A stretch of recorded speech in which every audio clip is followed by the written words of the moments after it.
Hopefully you guys find this video in good favor. May your health, your wealth, and your peace be increased. It's your boy Dayson as usual, aka mgthefuture, some Michelangelo, some King James, some Prester John, some Carlos Smith. You already know what I'm about. I think today I'll start with math of the sorts. I was thinking about yesterday's video, if you got a chance to watch it. I finally got out the whiteboard. And then the science started coming back to me just like that. All praise be to the beyond, man. Shouts to the brother Composure Slim. Whoa! I'm staring at the moon again right now, so don't mind me. That joint be trippy, boy. The moon be out at the daytime. We're like, yo, moon go home, you're drunk, man. It just shows us that its cycle isn't quite mapped as they pretended to have mapped it, so. Find relief that there's more to discover in this world. Got a little bit of clouds. Right now we ain't got no sky riders. But I will tell you one thing about those sky riders that be messing up the haze and everything. It cooled the whole city down. Like in a day. Or I would say this time last week it was 100 or more. Today the high is only gonna be like 90. So it's an extreme drop. I mean, like maybe a 20-degree drop within a week and a half, and it's just September. I've never lived through this here, so I haven't witnessed nothing quite like it before. But legitimately, I'm concerned. Like, what in the not global warming? Is it something? Which causes the sun to do that? Like, it's the same sun, everything is the same, but it sets a little bit earlier or something, and then all of a sudden it's like 20-degree drop off your average. What? I woke up in the 70s, bro. I was so confused.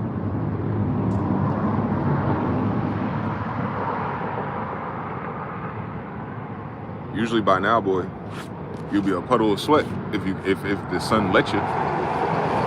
It'll evaporate your sweat before it turns into a puddle. I tell you that. But now, man, like I said, the only place this daggone state is missing, the only thing this state is missing is water. Clean drinking water, let's start there. Jesus, police.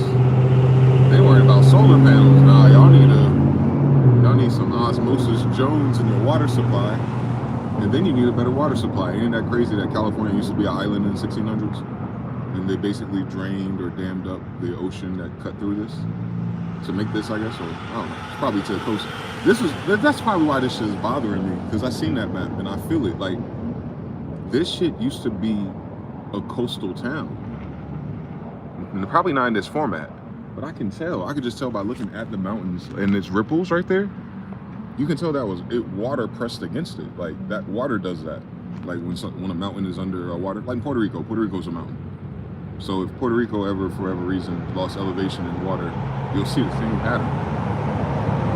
They don't allow you to go up that mountain either, because I think it's one of those mountains. If you climb up there, you'll find seashells and things like that.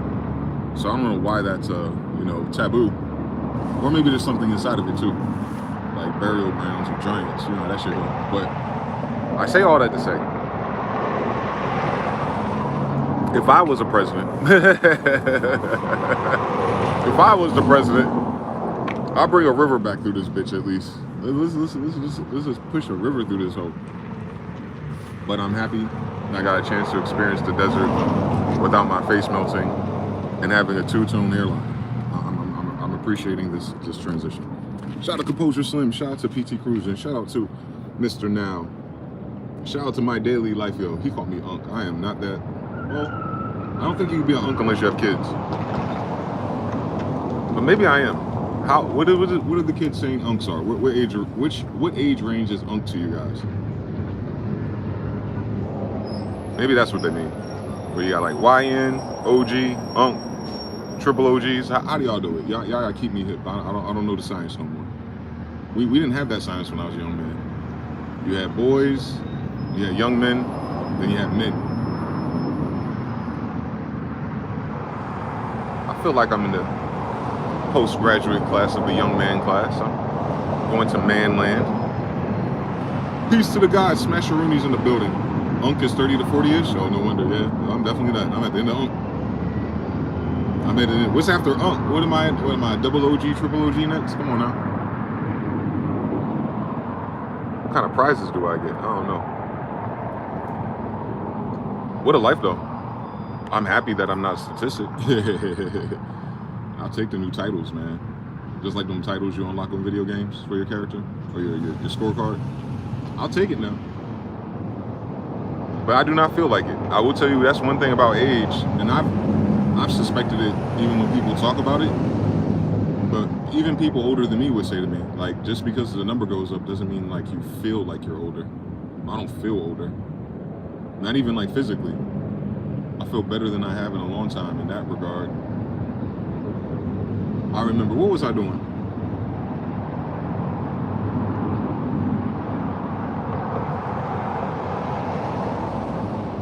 I had noticed I ran downstairs to do something before a certain timer went off. And I came back upstairs and did boom, boom, boom. And I did a whole bunch of stuff, like a whole bunch of up and down the stairs shit. And I wasn't out of breath. I was like, damn. I was fat for real. Shit. But even being older and just losing the weight, I feel better than being younger. You know what I'm saying? So don't let getting older throw your mind off. Do not believe that. There we go. Because today we're going to talk about belief. Yesterday I started talking about it. I was like, I don't understand how people would believe in God rather than, you know, experiencing it for yourself by now. And then I was saying that belief is the wrong word, which is still true. But in the New Testament, Jesus uses the word belief. So I want to talk about that, how a son of God uses belief, just to tie that knot. But yeah, man, as long as you do not believe you're old because of a number, I highly doubt your age after a certain point will even bother you. That's society's consensus that kind of does that. And then the ladies, especially. But their advantage and disadvantage is different with age. So I don't want to say all of them, but a lot of them make a big deal about their age because they feel like they're running out of time, whether it's their biological clock, whether it's their financial security clock. Yeah, you mostly think about age and you think about women in that way when they get older. Men, not so much. They tell you a man is a dog forever, you know, those type of men. So, yeah, and I've seen it myself as a kid. I believe them, man. Because maybe in the old system, you know what I'm saying, before this one fell apart, you end up getting your resources by now. You end up achieving some type of stability, and then that makes you more desirable and useful, if you will, more useful, since we're being used. So you become useful. And that's probably why the Riz changes after 40. In this generation, in this particular moment, no. I can't claim that just yet. But if I believe, maybe I will, man. Maybe, you know, I've seen shit change overnight for it.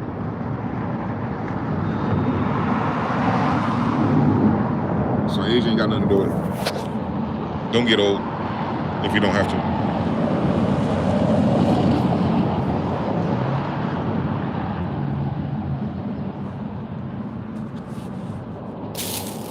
Where's my lighter? I did my lighter. What in the science of sciences? I ain't got too many places I could put a lighter. Hold on. This is a fucking Harry Potter mystery. What's going on, bitch? Did I put a lighter in between the lighter, bitch? That's so weird. It's green as shit and I couldn't see it in the black bag. But yeah, faith and all that cool shit. We'll talk about it. Oh, Haru in the building, squad. OG first. Peace to the gods. Peace on this lovely Friday. Weight loss does wonders for real. Come on now. Good reason to get back into the gym again. Yeah, once all my little GTA meters calm down and if I'm still out here in these streets, I'm definitely gonna join the gym next. I'm telling you, I'll be at the basketball court by spring.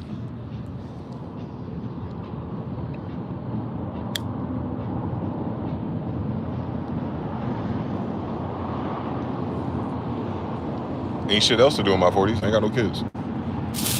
That's interesting. That is interesting to me though. I don't have a point of reference for a single guy my age. Like, I mean, locally, like in my family or who I grew up around. I'm trying to think. Is there anyone I knew in this age range that didn't have kids? And that changes your lifestyle. That changes where you are in life and what you're capable of believing, if you will. Who do I know that was single at my age?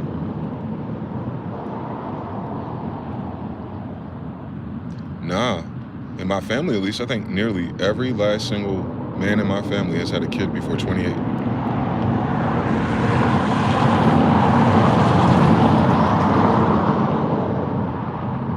Even parallel to my generation, they all had their first kid, probably. Not all of them. I have a cousin my age range that doesn't have a kid or anything at all. He lived in Hollywood. And he was trying to be an actor. So that made sense. But he's a little bit younger than me still, so he got a couple more years before shit get weird for him in that way. I don't think he's thinking about this just yet. Yeah, all the other ones had to be 428.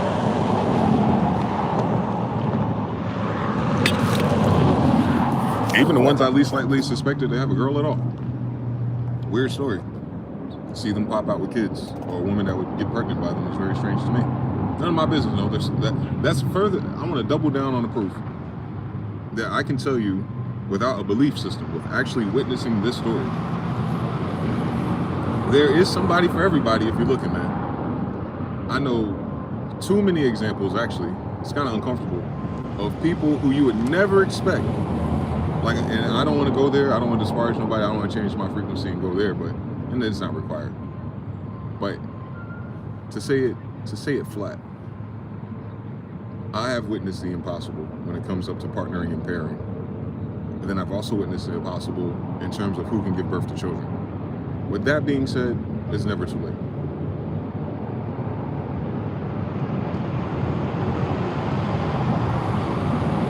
Yeah, I know a handful of variables that let me know that this universe does be university. So I guess it boils down to what you believe. Oh my God, here we go. We're gonna get there today. We're gonna get to belief today. What up? What up, Gorilla Gospel? Oh, good to see you again, brother. Salute to everybody. Smash Rooney said, Canelo versus Crawford. Who you got? Hold on. I just got the I got the ad from the strip club. They're trying to invite people out there for that. Hold on.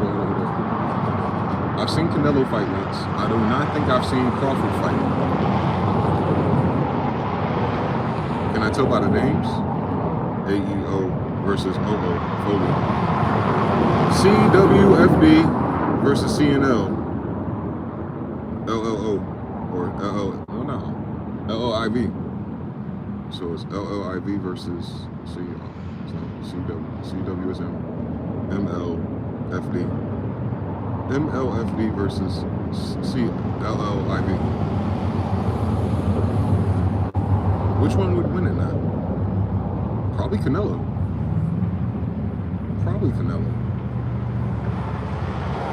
You got the vowels and everything. You got the double L's, you got the IV, you got everything. Crawford, I don't know. I could be wrong though. You know, I'm not a sports betting person just yet. Give me a couple more months out here. I'll figure out the science, but I think I want to use the algebra and go with Canelo for now. Y'all let me know if I'm wrong tomorrow or whenever the fight is. I'll probably hear about it. Canelo the redhead, right? Yeah, I think so. Hold on. Don't give me the line. I haven't played a boxing game in a minute. Canelo's too strong. Good luck to those gentlemen. I like boxing. I like side boxing. But I like boxing. If they're not running around. If they're actually like trying to hit each other, perfect. But if they're doing that silly points and guarding the whole time, I'm like, Same thing with UFC. I like UFC when they kicking and punching and shit, but when they start like trying to grapple and fall on the ground and shit for too long, like for the most of the match, I don't like those. I get it though. I know it's technical, but I don't need to watch it. I get it. You can block anything. I get it. Knock him out though. Perfect that shit. Perfect just hitting that nigga and just making his face fall apart. I just need to see more of those people. That's my tribe. My tribe is there is no going back and forth. But I think when you train to fight, you turn that off. You turn that killer instinct. Not all of them. I've seen some of them get kind of crazy. I think killer instinct is why that happens. That training and all that feng shui shit, I don't know. It kind of weakens it. Because it's a sport.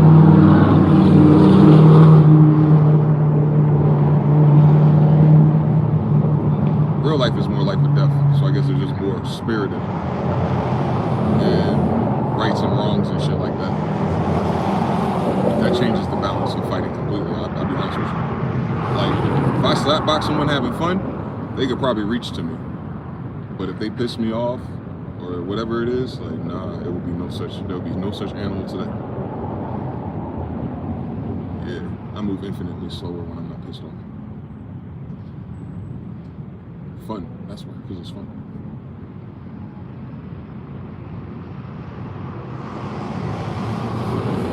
Bobby Canelo. Hola, Sonia Bonilla. Coronax says, are you in Dallas? No, I'm in the desert, brother. Jazzler7512. All right, Israel. How y'all doing? We got a lot of people already. We missing 6 likes though. Shit. You wanna learn how to cure your anger issues, or you just want to stare at me for no damn reason? Drop a like on the video. Vadimov. Hey, Russia is in the building. How y'all doing out there in the land formerly known as Tartaria, man? Y'all doing good out there? Your social stuff, I mean. Y'all holding it together. Your economy is economying, whatever the hell that means. We be getting mixed reviews, you know that. Sonia Bonilla, very similar to my mother's name. Shout out to her one time for creating a legend. I could not do that without her. You said you Zaza smoke? That was not my question. Yeah, my question was, how is Russia? This is not Zaza, by the way. This is just a black and mild old Cherokee thing.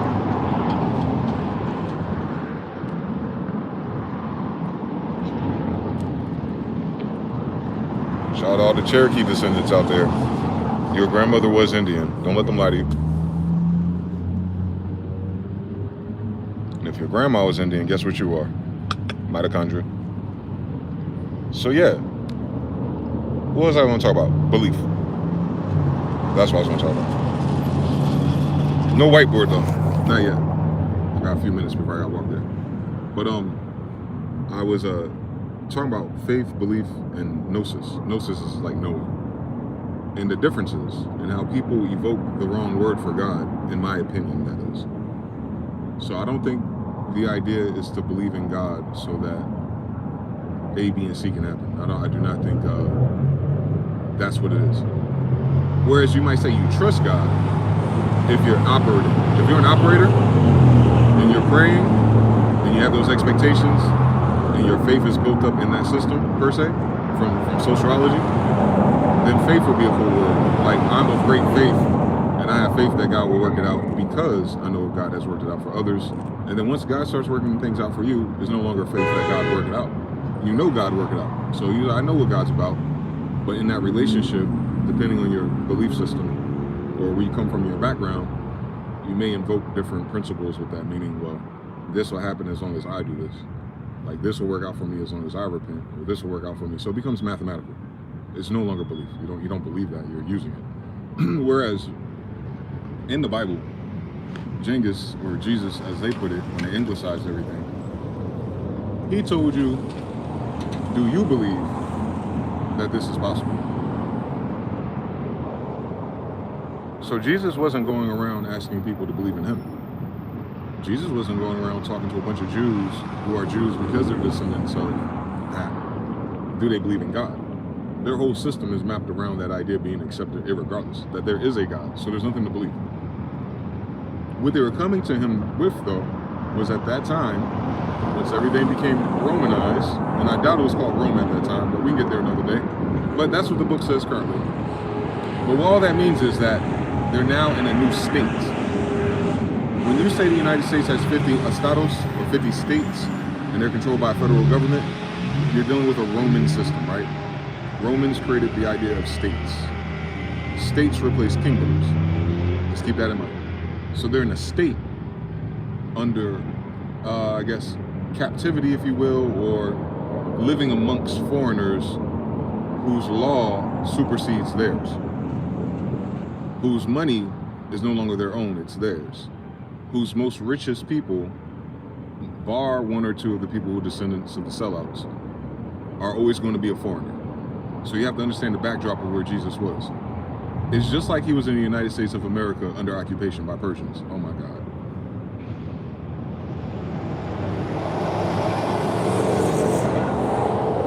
And today, Rothschilds, Rockefellers, and all their friends from Germany, Poland, from the recent 150 years. So, similar to me right now, if you will. So I tell a person I'm descendant of the kings, they're like, well, how much money you got? That's like asking Jesus the same thing. What are we talking about? So, when he was telling them to believe, do you believe? He wasn't telling them to believe. He asked them, did they believe? But what did he ask them, did they believe in?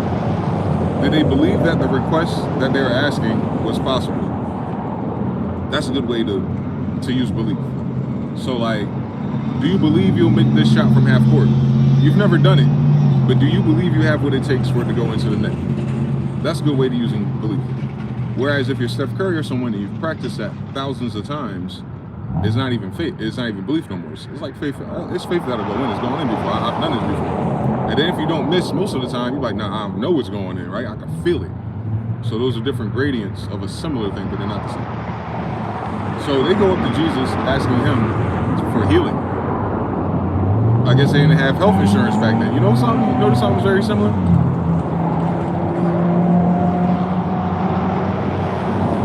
Or those in statehood and education and the healers had monetized healing. That sound familiar to you? Or you go into a church and instead of them offering you healing and blessings and food, they in there doing money changing, talking about crypto. That sound familiar to you, TD Jakes? So it's quite interesting that that book is projected to have been 2,000 years ago, and I know that's demonstrably false because the Exodus is in the 1200s. But between 1200s and now, you have a system, Romanized, that's very similar to the system you're in now. Can you fucking imagine that? So Jesus was going out there stomping the yard in his 30s, probably 20s, you know they like to lie. And he was just healing people for free. Now, what's very important about the people he was healing is that the majority of them was his own lineage. These are the Judeans and the Israelites, I think about 7 tribes of them in captivity, and he's one of them. And he's doing his thing, and the people that have a problem with that are the sellouts, his own people. This is a reoccurring theme in everybody's story, right? So they're kind of like looking at him as if he has audacity. Like, what's the audacity of this guy going out here and healing people with his hands and stuff? Like, aren't we not supposed to do that no more? Aren't we supposed to get a license or approval or accept payment for this? And the Kohen of the Jews, and Kohen means king or leader or chief. So the chief of the Jews, he ain't really a king, he's a bitch ass nigga, I think. Because he's talking to the King of Kings, and he doesn't know that, so he can't be tapped in, can he? So he's the chief of the Jews, and he's the one that's sending people to follow him.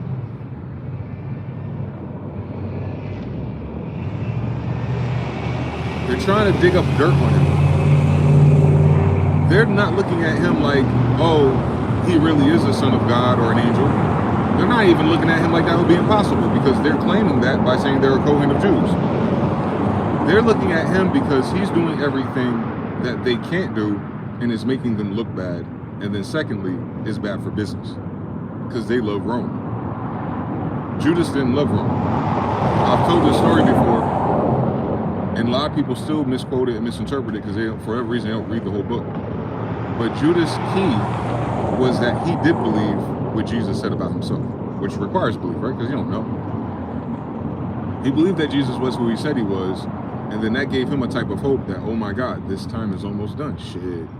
Well, if you are who you say you are, how about we just shut this shit down? Go ahead and call down the UAPs and the angels and let's call it a day.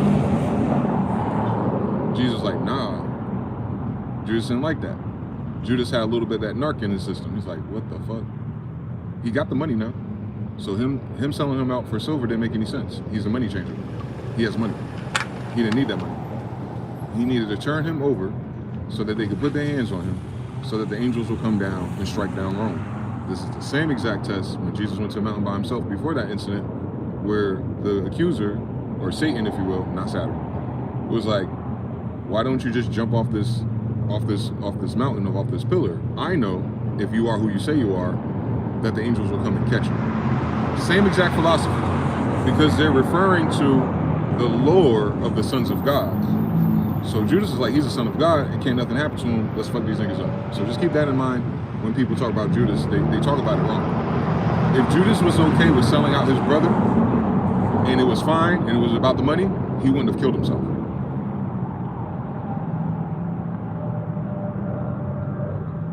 Just be practical. Think about all the people you've betrayed, all the family members that talk dirt or do shit about someone else, or just non-personally. You've seen it happen to other people in other stories. When they shot up 50 Cent, the Supreme or whoever ordered that hit go around and kill themselves? Like, no. Nah. If you're trying to set up someone because you're jealous and they get karma or justice or however you set it up, you're not lamenting. You're excited. You're happy. Nah, Judas was sad. Judas was sad because nothing happened. And then he figured that he set him up to die. And that guilt killed him. So at the end, Judas really didn't believe he was who he was, because he didn't do the things that he believed ought to happen if he was. That's why belief is really tricky business. He believed that if I did this, and they put their hands on him, that this would be over. A day go by, 2 days go by, it ain't over yet. Shit. I got my brother killed. Then he killed himself. That's honor, by the way.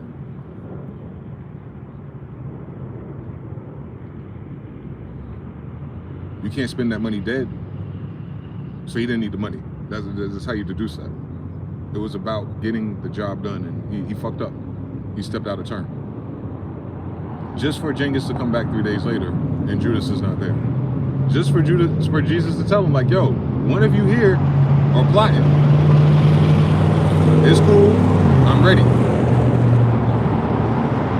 That right there rang in his ear.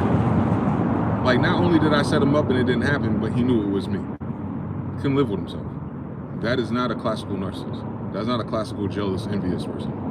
That's a person that fucked up.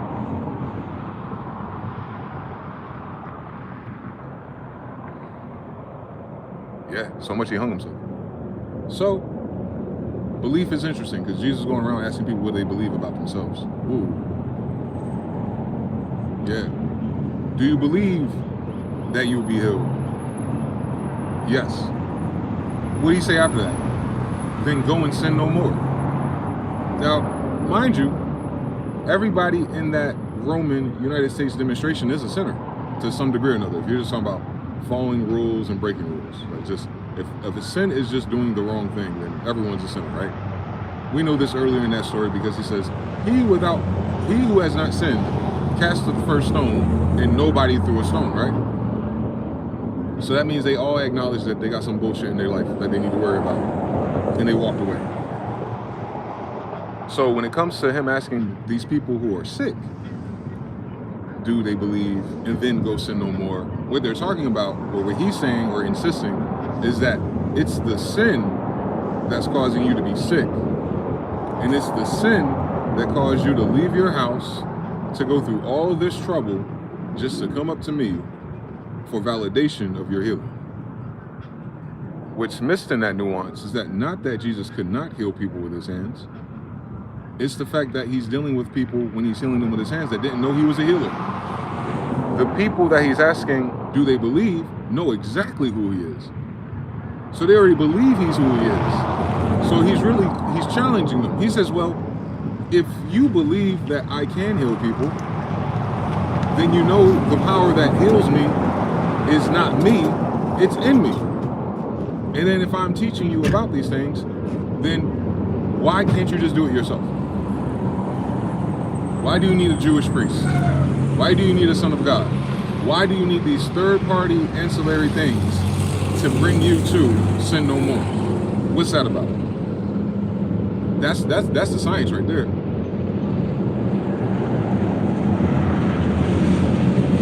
I take it further, because they believe that once they become a sinner, there's nothing that they can do about it. I guess this generation that they're in forgot they can repent and change their mind.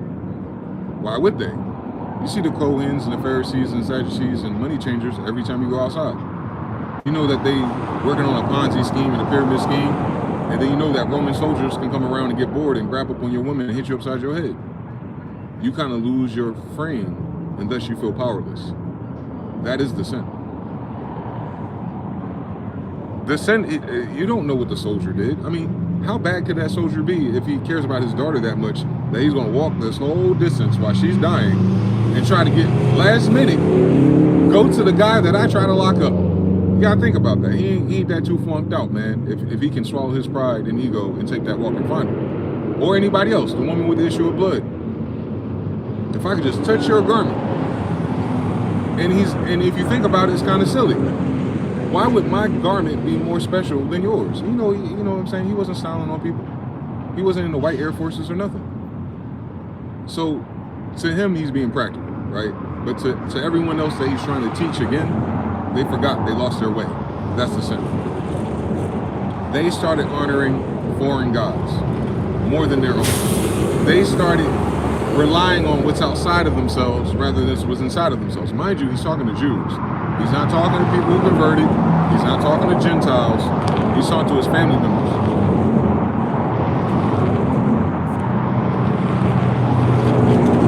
So how do we apply that today in the same exact scenario? I'm glad you didn't ask. So if the error is that you believe inside of yourself that you cannot achieve this thing or you cannot do this thing, then what you're saying is you don't believe in yourself. And if you don't believe in yourself, then you don't believe in the spirit that's in you, right? In their paradigm, the spirit of God is in all of us in that sense.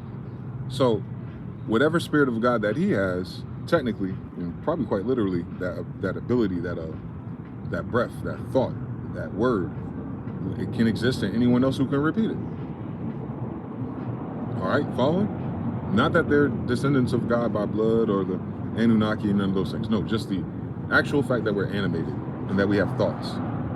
I think of breath, spira, thought as all the same force. In the beginning, God said, let there be life, and then there was. So life and death are in the power of the tongue. And their life continged on finding another person outside themselves who walks in that power, being able to use their power and transfer it to them to do the healing, right? And he did. That's the illest thing about it. For most of those cases, he did. But for the issue of blood, for the soldier with the daughter, and I think there was one more, he did not. He didn't do anything.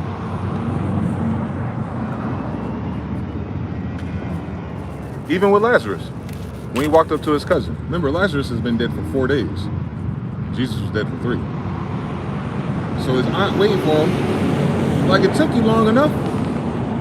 I guess he wasn't quite rigor mortis yet. Like he won't get up. Maybe he high as shit, I don't know. You know how your cousins are. And what does Jesus say to his cousin? Lazarus, get your ass up. I'm here, baby. And Lazarus like, hey, it's been a while, homie. I'm glad you finally showed up. Maybe he was flunked out. Maybe he was sad. Maybe he was depressed. We don't know. Maybe it was bed riding, doom scrolling. We don't know. They didn't give us all the details. But it lets you know that whoever Jesus was, Lazarus wasn't moving for 4 days. And as soon as his cousin showed up, he ready to rock. So he was kind of a star of the show, man, amongst those who knew. Everyone else was just hating. And the hate came from the reference point that the people with money, with power, with favor, with Herod. Now, check this crazy shit out. A lot of people don't know this, and it's kind of hard for you to find it because it's not biblical. Remember, the Bible is metaphorical to real-life events. So the way they painted it or remixed it or counseled it or whatever, however, I'm talking about the New Testament, however they did that, they are referencing real events and people. So Herod would technically be Jesus' uncle.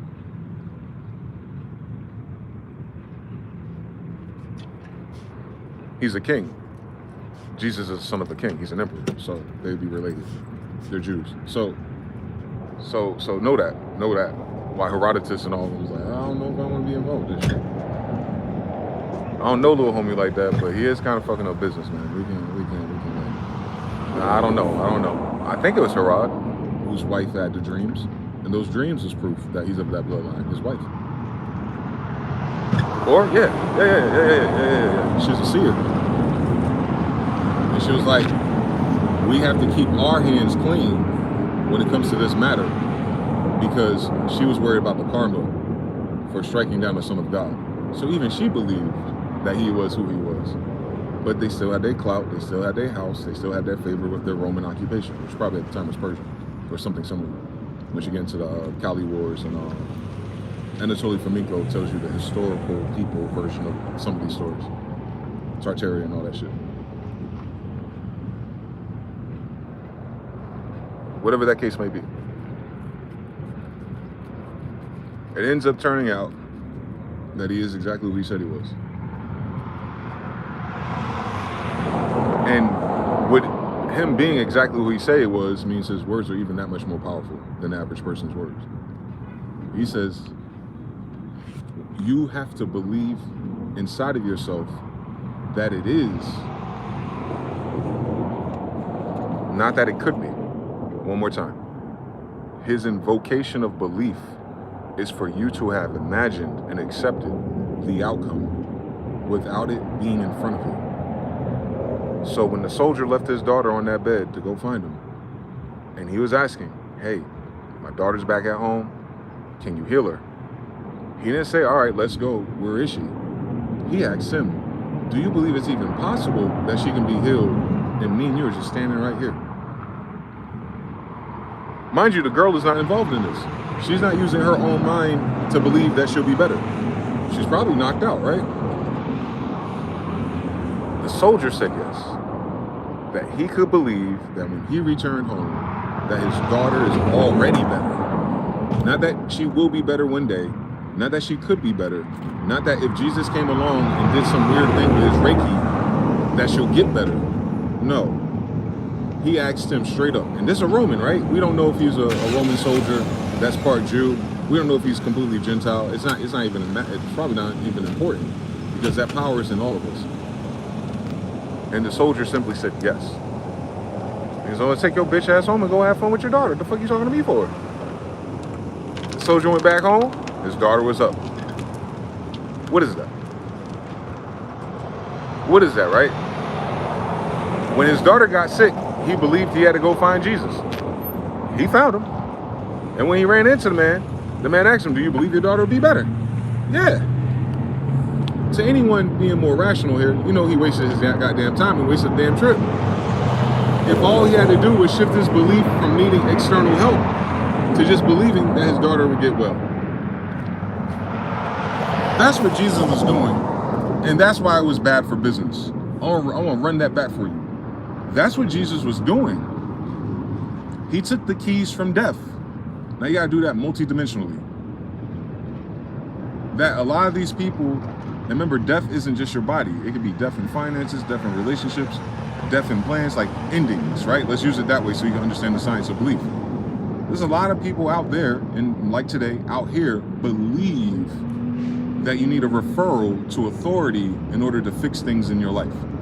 You believe you need a consultation with something more experienced or higher in title with more money to get you right. You believe that you need everything outside of you with little to no attention to what was already provided with you inside of yourself. Not only could Jesus heal people, but the soldier could heal his own daughter. One more time. The same way that people believe that they touched his garment, they were healed instantly, is the same power that when that soldier said yes and accepted it, and I imagine he imagined it, and on that walk home, he just saw the dude, so he got a battery in his back. He said, Jesus said, and he's walking home saying, my daughter's gonna be better. And he gets there and she's there, boom. The soldier healed his daughter. Don't miss that. The soldier healed his daughter. Don't miss that. The woman with the issue of the blood healed herself. Don't miss that. Don't miss that. The blind person, they healed themselves for real, because they created the function and formula that if, like a computer programmer, if I find Jesus, then I am healed. Jesus is saying, stop doing that. Stop saying, if you have health insurance, then you'll heal. Stop saying, if you have the money, then you'll be okay. Stop saying that. Stop saying if this, then that. This ain't C++. He said, go forth and sin no more. So we're coders. Stop coding like that. Stop repeating doom until. Stop creating loops in which in your mind, you keep worrying about all of the negative things that could go wrong, and instead focus, believe on it being right. Now check this shit out. I want to tweak it because he didn't say one day. He didn't say later. Believe it as it were already. Boom. And that takes us straight to what? Neville Goddard, dynamic thought, blah, blah, blah. So now we know the universal laws and law of attraction are certainly Judean. They're certainly ours. But it's for everybody. For absolutely everybody can do this. That is the gift of Sophia. Some call her Lucifer. Lightning. Absolutely. If you got light in you, you can do it too. This body is made to heal itself. Even all those organs that they say, oh, that's not well, every last single one of them organs have codes to heal themselves. You just have to supplement them. You need to know the herbs. You need maybe cleaner air, fresher water, time, rest, all these things. Your body is fully capable of healing itself unless something else external inside of it is causing it. But then you just remove it, right? But what do? New organ. Remove the organ. Medicine that isn't quite for that, but more side effects that'll stress out another organ. You know what it is. It's for this. If there's no patients, there's no doctors. You understand everything, China? So, unfortunately, we all have been indoctrinated into believing that most of your problems can only be solved by a check, right? Like, if you talk to most people and they're not at their best vibration, myself included, you already know, gnosis, that most of what they're dealing with would be solved if they had the money, right? So that tells you something about our society, much like his, that the emphasis of wellness, the error, the sin, there we go, the sin that they have is that things will not be better unless I have this, and then you have to do the computer programming on how we get this. Well, it requires more energy, effort, business, relationships, networking, sales, or commerce, or work. Now crypto and betting and stuff. That's the sin right there. That you are saying to yourself, that is. It's the sin against yourself. That your problems and your solutions require an external fiat, something that's fake. And that's why I say it like that. I know money is important. I know we can exchange it for things. But we're not talking about things. We're talking about thoughts and beliefs. We're talking about the thing that's realer than the outside, the internal world. So a lot of us have been programmed quite naturally now, not just you, whether it's through school, your favorite media, your favorite people, your parents, people you don't like even, will reinforce this. They'll reinforce this idea that you need something else outside of you before you can feel better, before things can get better, before you can see and think differently. That's the sin he's talking about. That is the sin that he's talking about. He is not talking about your manners. He's not talking about if you looked at that girl's fat ass too long, although those things create their own problems, but that is not what he's talking about. When he's asking literally, if you know what I'm about, why are you here? I remember what type of brother he is, man. I'm just like him for it. He's saying, if you believe that I could do it, then it's one line adjustment to knowing that you can't. Because if me in a man's body can do it, then you in a man's body can do it. The sin is you don't believe in yourself.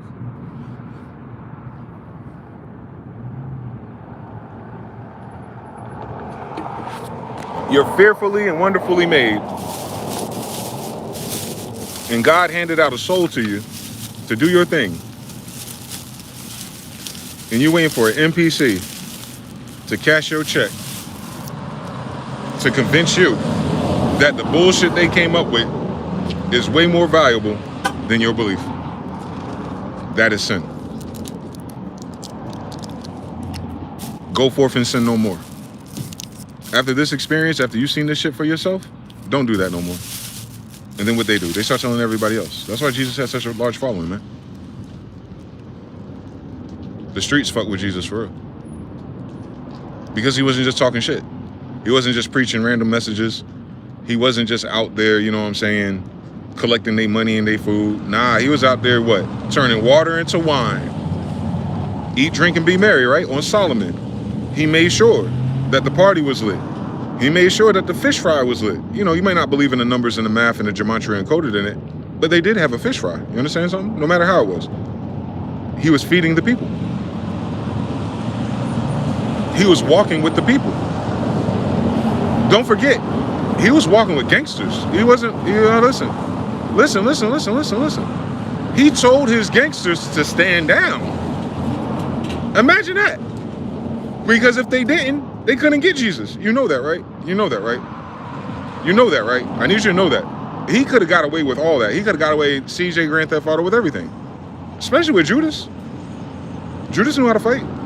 The two Thunder brothers, the fishermen. He told them to cast that shit on the right side of their boat. Ain't that your right hemisphere of your brain, Pisces? And that's your side of your creativity. That's where your imagination is, right? And that's the area where you believe, ain't it? He telling some gangsters, man, I need you to believe that you can catch some fish real quick, bro. The fuck y'all talking about? It's over. Oh, you're following what they taught you in Fisher School, right? Like, if such and such happened in the tide and the sun, that ain't gonna be no fish there just because. Nigga, what I say? They're like, look, if we don't catch no fish and you're wasting your time, we're gonna jump your goofy ass. You're like, all right, bet money. Boom, the most fish they ever caught. So that part's way more important though. It wasn't the fact that, yeah, a fisherman caught fish. No. Is that against their own C++ code, if then, not only did they catch fish, but they caught the most they ever caught. So they end up learning a very important lesson for everything else. That it don't matter what the fuck these motherfuckers said and what the expectations are and how it was yesterday. If you have faith, right hemisphere, in your imagination, and you create the circumstance in which it's possible, then it is, bitch. The fuck?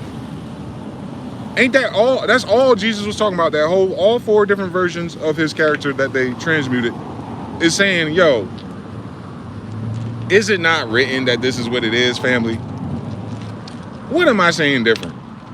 Context, connotation. Their society has perverted and genderqueered all the words.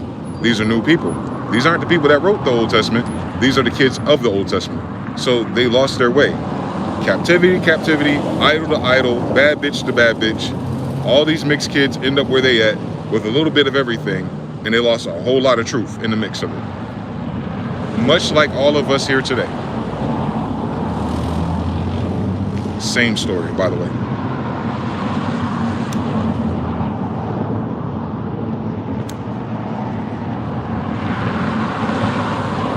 I haven't figured out how to walk on water yet, but I did used to surf and boogie board. And I am streaming on the internet. Glory be to the Most High. I know where I get it from. So, belief. Belief is not used for God, per se. Belief is used for yourself. And once you believe in yourself and your ability to imagine yourself well, then so mote it be.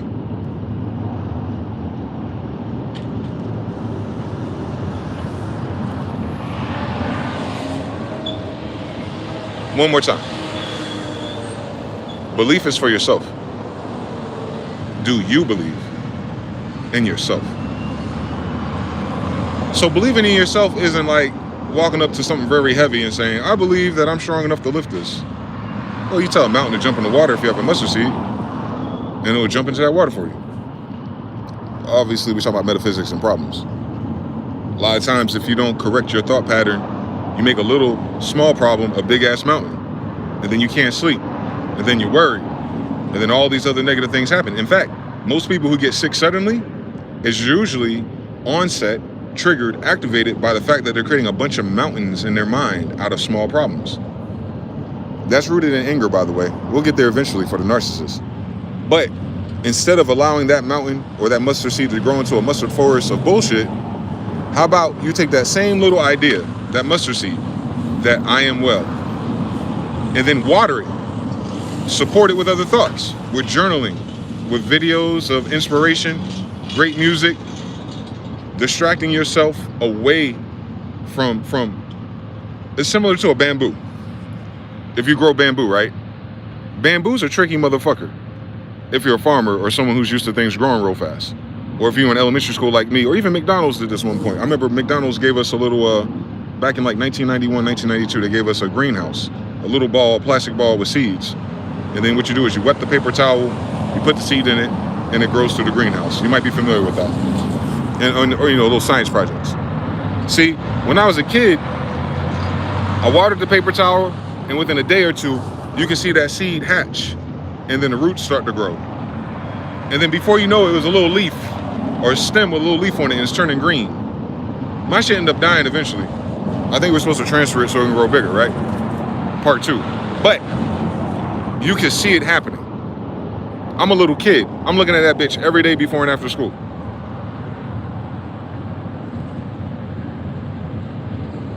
With bamboo, you can't do that. I think bamboo takes 10 years. So we talking about creating mountains of problems. If you keep watering bamboo, or if you keep worrying about is it going to grow, you'll end up having to dig it out, check it, put dirt back on it, and water it. And you'll have to take that mustard seed or that bamboo seed and keep adding dirt to it for 10 fucking years before it answers you and says, yes, bro, I'm good, I'm growing. Same way we do with problems. Negative energy attracts faster. So if you give a mustard seed of a problem, and then you create the scenarios, then you imagine all the disasters, and then you heard what your mama said about it, and then you're bringing it up to all your friends, but all your friends ain't good friends in terms of advice, and then they tell you, well, one time I heard about the same thing and it was doom and gloom, and then you Google it on the internet, it was like, oh, you got cancer, you know what I'm saying? You're taking a very little mustard seed of something that hasn't happened yet, and you're piling all this dirt on it. And before you know it, you're buried. You're buried in worry, you're buried in trouble, you're buried in depression. And the only thing that fucking did it was your damn belief.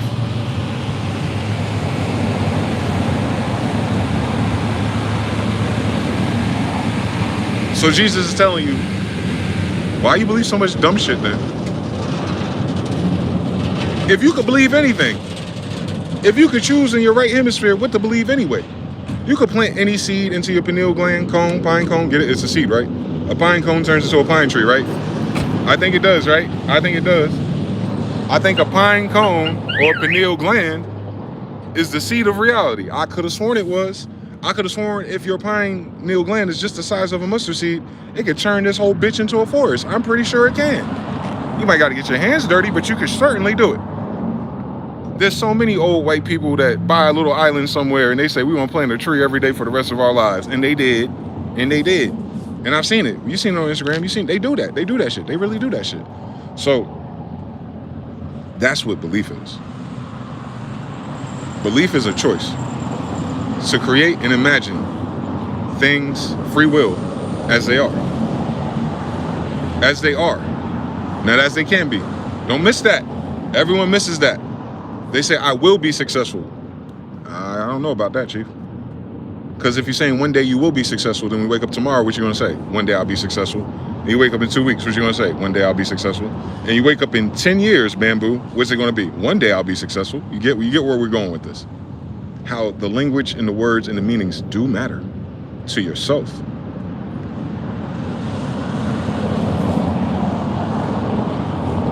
Faith comes in if you've ever been successful. And you say to yourself, well, I've done it before. Shit, I ain't got it right now, but I'll do it again.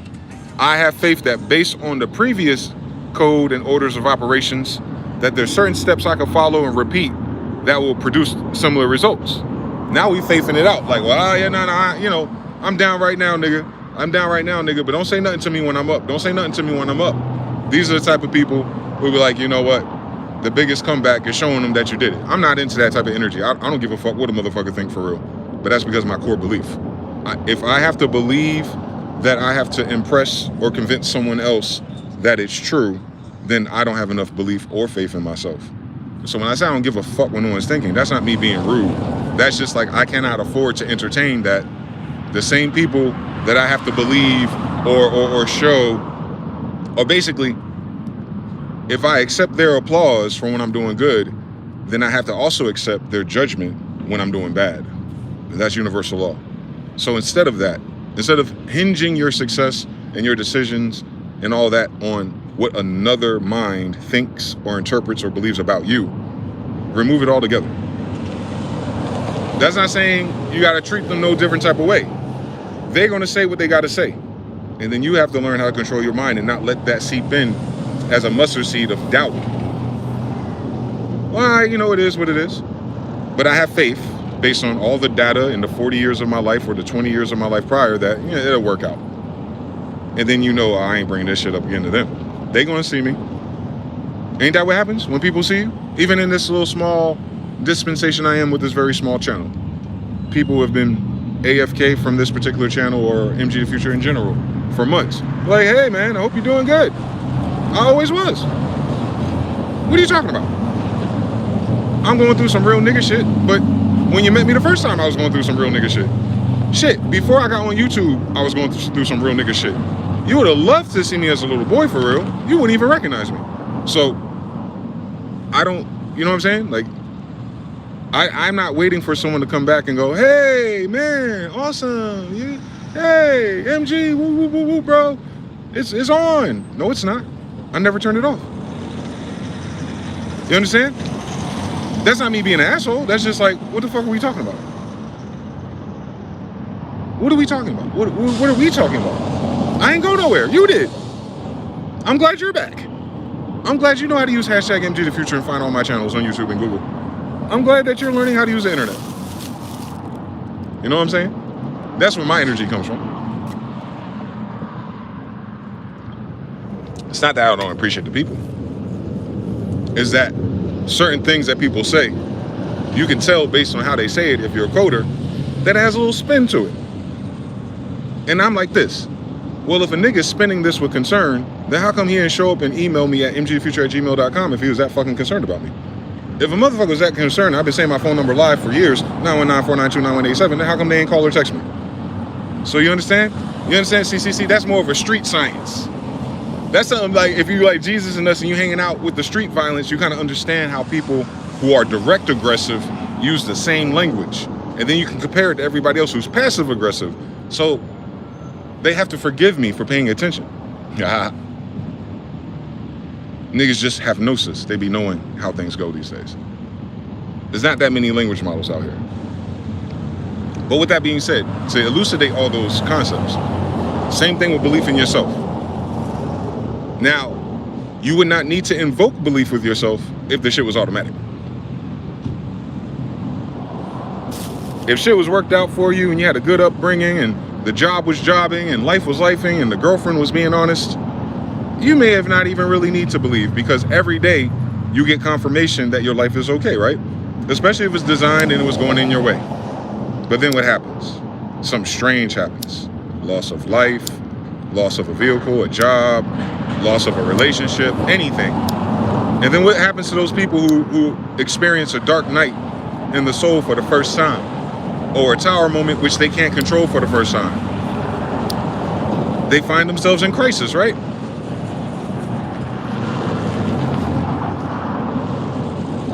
Or even you, if you go through something you've never been through before, it's kind of like a crisis, right? It kind of sucks the air, the vacuum out all the other shit you had going on before it happened. You might even forget what the fuck you was on before it happened. Now all of your attention is on this fucking mountain. But if you've never crushed a mountain or told it to go fuck itself and jump in a fucking ocean, then you gotta figure out how you're gonna climb this bitch. You gotta see if there's people around you that's willing to help you get to the top of this shit. You gotta figure out like, oh, how am I gonna get these new hiking boots and all these new fucking ropes and shit? You start planning all these natural things. Maybe for the first time. Maybe before it was an anthill, but now it's a mountain. It's your first time dealing with a Goliath. That's what belief is about. You're the one that determines how big the problem is. If you talk to somebody, if you're lucky enough to talk to a person who's dealt with that problem, what happens? Man, they ain't nothing, nigga. Just A, B, and C. And then instantly you feel better, right? Whether it works or not. We're changed. The problem's still the problem, the mountain's still the mountain. But this guy outside of you, he told you it's not a problem. He told you how he got through that mountain. Matter of fact, he told you, nigga, I climb a mountain like this every goddamn week. In bigger mountains.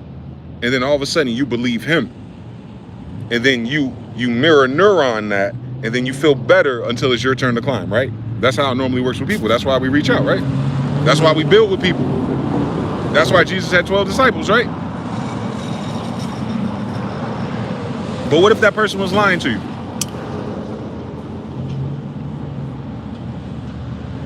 Did it change that feeling? No.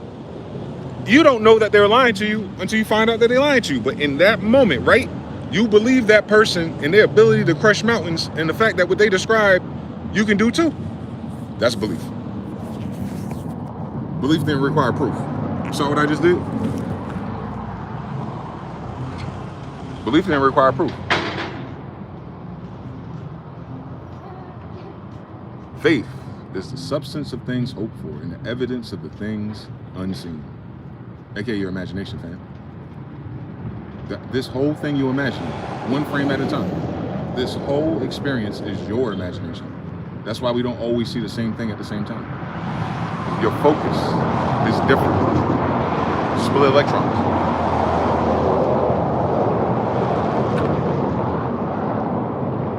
Belief and faith are the operators of imagination. Gnosis is something totally different. But they lead there. Like you be knowing shit. Like, all these clouds, and I smell this rain. I know I need to bring an umbrella. You just know it. Because every time that pattern emerges, it happens. Once in a while, it might surprise you. Like, oh shit, it didn't rain this time. But then do you go not bring an umbrella next time? You already know how it's going to be. Like, nah, that's going to be the time it really rain on my ass. I better bring an umbrella anyway. You understand something? But those are things still outside of you. And that's what's tricky about all of this. When you're trying to believe in something outside of you. Thank God the kingdom of heaven is inside of you. Come on now, run it back. See, that's the problem with believing other people who ascribe that they can fix your problem for a couple of dollars. How many times have people paid for services and the service didn't service anything? Come on, Enron. Come on, Brother Polite, status corrections. They fucked up their status even further. Now they gotta explain it to a federal government. I thought it was limited contact. You understand something? That's that manipulation. This is when we get into something called black magic, witchcraft, using spellcraft. Is that people weaponize words to change the way you see them.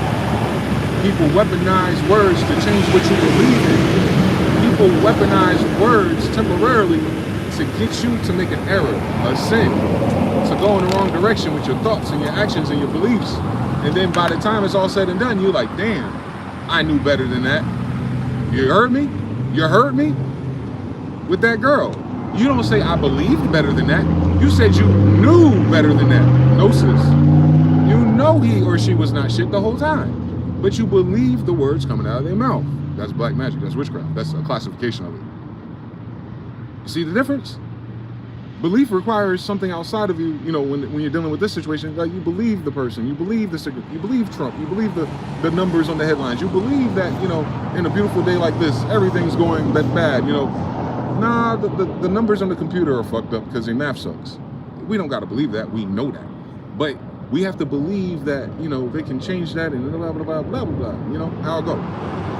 Whereas if you know already, gnosis, wisdom, understanding. If you graduate to Solomon about some shit, wisdom, you go, chances are,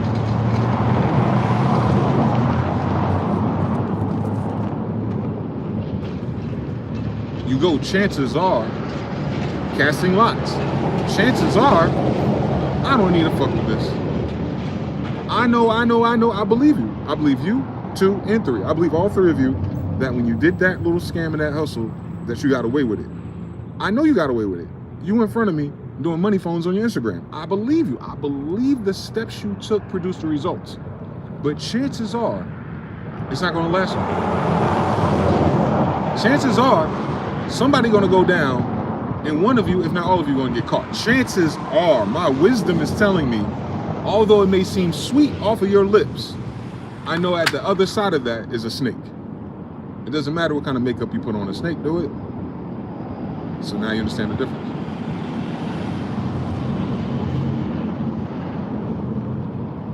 And we have been programmed to do that to ourselves. To believe everything outside of yourself before you believe yourself. That's a sin. If you ever have a problem out here and it's inside your mind, just remember that every last single problem you go through is inside of you. Hence why no one outside of you really cares. The only time another person can care is if they're going through it with you, or they're attached or involved with you, and you're bringing them downstairs with you, and then they're working on a solution with you to get you up out of the basement. That can be beautiful sometimes, but you can save them a lot of steps by you believing.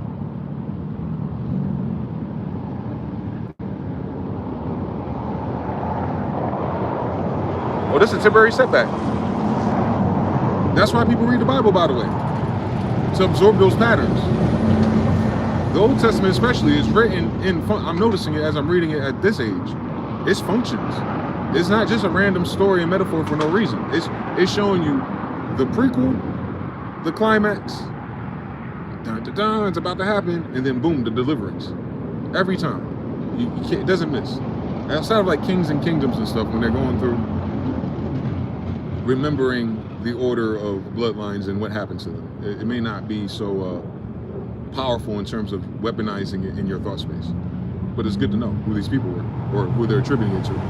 So when you go in real life, you look for those names or those places, what they could be, and you go, oh, this is that guy, this is this guy's son. Ah, I see what they did, faggots. I see what these faggots did. You turned the cons into a whole bunch of fucking your English names or something. I don't know what the fuck that's about. It's still our language. Why the fuck you change our names? Anyway, so just remember those functions, man. All of your problems are inside of you. Is money and checks and banks inside of you? All right then. So if you have a money problem, you don't have a problem.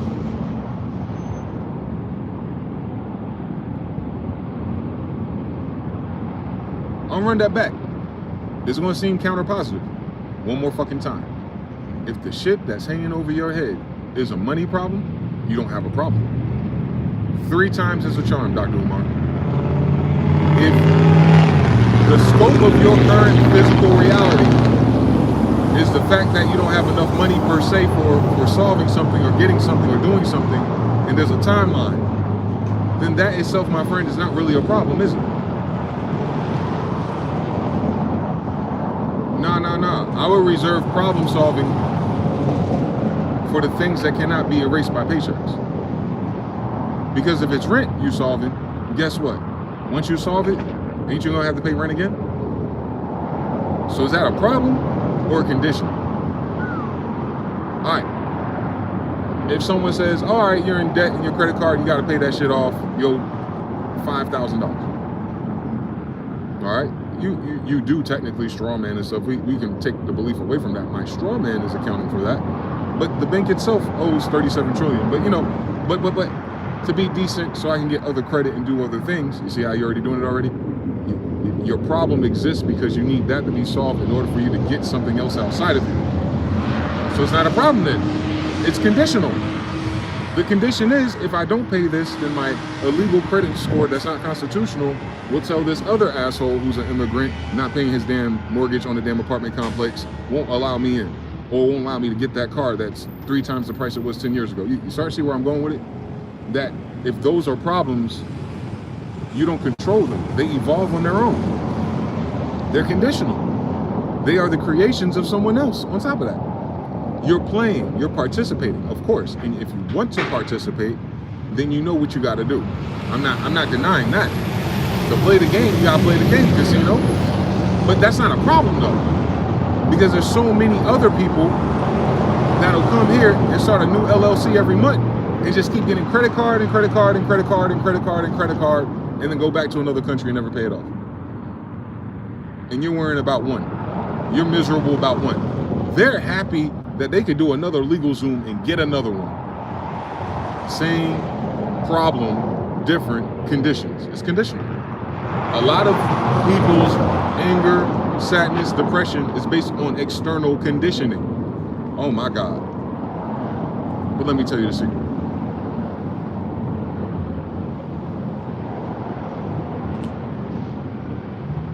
That no matter what that is, no matter what that problem is, no matter what that condition is, if that mountain is between you and your survival, I would just believe you're going to survive it anyway.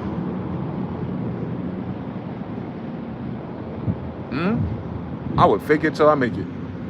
I would be as delusional as a motherfucker. And I'm learning how to do this now, my damn self.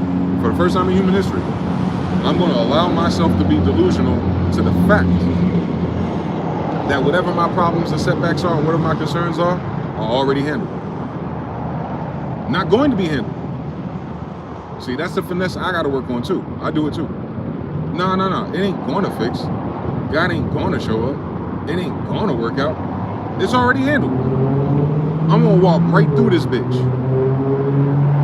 I'm not even at the mountain yet. I see it way over there. So I ain't gotta worry about if it's gonna jump or not. I ain't there yet. I ain't climbing yet. Matter of fact, I'm not even wearing my hiking boots. What am I hiking for? I'm gonna walk straight to that fucking mountain. And if this bitch ass is still there when I get there, I know something else is gonna show up and crumble that bitch. That type of faith. That type of belief. I'm using extreme language model, but it's the same fucking thing. Like, damn. I need somewhere to live. I ain't got enough money to go to the 3 times rent places. But I know one thing. I can't afford to be homeless and die suddenly. This shit gotta work out. Conditions. Alright, well let me figure out all the other reference points that I've had up until now. Alright, a lot of that shit worked out. So I have faith. And sometimes I've heard stories where people were all fucked up and flunked out way worse than I could ever be. And then God or other people who are paying attention do something crazy and it's like, oh my God. Motherfucker picked up a $20 bill on the way somewhere, went to the damn store, bought a lottery ticket, and in the same day, after having nothing, he found $20 and won $50,000. I think he can afford an apartment now. I think he'll pay it in cash. I think he'll pay all 6 months up front. In fact, I think they'll take that. I've seen him do it. So keep that in mind. But those moments like that, that's very similar to what Jesus was saying to his boy Peter. Like, Peter's like, you told us to leave everything behind and shit. And Judas, I don't know where he's at. He's probably setting me up right now. But we don't have enough money to walk into this bitch. They require a gold coin, right?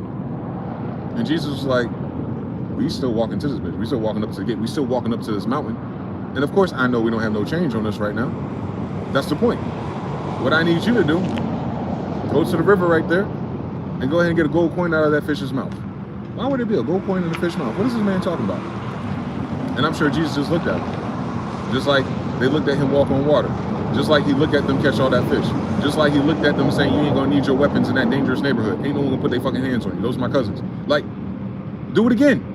What do? He goes to the koi fish, take the gold coin out, boom, they inside.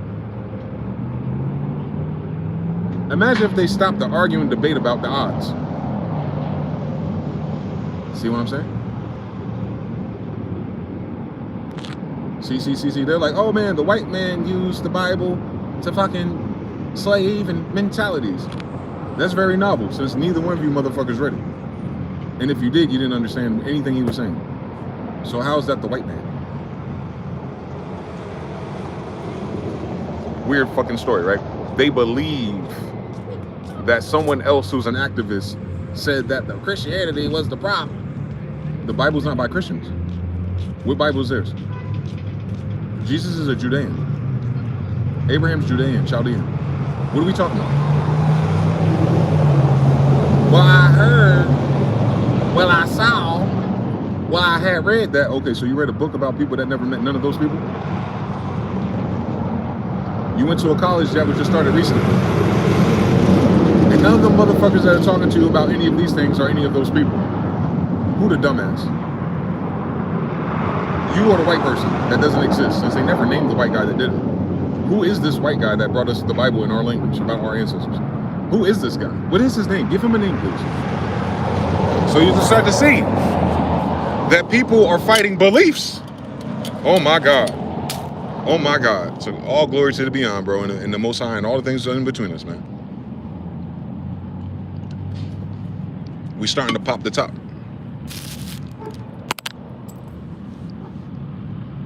There is no ceiling. And white used to mean royal. Tell them to shut the fuck up.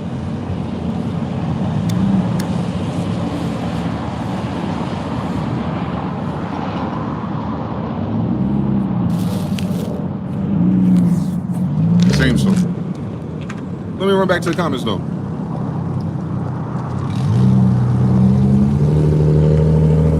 OPM says South Philly, it get bookie out here. I don't know what that means. XRP fruits. Real Gospel said, I read once this hypnotized the man in trance, then asked if he minded if he smoked. Struck a lighter as to light a cigarette, then stuck a pencil to his arm and instantly a blister arose. Yeah. Yeah, biofield, or 85% of yourself is outside of yourself. You can't see it. Including your immune system. Including your consciousness. For you are not a sandcastle. Makes sense. The belief system is powerful. TBFB, salute! God is mediated through all persons, so-called good and bad. You just have to believe. Peace P333. Young and Nice says you're spitting. Shout out to you, brother. Composure Slim says, random beat pulled up to me at the bar in Buffalo Wild Wings. Smelling like a 10 W30. Patience and peace be with me. Come on now. I've been going through similar situations and simulations my damn self. Accidental vocabulary cohens is crazy. 333s. Peace to y'all. Salute. Salute threes. Noel just slicing them up. 333 peace. Salute. Y'all video works? Yes, my video works. Damn, let me reset my modem. Belief. 13 plus 6, 19, 20. 19 is an I, imagination. 3. The LXX physical copy has been invaluable. Smash Rooney 3, Haru 3. Yeah, man. Yeah, man. It's a friendly reminder, man. Remember, I already went through all this Bible study stuff, and I never was antagonistic against the Bible. I just didn't trust the churches and the people because I didn't know I was a feeler. I didn't know I was an empath. There we go. I didn't know that's what that was called. So when I feel things and I look at other people, I'm like, y'all don't sense that this is off? Y'all don't sense that this person is lying? You don't sense that this person, like, you know, we're gonna find out, I bet you. I didn't have a language model for what that was. And then the deadly assumption that everyone comes equipped with certain things like that. The similar to rodeo field, probably not. Probably. Nowadays, I know it's not, but back then, 20 years ago, 25 years ago, I had no idea. So because of that, I just paid attention. I listened anyway. I created a word cloud of what they were trying to say. So I remember a lot of these stories and which way they were going with it. But then going back and reading it linearly, I'm like, all right. I'm tired of hearing about this shit. What the fuck? What do they really do? Oh, that's what this is.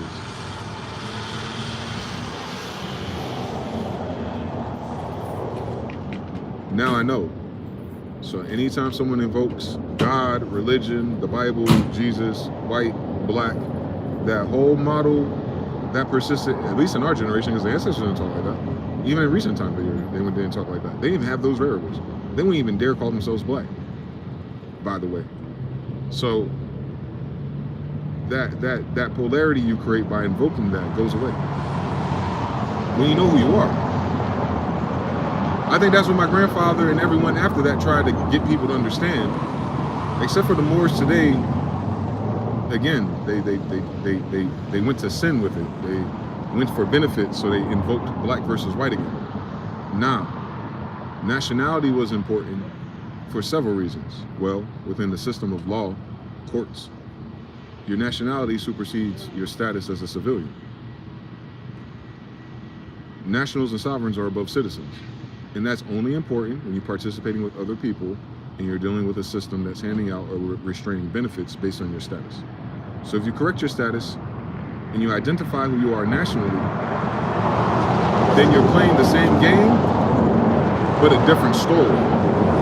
And then once you go, well, I am nationalized and I am a national and this is my tribe and this is my bloodline, then everybody else who's not, when they invoke we, us, in colors and crayons, then you go, oh, that's not my battle. And then you know it's not your battle, because I've tried to save everyone from this plunder who debates and tweets and talks and even comes to me in person. Hello, genius. Jesus is copper colored. Yeah, but the white man and the white Jesus, stop. What are you talking about? In the same white man book, he's still copper colored. So at least they didn't whitewash the Judeans. Yeah, man, but these Jewish people in Israel, man, no. Look at their flag, 1940. Yeah, but what I'm saying is all the money. You talking about the Federal Reserve and fiat, all the fake shit? Yeah, they got most of the fake shit, including the identity, the names, and the places. Yeah, but, man, you sound crazy. What? black must mean retarded.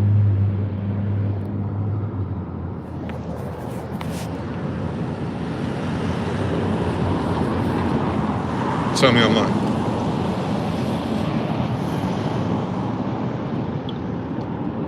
Minority.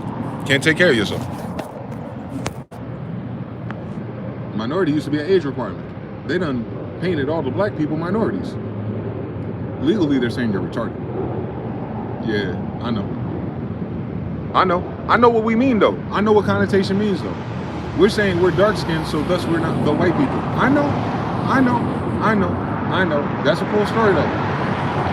But I'm not a black person. So where's the third group at for me? Third person don't work in this story. Well, if we're doing law of polarity, if there's a black person and a white person, it got to be a gray person. I use Photoshop, bitch. If you're drawing a line from black to white, in between there's gray of all kinds. What color am I? Am I in the gray spectrum? What about Steph Curry and his daughter? Are they, what color are they? I don't know. They're lighter than me and you. Are they black people? You know, no, I don't know what you fucking mean. Because you about to tell me that Steph Curry and all those hybrids and Patrick Mahomes, because his black daddy, they all black people, irregardless of their skin color. Come on now, fuck with me. That don't make no damn sense if it's about skin color.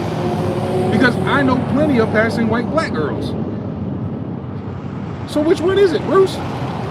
What causes the skin color? Blood, right? Okay, blood is classified as what? Pedigree, right? And certain nationalities have certain pedigrees. There we go. Hence what my grandfather was teaching them.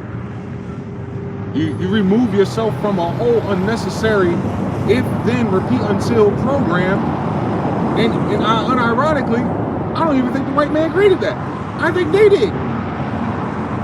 These non-nationalized people who don't belong here, who look brown, I could almost guarantee it to you that everything that they're blaming on the so-called white man was the so-called fake royal Cohen of Jews that came to the Americas in the 1700s who established black law codes.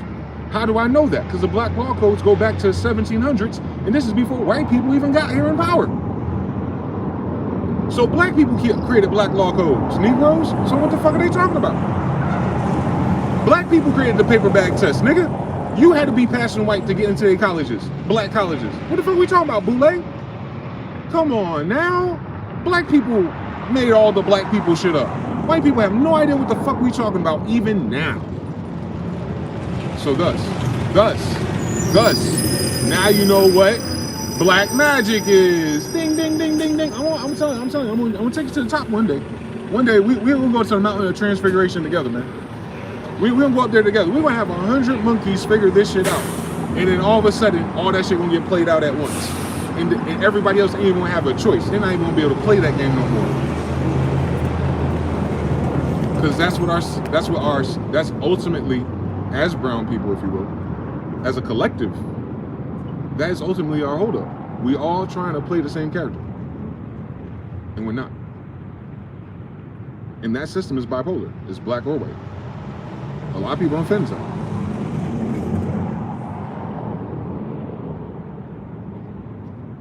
it. Are Asians white people? What about the ones darker than me?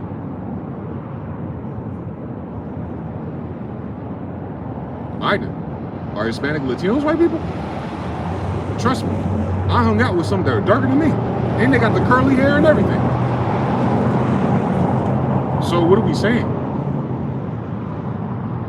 We're talking politics and democracy and mob rule. All right, so let's go to the democratic mob rule. Classified black people. How much of the percent are they of the population? Less than 20%, right? So how the fuck would democracy work for them?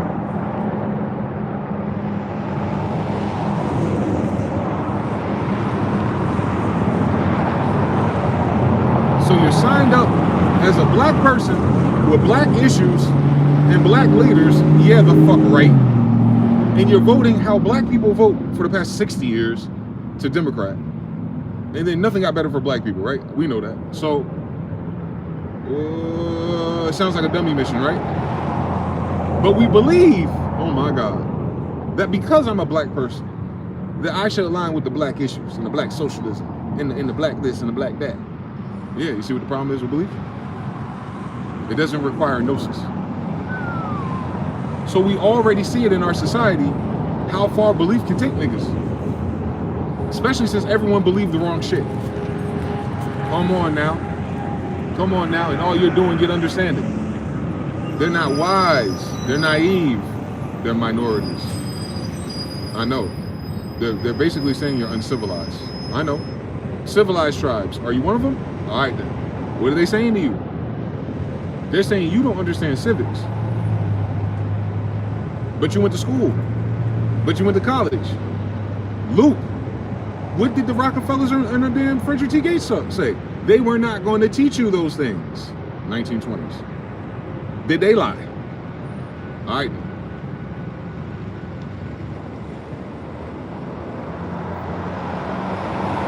So that's why when you read the Bible, what do they start with? This is this character. This is his daddy. He's the son of that guy. And he's the son of that guy. Before we go forward, we're talking about Judeans. Oh, okay, this is what the Judeans were doing. There you go, the end. That's why, oh, this is my ancestors. And that helps you. Well, if it worked for them, then why wouldn't it work for me? They're inside of me, quite literally. The kingdom of heaven is inside of me. All right, your blood, your genes, you get it from them. I get it from my mom, and you get it from your daddy too. Understand everything. So, but Mandel's law, may the strongest gene code win. You understand something, programmer? So, same story. I don't think this system as it is will persist because of the total system issues, no matter what you identify as, right? Because we realize that even that game, black versus white politics, Democrats, and all that shit, is about money. That is the Civil War. It's about money. The Civil War is about money. Greenbacks, Lincoln, all that. Central banks. That's what the war is about. Every war is a banking war. All these wars are about money. It's not about right and wrong. It's not about Palestine and Pakistan. It's not about black and white, Asian and not Asian. It's not, no. That is how we down here who believe things that we heard from other people in authority treat it. And that's how they keep you out of their business. Just like you did with the kids. Like, hey, it's time for you to go to sleep. Leave out some milk and cookies to put the seed of faith in that Santa Claus will show up in the morning. But really, they just need you to take your ass to bed so they can pack everything up, right? They need you to get that little sugar high so your dumb ass can fall asleep. Because they know you want to sneak some cookies. And then boom, when you fall asleep by midnight, they put everything under the tree for you. And then when you wake up, oh my God, the cookie is missing. Meanwhile, your mama had a sweet tooth. That belief is everything, ain't it? For a child. But when I was a child, what did we do? We did childlike things, such as believe in Santa Claus, in colors, in minorities.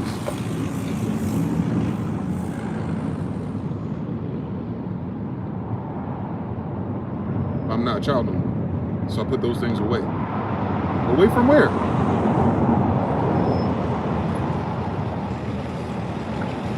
You stop creating and imagining and approaching things like a child.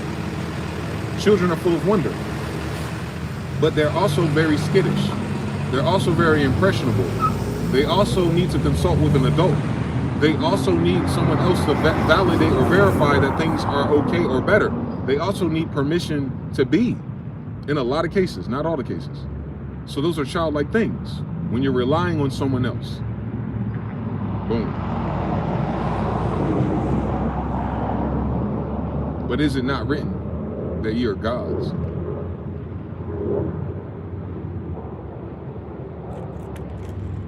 Okay.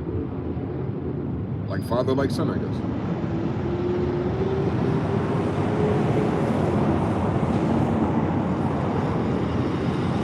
Once you understand that shit, it'll start to change. It's not instant though. You gotta think about, you have over what, 100,000 thoughts a day? You gotta think about how long you've had 100,000 thoughts a day, and how many of those thoughts were the same, and how many times you trick yourself out of your own bag. I'm taking notes, by the way, for my damn self. Shout out to Gorilla Gospel. Check you out later. Catch the replay. Shout out to JPX. Shout out to Verbal Artiste. Oh shit. The Minority Retard Not Report. I'm telling you, man. My people perish for lack of knowledge. I guess guess you don't get it in college. You learn how to operate in systems. Industrial Revolution, factory workers, we know. Factories turned into offices, we know. Offices got computers, we know. Numbers and spreadsheets, we know. They taught you how to do what AI is doing. I know. But they didn't teach you anything. They instructed you on how to behave. That's called conditioning, by the way. And it's crazy that the same people that believe that the white people conditioned them with the Bible don't believe that the same white person conditioned them with school. Ain't that a bitch? That's a weird contradiction. It ain't like they went to their school library and started reading all the books you ain't supposed to read, and then came home and started showing us book reports and making us believe new things. No. Motherfuckers don't even talk about what they learn in college. They talking about what job they're going to get, which is going to give them fiat, which is going to give them guarantees in a belief system that the value of that is going to get them the thing that they dreamed about. And now we all live in a world right now where it's like, oh man, that's kind of sour. What am I going to do now? And that's why people are hung up by the way. So I have compassion for it.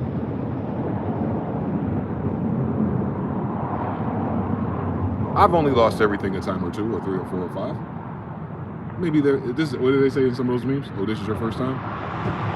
That's all. This is a lot of people's first time being confronted with the reality that their outdated old world belief system is no longer compatible with the reality of the day itself. So they're going to go look for Jesus. Oh man, Jesus got to come back now because my beliefs of the system where I didn't need Jesus before isn't working, so Jesus is the only thing left. So you're going to see a lot of things like that. Or you're going to see people going, well, you know, it's the end of the world and we're going to blow each other up and the nukes are going to go off. Oh, you still believe in nuclear warfare? That's a crazy fucking story, Cold War. No, it doesn't exist. They would have been did it. Do you understand what you think Israel, who's just killing everybody, would have waited to use that? Come on, wake your ass up.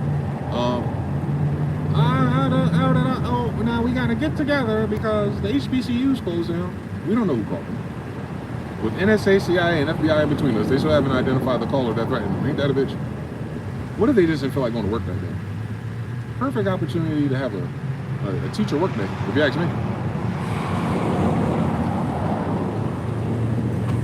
Since white people own your HBCUs.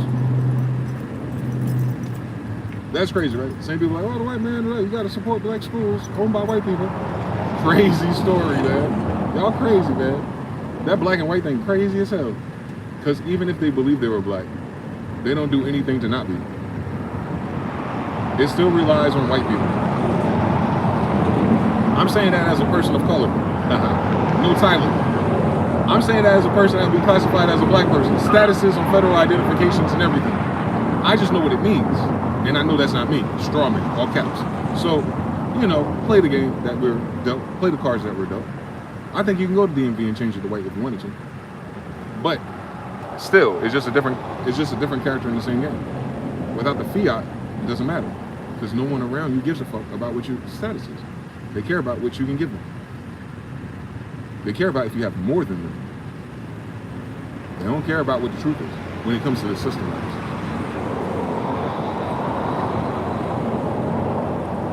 Gotta keep that in mind. So you don't start believing weird shit when it comes to solving problems, and you don't invoke weird code and weird references that's going to create even more dilemmas and problems. And that mountain turns into 2 mountains, and 2 turn into 3. 3 mountains get 2 mountains, and 2 mountains get 5 more. I don't even know how it goes. You don't have so many mountains based on what you believe, if it's incorrect. Instead of just saying, say lo que lo say. It is what the fuck it is. Whatever they say it is, that's what it is. Fuck them. That ain't me though.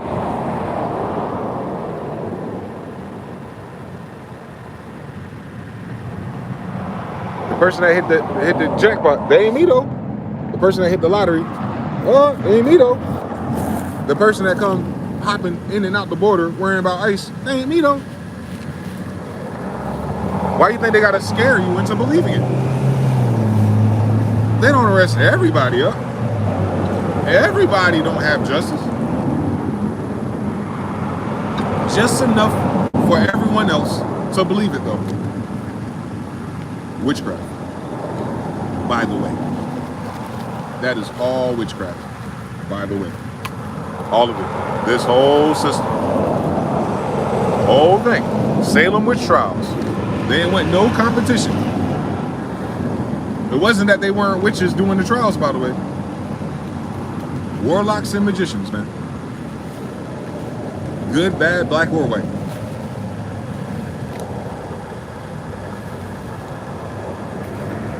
And because we changed our language model, thank God, I want you to notice something. Because witchcraft or spellcraft requires words. And for the people to have a consensus belief of what the words mean. So you imagine with the internet and the new generation of kids who use the same words and now they mean other things. Or they have more nuance, new layers, more connotation. Now, a lot of the people who got used to the old word model for the little narcissism spells and their control and influence on things, you notice it don't stick no more. For instance, the first thing I noticed with the new artists, and just in this year alone, whether it's JID, SZA responding to some Instagram posts or people like that, their interviews and everything, they answer all their questions in an old language model. And when I was younger, I didn't notice it. I'm like, cool or interesting answer. But now, maybe for you too, now that I bring it to your attention, you'll notice how fake the answer is.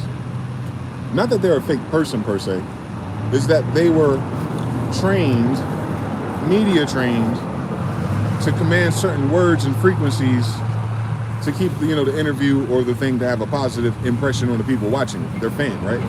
Fanatic, by the way, don't listen.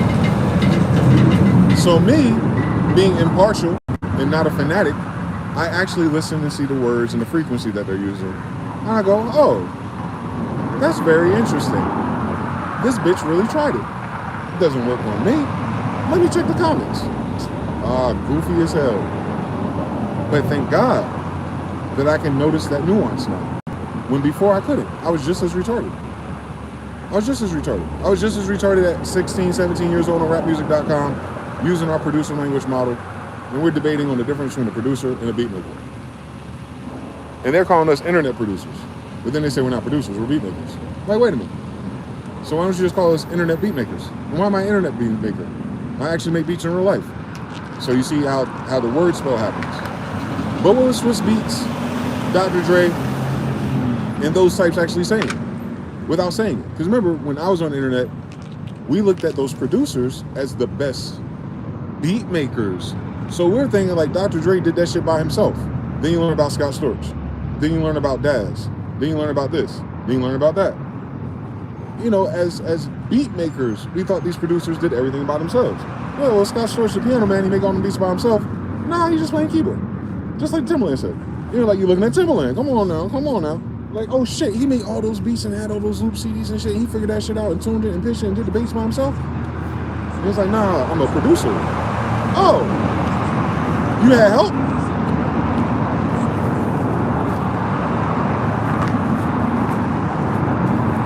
Who's Ron Clark?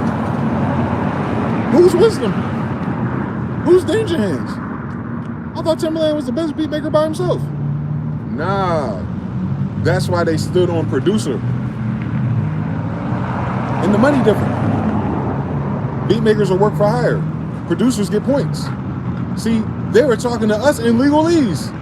Oh my God, Lord. I hope you open up their eyes, God. Because if a fucking hip hop producer is playing that silly ass game, imagine everybody else. What they were trying to say to us is, you're not making the same money as us as producers. We're credited. We're legalese. Publishing, royalties. You're just selling beats. It's a different thing. But we didn't care about that. We said, we heard your beat, and we're gonna make shit just like that our damn self. Right. They forget that we were kids on the internet that wanted to learn how to make beats, not how to sign the right contract. And you know what they could have did for us? Since they didn't tell us how to make beats, now we kind of know why. They could have taught us how to spot a good contract. They haven't posted a fucking contract once. Hence, cap. They were just saying shit. Their pride went into the belief system that because it is what it is, and they are credited as producers, that they're at the top of our pyramid. Then I went, fuck them. I know how to produce at my home. I know how to record at my home. I can play everything. I can sample like a fucking demon. These niggas can't see me. In fact, I produce and beat make way more songs by myself than they ever could. Proof. So, I wasn't trying to become a producer. To sign a contract where I have to sign my rights away. And then go on YouTube and rob all the little kids who are beat makers because I'm a producer. Ring a bell, anybody? The same producer using AI to produce shit. Ring a bell, everybody. The same producer can't make another kick pattern with the same snare from 1999. Where's DMX at? Ring a bell, anybody?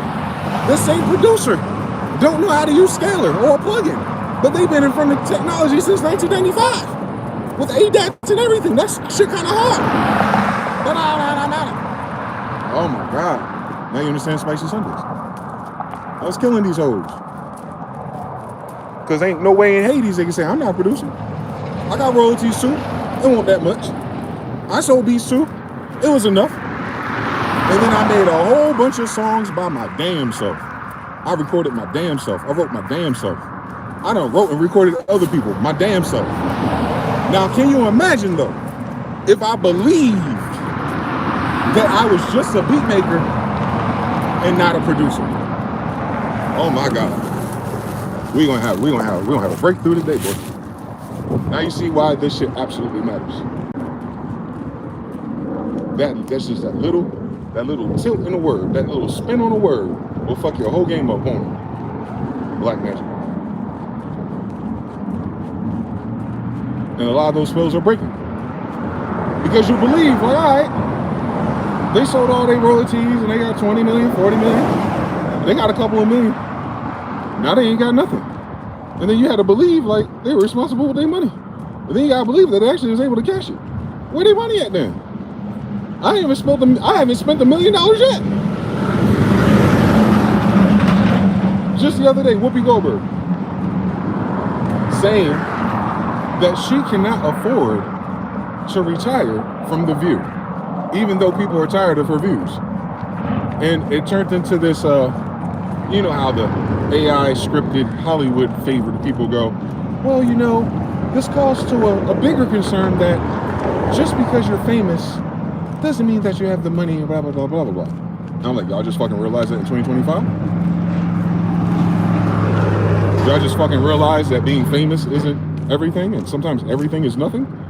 Y'all didn't read the Bible yet, using King James English. That's crazy. Anyway, so someone like Whoopi Goldberg, think about it. She in her 60s. She best friends with all the Jewish people with all the money. They didn't teach her how to stretch her money and invest. She was sleeping with them. All right then. So, and she's famous, right? Movies, TV shows. I think even she was on a record or two. She knew all the famous people, dudes back in the 90s, peak 80s type shit. Like, Whoopi's that dude for real. But she ain't got no money. What I'm saying is, the way she talked though, her authority on that show though, was on the fact of the belief system that she know what she's talking about because of her success, because of Hollywood. Thus, her view matters. Oh my God. Oh my God. If you found out that Whoopi Goldberg, to pay her rent, she gotta work at Waffle House, you'd be like, I'm not watching this damn show. What the fuck she talking about? Come on. Come on. So they don't say that part out loud. Black magic, by the way. That's spellcraft. It's the omission of the reality that causes the spell too. You don't have to craft the spell by adding on, aka making people believe something new. You can make a person believe something about you by withholding information. Ain't that what girls do?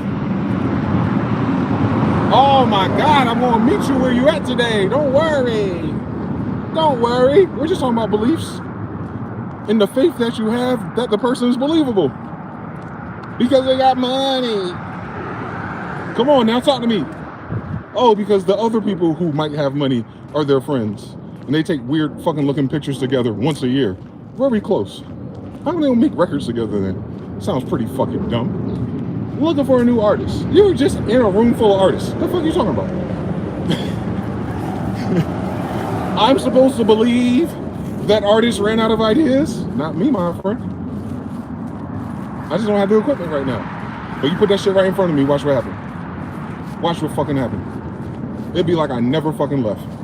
Thus, belief is everything. And that's probably why it's so much more important to believe in yourself. Women do the same thing. They stretch beliefs. It ain't working no more though. That's why they hated Kevin Samuels, because he broke a spell. Now, in a human, yuppie, regular environment, they might not have seen it that way, but they reacted that way. They're like, I don't like the way he's talking. What did he say? I don't know what he said. It's the way he said it. He didn't say it no particular way. I heard him. He said it. He just said it plain. That means they were triggered. They can't repeat what triggered them. They were thinking, and then it contradicted their what? Belief about their own value. Ooh. So if a man just talking can get all those women sparking and change and challenge their internal beliefs, then maybe those beliefs weren't true. Oh my God. And now we're living through it. We're living through the fact that those particular women, beliefs about women in themselves and their value wasn't true. Men are typically more logical. So we're standing on that. Like, why am I paying 100% of anything, bitch, when I'm married? You don't even have my kids. Doesn't make sense. If we're going to cohabitate, 50-50. That makes sense. What would my wife think? They can't do nothing with that counter move right there. Because they say even if they're a relationship, if there's no ring on it, they could go do what they want and hang out with their homegirls and blah, blah, blah. They could be gone tomorrow. Very easily. And they're right. That sounds like 50-50 to me. They don't even understand that yet. But they're talking about it. And I'm going to help my little brothers get there. What sense does it make for a man to pay any 100% of anything for anybody that's not theirs? Even if you don't believe in like the institutions and paperwork of marriage. If you know, gnosis, that girl don't have a track record to stick around in serious relationships, man, it should take you 10 years before it's 100% of anything. Just so you can see for yourself, for your faith and her belief to turn into something else. And then you got the other ones, reverse. You got the people who, you know, college and sports, they get married right away. Like they couldn't wait to marry that bimbo. And then what happens? 6 months, a year, 2 years later. Yeah, I think I'm unhappy now. And my own unhappiness of this 100% arrangement, I went half for myself. Like, wait, it's only 50-50 when you leave, bitch. See, the math equations is spinning. It's breaking their spell. Absolutely breaking their spell. It is. And I'm happy to see it because it was a spell. I didn't realize that as a little boy. Many of you probably didn't either. Motherfuckers were just saying shit. And because we're in an exchange, it required you to play the game by believing it. Other brothers got lucky. They were like, I found me a sister that didn't believe in that shit. I know that's right. See, you had to find a sister that don't believe in that shit. But every sister you know watches another sister that believes in this shit. It's gonna be really hard to find. Cool story. Not for a longer time though. Because it's never going back to that. Financially, systematically, everything. And isn't it crazy if you really think about it? That idea that women are valuable no matter what relied on this system holding value for them. And now the system is losing value and they're talking about, I feel valueless. Wow. Your value came from outside of you again, huh, sis? Same story from the beginning.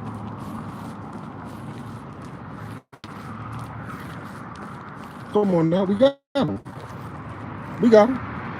We got them. We got them in 4K. We got screenshots of their tweets. We got the VOD replays of the B. Simones and All the people moaning about a grown-ass man. Ken Sanders was a grown-ass man. He knew what the fuck he was talking about. It didn't matter if you liked it. He's a messenger. What did they say? Don't shoot him. They're celebrating that he did. These same stupid hoes is talking about Christianity and Charlie Kirk. They don't even know what that motherfucker said. Think about it. Do the science real quick.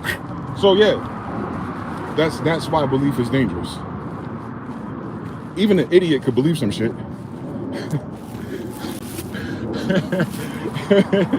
Even an idiot could believe some shit. But ultimately, belief is for yourself. We've seen how long these girls believe the bullshit, and it works for a little while, didn't it? They never got married and happy, but I'm sure they went on a lot of cool dates and ruined a few 100% relationships. I'm a witness. Can I get a witness? I'm a witness.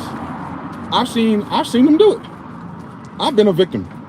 Have you or a loved one or a brother in the chat been a victim of this erroneous belief system that because the virtue of a woman that's available, that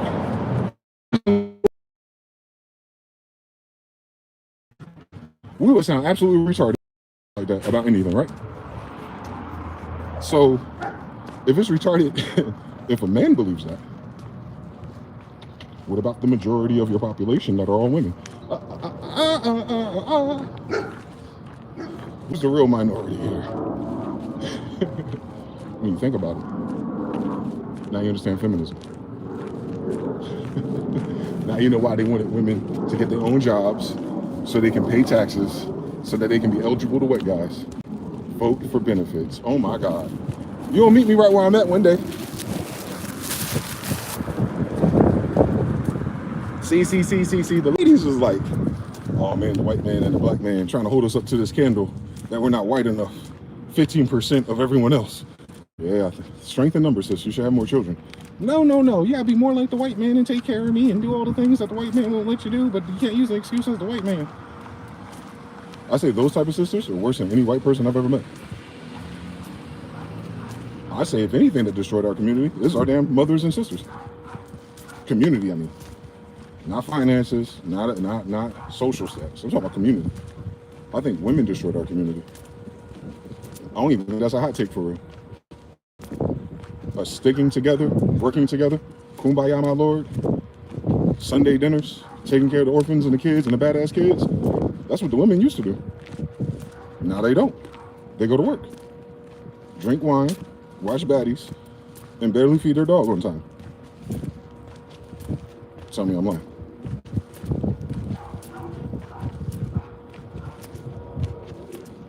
You know a sister or auntie or someone that right now, if you got hungry, she got a plate waiting for you? All them food stamps. Come on, think about it. Some of them don't even know how to cook no more. So we can even recreate fucking soul food movie right now. Which one of these girls really know how to do soul food? I'm waiting. It's not healthy because some random thing I saw on Facebook said so. That was slave food. Well, you believe you were slaves, so what's the problem, bitch? You think the slaves were stupid? They were the only workers. If anything, the slaves were the smartest person here. They did everything. What the fuck? You go to work, don't you? What the hell are they talking about? But Starbucks and Chick-fil-A is not. That is weird story, sisters. I'm just waiting for one of them to tell me I'm fucking lying. If their prayers get answered quicker and they pray for the goofiest shit, Goofy will be at the front door in minutes. Not all of our sisters, but plenty of them, just based on what they're expressing. Happy birthday to me. I'm 30 plus. Here's a side angle of my ass. I look younger than ever, and you're still single and unmarried. Marriage isn't everything. So you're just showing your ass so you can fuck them more. But you want a man to take you seriously. That's a weird belief system. That I'm not doing these things for males and shit. So you're showing your ass to a bunch of girls? Oh, you're a down low lesbian. Like we suspected. Maybe that's why you're not married, because you're a lesbian and all the men can detect it. Cool. Why are you down low, sis? You got all the gay best friends. We figured it out a long time ago before you did. See? Black magic again.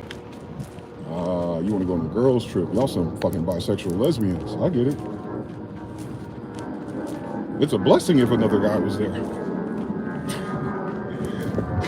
Because I know the girl you messing with, she a hoe for real. Oh.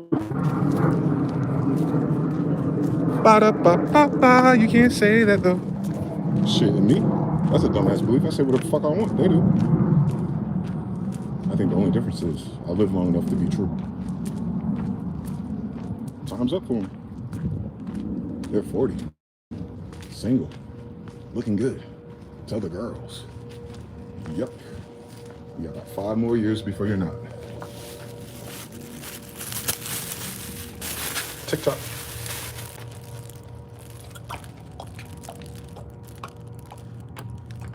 You ain't got enough money for that plot. Because men do not care about how much money a woman got.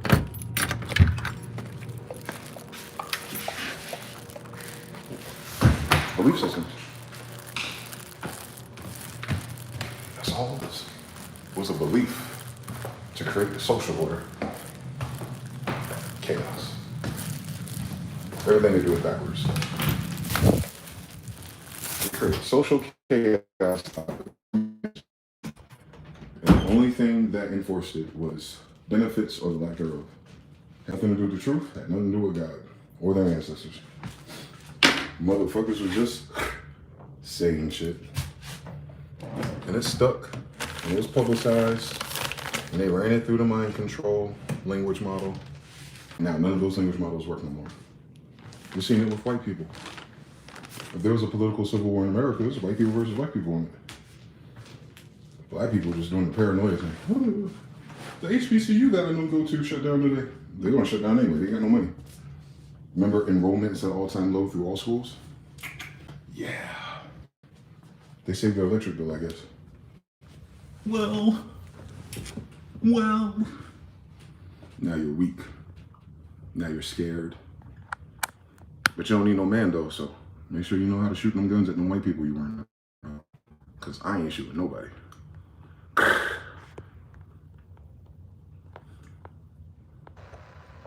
Damn, girl, I didn't know it was a cancel till Friday. Oh, it's your birthday?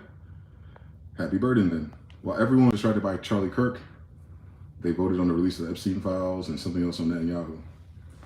I mean, they said that the Epstein files was a distraction. So they used a distraction to distract us, and the distraction of distracting us. So while everyone was distracted with this distraction, this other distraction was undistracted. I thought all of it's a distraction. How did it distract us from a distraction? Then you have an interesting category going on now, that possibly everything that makes mainstream is distraction. That is the breads and circuses at play, Romanized. Then you have to say to yourself, are these good quality attractions and distractions? No. So even the distraction engine is weak as fuck right now, right? What am I distracted by in the sense of Charlie? Probably that video is AI, because it's ring switch fingers. I can't call it, but I'm gonna act like whatever. It doesn't fucking matter either way. He wasn't in charge of anything I needed anyway. It's sad if he really died, because he had kids, and he had enough time to change his fucked up attitude about things. But now he don't. Moment of silence. All right, next. Epstein files. Distracted from what? That the President of the United States is on it. He knows that. We know that. FBI know that. WWJD know that. Everybody know that. And everybody that on that list know that. Who distracting what from who? What are reading these 30,000 more emails gonna do? They're gonna make the fucking mountain bigger, right? Like, ooh, the guy in that country was emailing Epstein. Ooh, did you see that guy, Epstein? Ooh. We've been doing this shit for 10 years. Then what? Is Trump going to get impeached or nah? And is him getting impeached going to fix the Federal Reserve or nah? We're in the same fucking boat. Right? Ooh, Qatar said they're going to write a letter to Israel about, you shouldn't have done that. Then what? Israel stops bombing other targets? All right then. Nothing fucking happens in this distraction circus. That's half the problem. Nothing is happening. One side of the people says it's a distraction from something more serious, like our livelihoods. Another side says this is inciting us to overreact to start a civil or world war. While people are doom scrolling and bed rotting, motherfuckers trying to get distracted from boredom.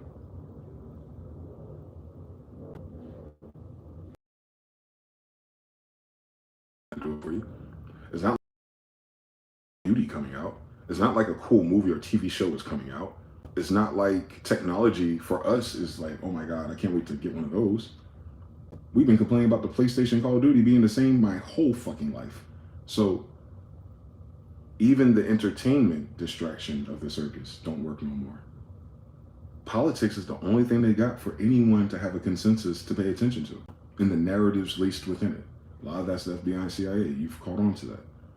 But listen to what they're saying.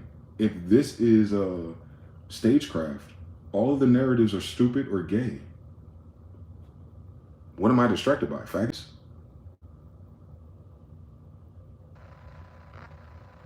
Faggots are distracting me from other faggots. If we do the lowest common denominator. System.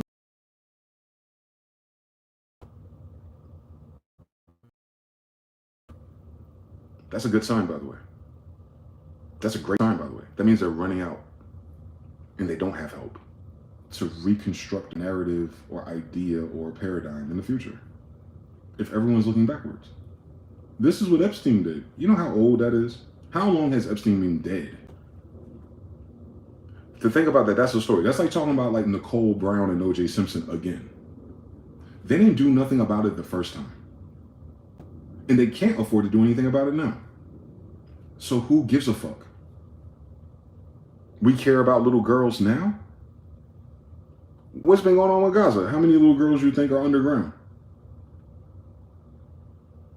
How many you think of those were abducted and trafficked if all of that's Mossad? So the root of Epstein is Mossad, and Mossad is Israel. Who are we distracted by? Epstein does not exist without Israel and Mossad. So what's the root issue? All right then. But free Palestine and Israel, I guess. You don't have Epstein without Israel and Mossad. Right? Tell me if I'm lying. Who gave him all those wires?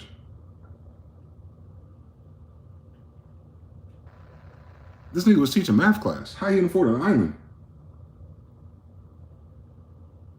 This nigga taught math class. How the fuck he afford a submarine in an island? All right then. All right then. So what are we actually distracted from?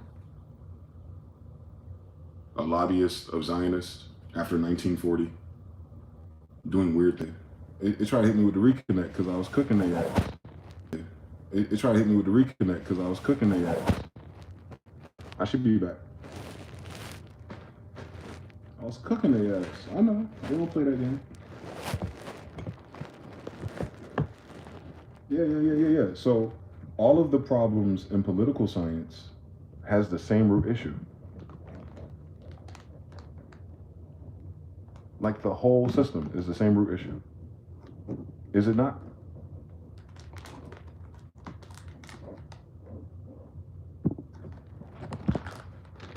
So what are we distracted from?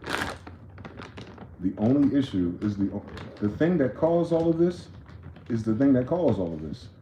And now everyone's focused on the element of what caused all of this. All the attention is formed against them. This is what they asked for. Beliefs. They believe that they were the center of attention. Now they are. Absolutely. They are the center of the show now. It's a fucking clown show. A bunch of ugly motherfuckers with fake money. I know, and it's running out, which is the craziest story. I thought how are they running out of the thing that they created? How can the Monopoly man run out of money?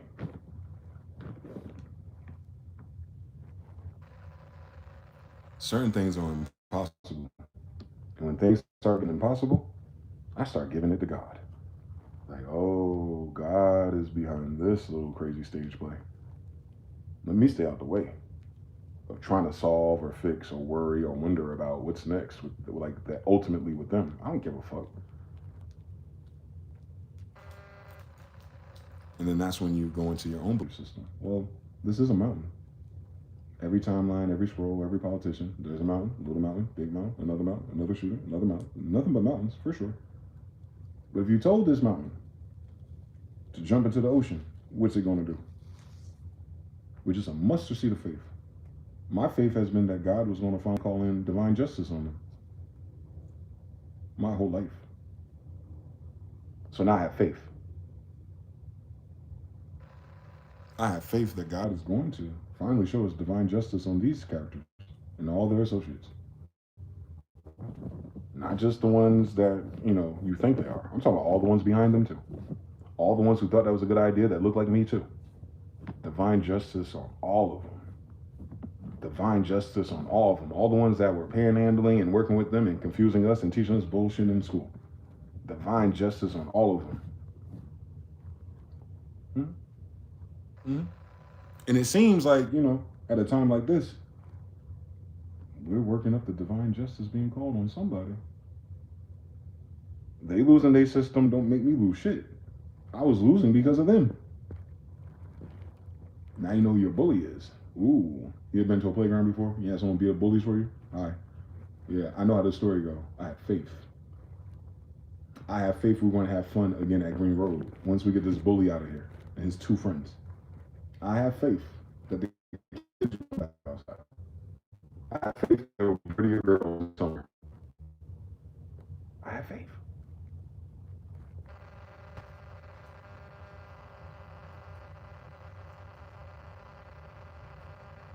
And I ain't never fucking miss. All praise be the Most High.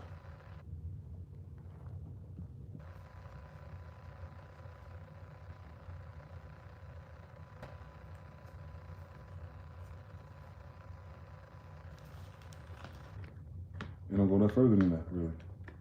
Trying to figure out who's on the file, who's not on the file, who want to do right, who want to bomb now, how much a bomb costs. Man, they got UAP. Man, I'd rather learn about the UAPs for real, brother. Show me some shit I don't know.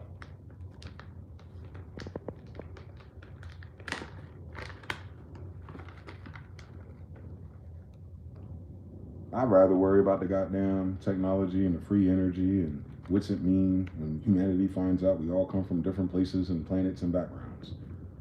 United Nations where? Like, I'm really trying to go there. I'm trying to go to StarCraft. I am not trying to play the Civil War. I'm not trying to play musket battles. I ain't Elon Musk enough. I'm not trying to be the king of the hill of paper sandcastles. I don't want no ungrateful chicken head that done slept with everybody else for free already. I am not playing that game with these niggas. I understand what the game is. I understand what it means to be a winner. But I don't give a fuck. What did God say? So ultimately, I'm grateful for this moment that I'm in. It's giving me time again to renew my vows, if you will, with myself. I thank God I kept all those books that I wrote. That's the only thing I didn't lose. I lost all my pictures. I didn't lose none of my books.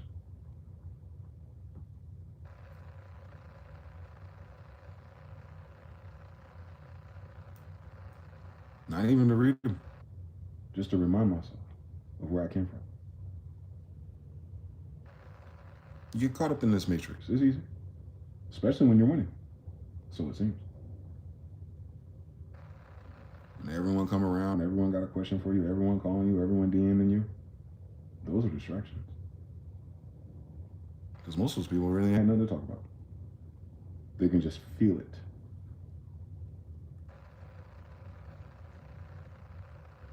They can sense it.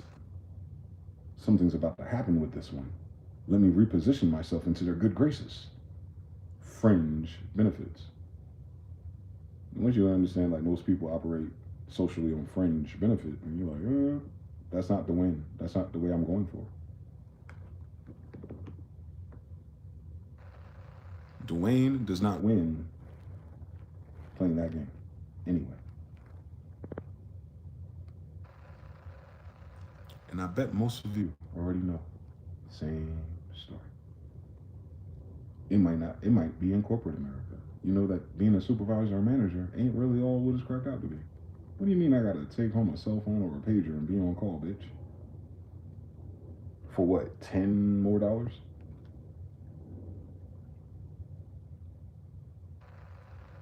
I know you've been there. Your dream company. So your dream was someone else's company? Cool. And what happened when you worked there? Wasn't all that was cracked up to be, was it? That shit burnt out in what? 6 days, 6 weeks, 6 months?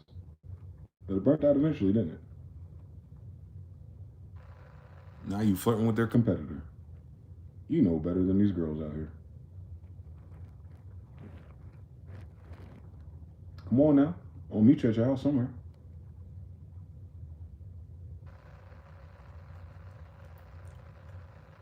You got to be responsible if 100 workers are on pills. Vice versa, too. Way too crazy. Your price is way too high. You need to cut it. And then some people tell you, and I've heard this more than anything else I've heard in my life from adults. It don't matter how much they pay me. I ain't doing that shit. But wait till you get to those story arcs. Wait till you get to those story arcs. Like, it don't matter how much you pay a motherfucker, they ain't doing that job. So, yeah, interesting story.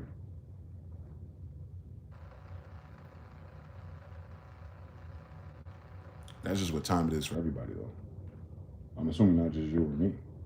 It's happening system-wide. You know how impossible that is? For no catalyst? For no universal catalyst? Everyone ain't on the same accord. How is everyone starting to rearrange their mind in such a way? Or at least, at the very least, people are reevaluating their value system, correct? And then the people who are incapable of doing that, whether technically or academically, those are the ones that are getting frustrated, right? Starting to blow up easier, shorter temperaments, and the ADD conversation is happening again. Like, they didn't have no problem with no fucking ADD when they were making all that damn money. Now ADD is like, now it's time for us to talk about neurodivergent, autism, and ADHD. Y'all showing your ass and your feet on goddamn Tumblr 10 years ago, bitch. The fuck you? It'd be the same people.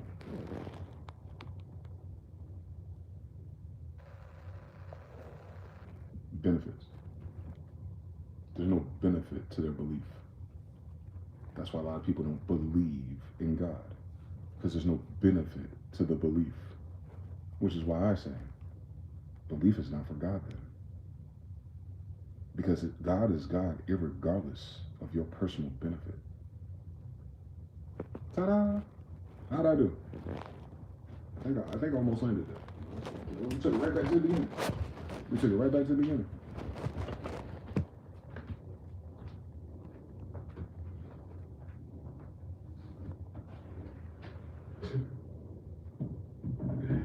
That's just hilarious. That's hilarious. It's sad, but it's hilariously sad. It's the type of sad that makes me laugh instead of cry. Hilarity.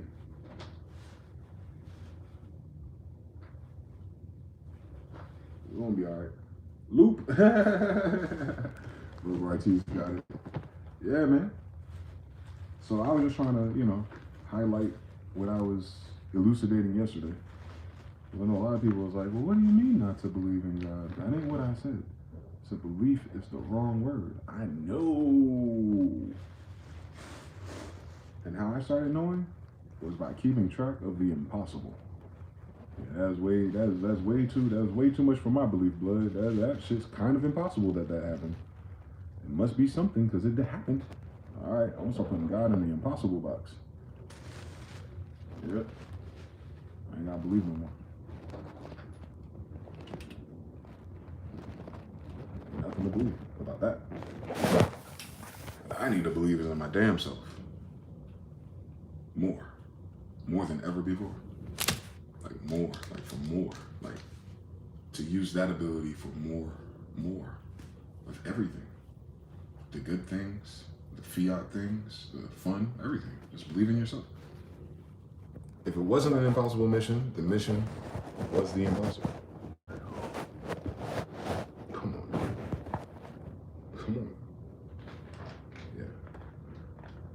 this year has been a mission impossible, quite literally. Looking back, you're like, well, it isn't impossible because it's all A, B, and C, and D. Now when that motherfucker was happening, I could have sworn something. I think I went, what the fuck is going on more in just this year than the entirety of the rest of my 30s.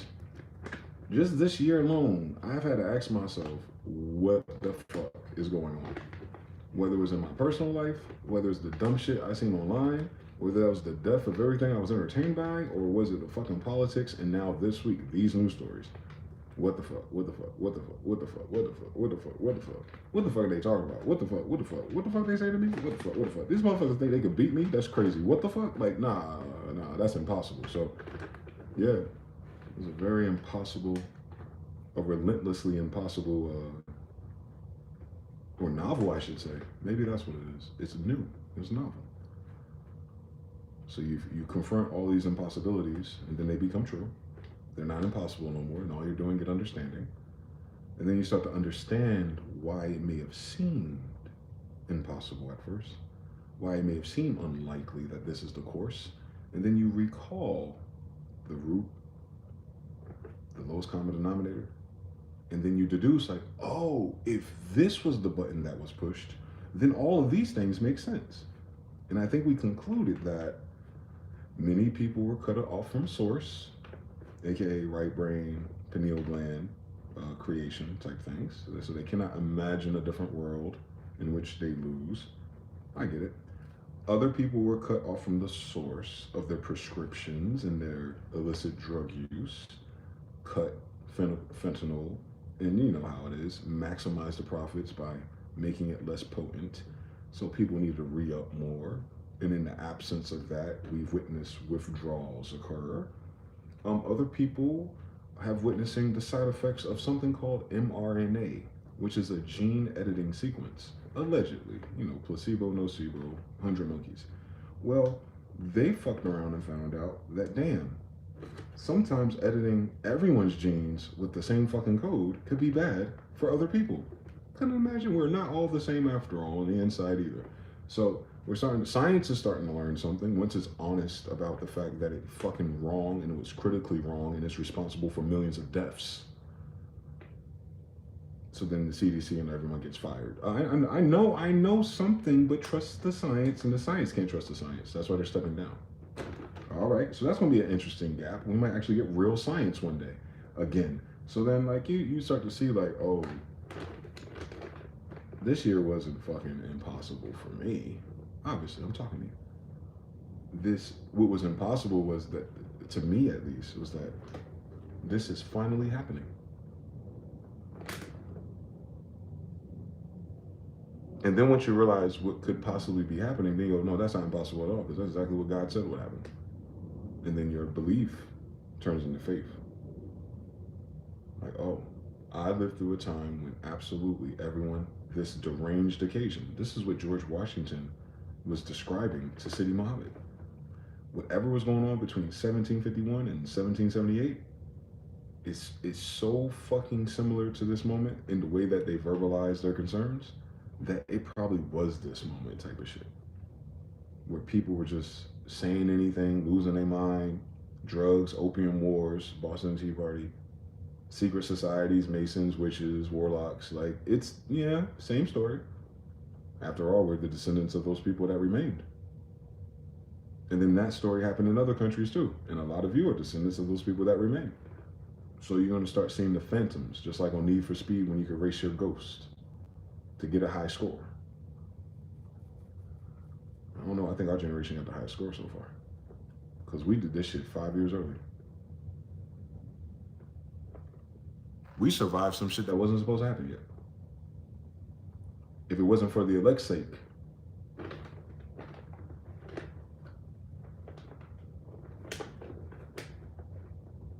Now I know what that means. Before I would just believe that it was a cool thing for them to write in that book. But if it wasn't for the elect's sake, I would make the time shorter. Well, if you make the time shorter, you make the result come to you faster. If it wasn't for the elect's sake, this shit will play out longer.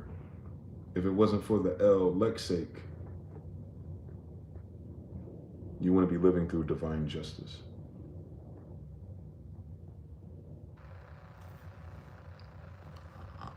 I'm starting to believe something else. I'm starting to believe in myself.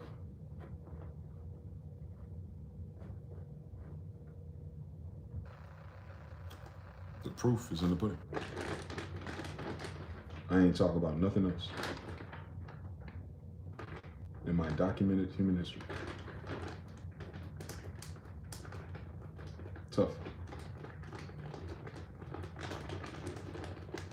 The real electoral college, Harut says 3. This one says just remove the constellations. Oh my God, elation. That's an interesting word to play. The Constantines, the constellations. We down here. We have to be. Why else would the people who are in control of everything lose control of their damn selves? We didn't boycott. We didn't protest. We didn't burn down the White House. We were just watching the fucking timeline. And they're still suffering the same type of chaos without all the fires, if you said. But if you convert fire to a metaphor and you go like all the fires that are burning these companies down, per capita, per loss, the United States has lost more than anyone else who's burning their city down. Paris ain't going to cause this much damage to itself. Nepal, not even. We don't have an electing the right or wrong people problem. That's what's unique about this shit. The people who've been following the individuals in control of narrative and politics and funding, they're questioning themselves about what party line they're on. Meaning, even to the most brainwashed individual into politics, they don't see where their landing is within their political party, red or blue, MAGA or untrue. Even in those people who used to be able to talk about the nuance, like Sports Center or something like a Joe Budden podcast about politics, they're frustrated. I'm watching, I usually follow the Asian brothers too that come to America, and they talk about it because they have the backdrop of what's going on in China and how they talk about it like that. Even they're like, what the fuck? Get ready for impact. What the fuck? You know, fuck did they fucking damn PDF course? Like, ain't none of that shit adding up with all the people who can do math better than me. Yet, I seen this coming a long time ago. Faith. Faith without works is dead. Gotta stand on business if you believe in it. I just stood on business. Work. So there's just proof that my faith was real. Work. I documented it. I stood on it. I answered it. I researched it. I covered it. I corrected anything I missed. Come back, do it again. I was working towards understanding what the fuck was really going on for real.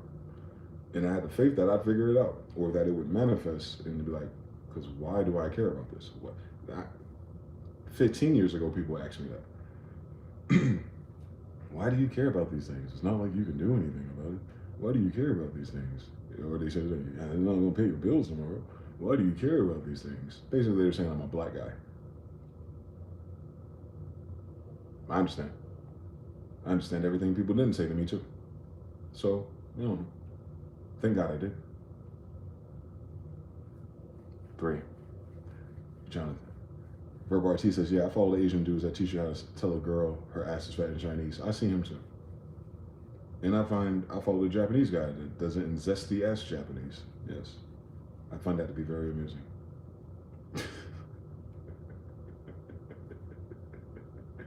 I was like, you've never said that in China. Why he lying to us? But anyway.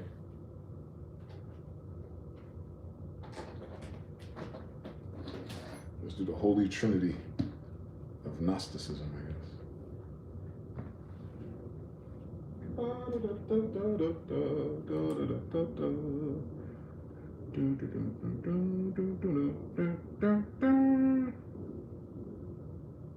Verb artiste, this food is cold. What? I don't understand what's going on.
Word clouding the fuck out of this.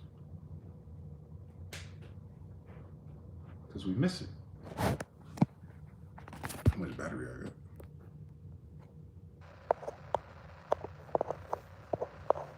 LOL. Jonathan. Mr. Now says, that dude has always put a slap between the Chinese words when teaching. He does. Facts. Whiteboarding intensifies. Alexa, play 10 hours of whiteboard silence, sparingly interrupted by subtle buzzing. LOL. A masterpiece is on works. Y'all crazy as fuck. I don't know if it's a masterpiece. I ain't even smoked yet. That's why I want to make sure it was raw. Alright. So I broke it down. And I could work on it, but this is a rough draft. This ain't that about these things. So I said, gnosis ain't faith, and it's definitely not belief. Knowing is not the same as allowing, and allowing ain't the same thing as hoping. Definitive isn't the same thing as saying it's likely, and likelihood isn't maybe. Truth isn't always facts, but it's definitely not ideas. God, so in terms of gnosisness of God, isn't the same thing as group-based facts, like a doctrination or a dogma. And that's not the same thing as yourself. Reality isn't the same thing as memory, and memory isn't the same thing as imagination. And you see how these all flow together even vertically. Like the gnosis is knowing the definitive truth that God is our reality. Ain't, and there's nothing wrong with ain't, but this ain't that. But faith is allowing likely facts to group up into your memory. And then that, you start with belief, and then you hope, and then there's maybe that your ideas will fulfill themselves if you use your imagination. X, Y, and Z. But you start with probabilities. That little pineal gland thing that worries you all the time, you start with your probability engine. You start from scratch. You start adding variables to it. And then you start doing math, like we're doing now, with some experience, and all you're doing, get understanding. And then you're like, all right, I got faith because before, when I believed on something else, maybe it worked out. Now that I have the faith of a previous pattern, or you consulted other people, whether it's your group, your religion, your leaders, your parents, all right, I'm going to allow this time to play out. It's likely that it's going to work out because it's worked out before. I have a lot of facts to help me. I have the group think to help me. And then I memorized the last time that this has happened. So now we're in math. We're solving problems on this side. But then when you get to the science of it, law, universal, you're like, well, I already know it's going to work out. I've been knowing. It's definite that this shit has worked. You know, the older you get, the more you go through, the more mountains you cast into rivers. And the truth of the matter is that absolutely that there is a God, because who the fuck else created this reality? If most of us is over here somewhere, talking about probably. Truth, science, math, probability. We're all doing algebra. And then I did it like this. That we float back and forth between X and Y a lot, depending on novelty. If we experienced it before, if we heard about it before, you always got to start over, right? Depending on what life brings you. That's you, 5-point star, man. Arm, no, head, arm, leg, arm, head. All right shit, right? You know what I'm talking about. But at the top of that, at that Mount Zion point, is gnosis. The all-seeing eye is knowing. The pineal gland activated. Meaning, once you activate this and you start living up here, when you go to that transfiguration by yourself, when you take those 4 days, those 40 days, those 400 years, whatever that foe is, when you go there by yourself, meaning when you trust yourself, when you actually get to the top of the mountain of man, by yourself, Mount Zion, Montezuma, once you're in your mind and you just be knowing shit, there's no reason to go back to the group think and what going over what the facts are and what's likely and all that shit. There's no need to talk about, well, I hope and I believe and that maybe your idea is this and using and wasting your imagination. And I think that's what the alchemy is. That is the path of the magician. That is the alchemist. It's going from the probability of your fucking existence to actually knowing God. Don't waste your time going back and forth. Either you tell this mountain to jump or you go to the top.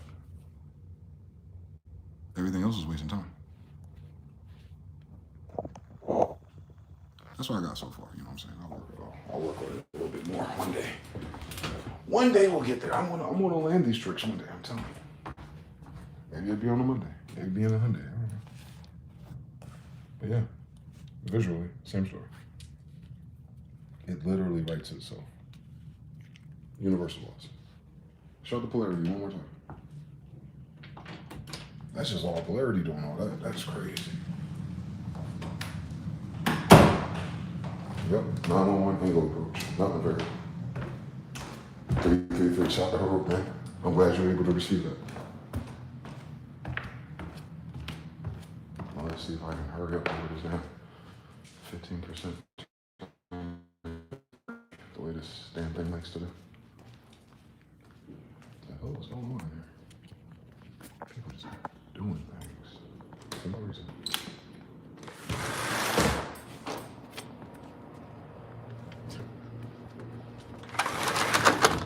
Oh man, hate to be the bearer of bad news. Or do I? Maybe I do. They put a table out here. Let's see if my internet signal is good.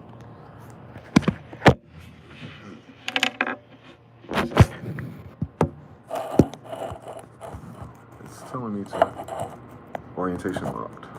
Oh. Yeah, no shit, Sherlock. What's that got to do with me streaming on YouTube? Oh my god. And then it doesn't unlock. The fuck, bitch? I don't have a solid. Oh, I need to do physics now. Hold on.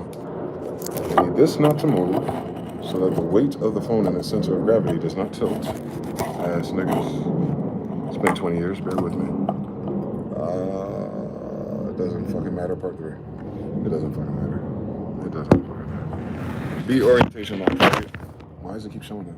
It blocks your whole screen when it says that. YouTube's fucking pathetic when it comes to fucking basic GUI features. Anyway, but yeah, man. How you guys feeling? What's going on with you guys? Math and science, green check mark on Jonathan squad. Yeah, it's important. And even that's a form of journaling for real. You may not need to write down all of your feelings and do a fucking documentary about every day of your life. Just start writing down math problems.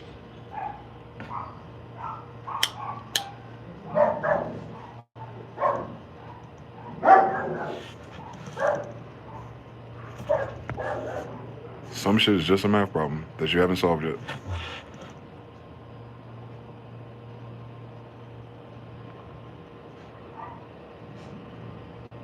Shit. Thank God they made us do homework.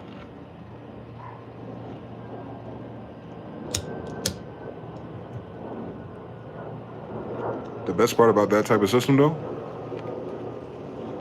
when you get used to doing that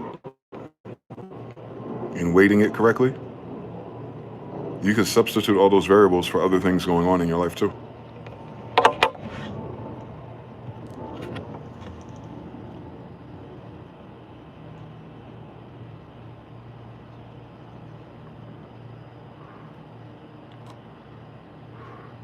Damn near everything. Jonathan says 3, they're all math problems. Yeah. This one now says, if you can see the blocks and turn them into variables, it's already halfway solved. Rubik's Cube, yep.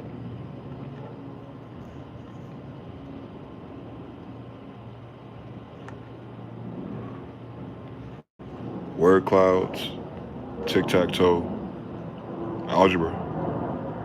Those 3 right there, man.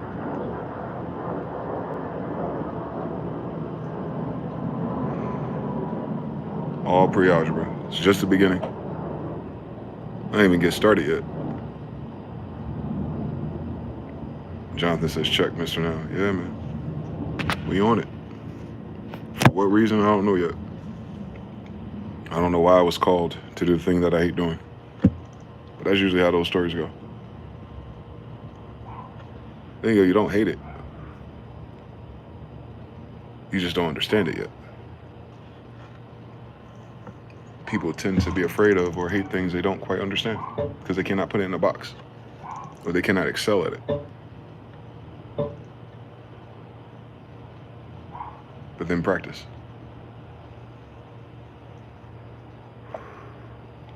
I had a lot of practice. I'm old as shit. What a time to be alive. I know that's right, man. I was hoping to find me when I was much younger.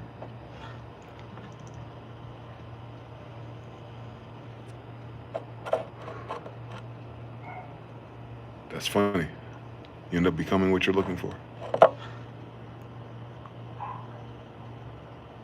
If it's not there, it's quite likely you're going to become it. Start talking about purpose. Like, damn, I wish I had someone to tell me for real, in my neurodivergent language, how everything's going to be all right and worrying is fucking stupid and gay. I didn't need the thumbs up emojis. I needed reasoning, logic, math, science. And they seem to have taught and perfected and went to school for everything else, but even those people haven't figured it out. So what use is their damn education if they're not using it to figure out themselves?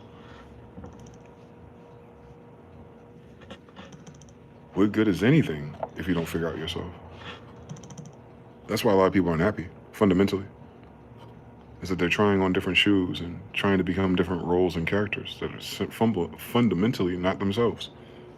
And you're supposed to go through that process, right? Rinse and repeat. Let me try this. Let me try that. Until you start to learn what doesn't work and what does work, what you do like, what you don't like. Several tries. Maybe for the rest of your life.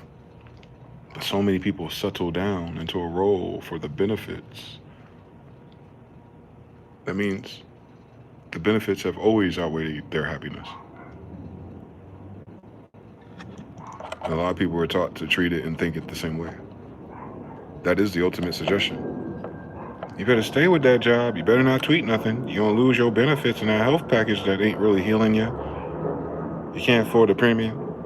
But you don't want to lose it because you won't get it again. What are you talking about? Yeah, you will. Now you have the faith that you can get it.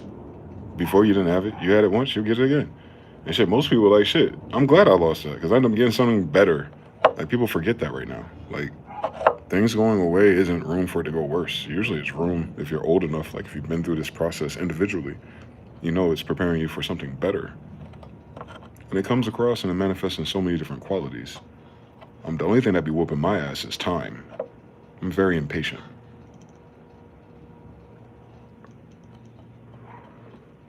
I really can't fix that. I think that's something to do with my actual brain, the way it perceives time. I get to choose how I feel while being impatient, though. That's what I'm working on this time.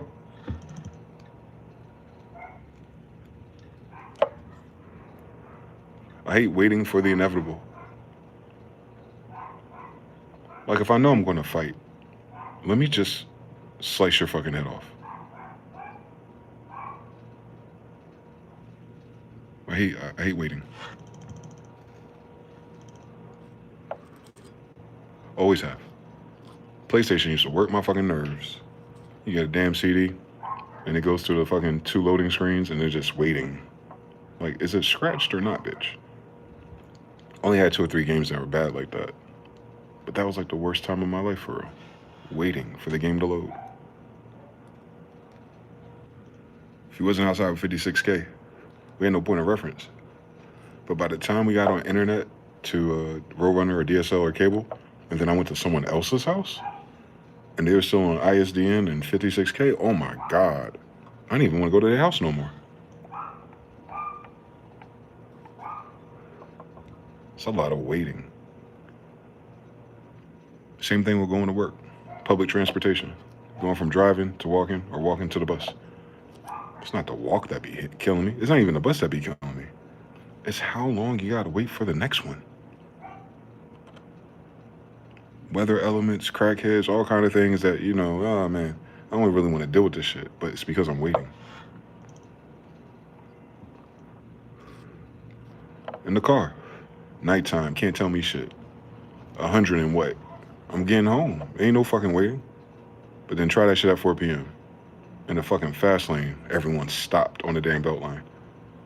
Man, what the fuck am I waiting for? I just did this shit 12 hours ago. I got home in 5 minutes.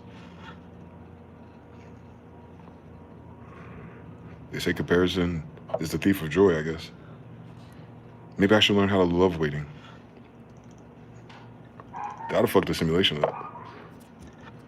That'll fuck the simulation up. What if you start to learn how to inverse the law of the thing that causes you the most distress? We use hate as a heavy word, but you know what I mean. how it affects your nervous system. What if you could reprogram that stimulus or symptom or math equation, that function? How would you turn that around? You know the devil's a damn lie. You don't love waiting, but it's all polarity. If you can't love it, what happens if you can just become indifferent? Serene, I fold my hands and wait, with no care for the wind, nor tide nor sea. No longer shall I rave against time or fate, for lo, my own shall come to me. Jim Burrows, a poem called Waiting.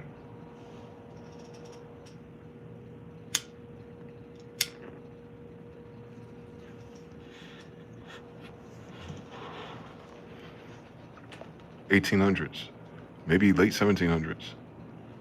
That excerpt is featured in a book called Dynamic Thought, Metaphysics. Even the damn phone is a liar. It says I have 15%. That should turn off at 8% now. That means the battery is going backwards. Lord have mercy. Every time they drop a new phone, well, my battery doesn't really have full percent. What the hell? Libra degree, waiting. Yep, waiting. I should be back. Swallow. I should do another triangle for waiting.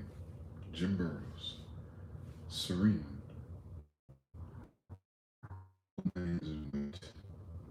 With no care for the wind, nor tide nor sea, no longer shall I rave against time or fate, for lo, my own shall come to me.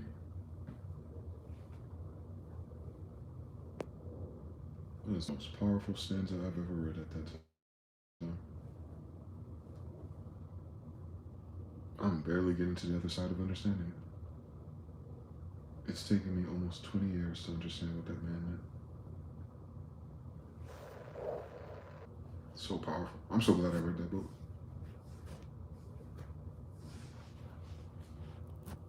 That book absolutely.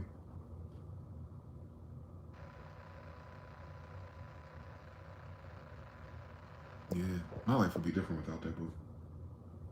You say you back, big back, no Vespucia, Verb Artiste, Jonathan, Harut, we're back.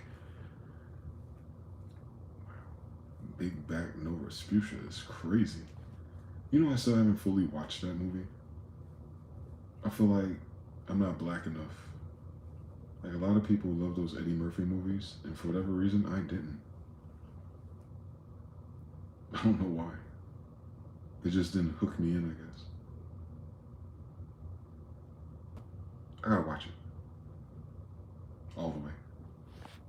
Matter of fact, I might do that. The next time I'm situated, I might re-up my Eddie Murphy subscription. Because even like the movie Life, like almost everyone I'm related to loves that movie. I've never watched the whole thing. These dogs are in a chorus right now. I can't tell if that's a confirmation or a no. What are they screaming about? That lady got beef.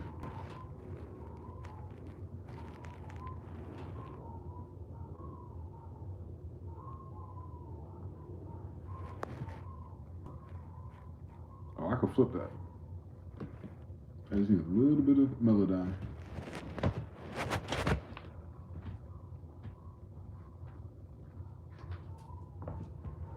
Let's see if I can solve the waiting poem riddle in algebra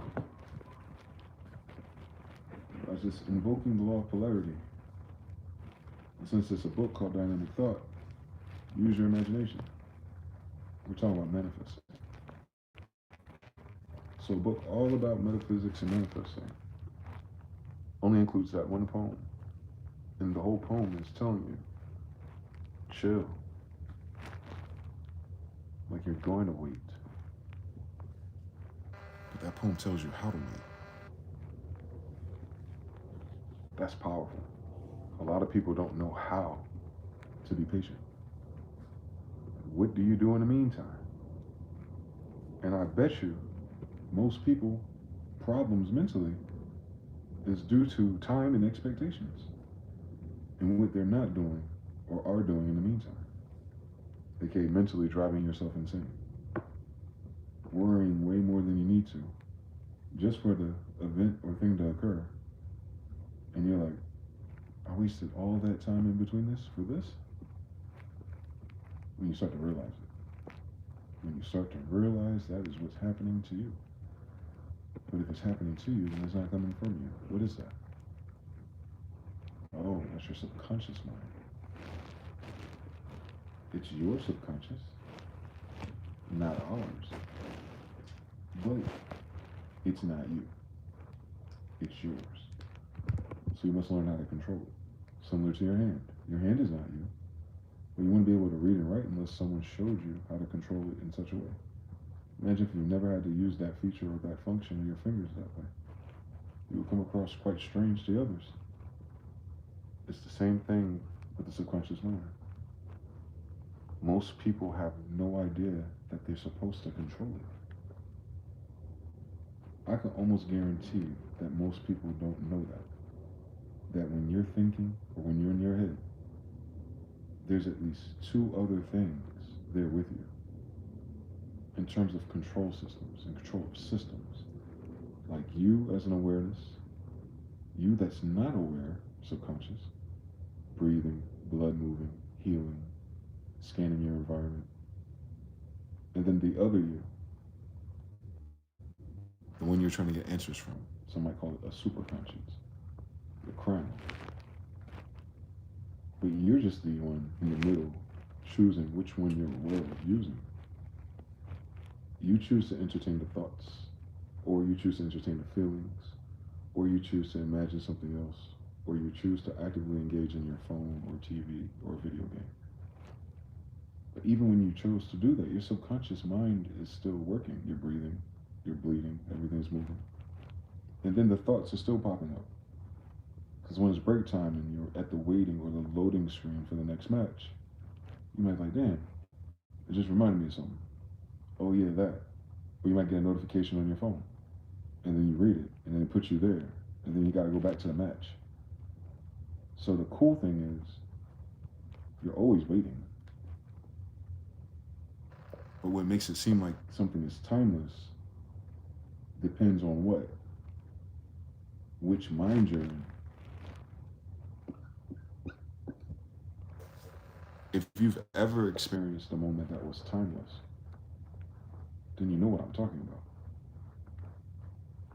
What these books suggest is that we can absolutely control when that happens. A lot of people's like, have you ever heard or noticed? Like those 4 hours went by real fast because of this.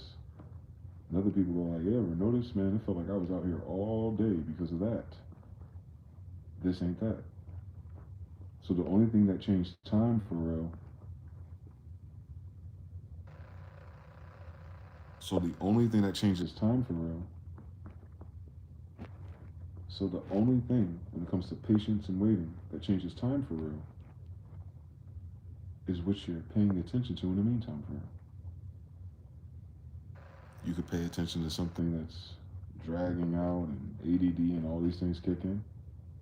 Or you can use your mind in such a way where you create a moment that's timeless. Either way, you're waiting. Same time and shit. But what changes is how you perceived it, based on what where your attention was. And it's usually when you're fully engaged. Those moments, mind, body, and spirit, it's all on the same fucking page. Lots of things we do is because we have to. We gotta pay the bills tomorrow. So we train the animal to do repetitive shit. Meanwhile, the thoughts are somewhere else. The feelings is over there. But the mind of the animal, the body itself, is leading the way. Because the thoughts say, we need it, we gotta do something better. The feelings say, I ain't even feeling this shit, I can't wait for it to get better. And in all of that, all three of them are on a different page. So in that moment, while all of that is true, it's like time is dragging. Time is dragging because you're doing something opposite of what you plan to, or what you imagine, or what you would love to, or what you're passionate about. The distance between your passion and what you're doing is the time stretch.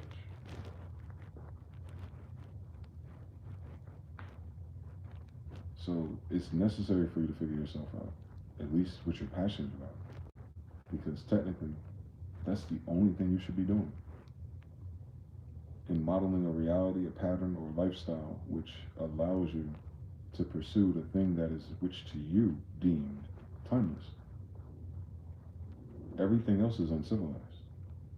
It doesn't matter how much you fucking make. You're getting paid for your time.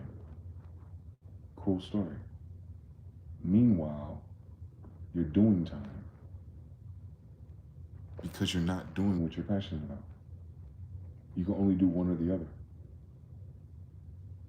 And of course, there's balance, like all things. However, if you level that up, you can spend way more time there. That's what everyone's really saying. They think you need to be rich to change the time scale. If you've ever been a producer and used halftime, you know, that's just a $15 fix. That's above so below, man. Time stretch is really easy now. And that's what waiting is about. Mr. Now says, either learn to love waiting or make wait not apply to you. Let's see.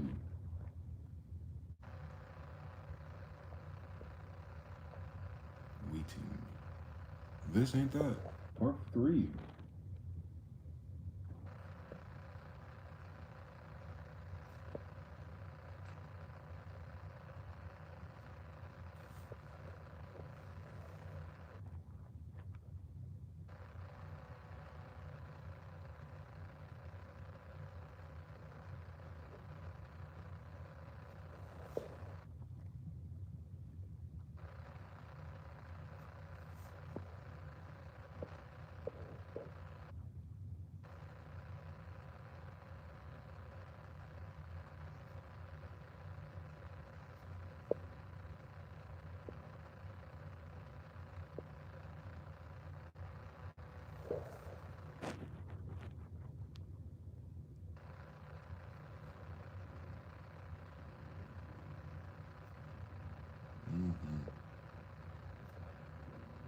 I'll figure it out soon.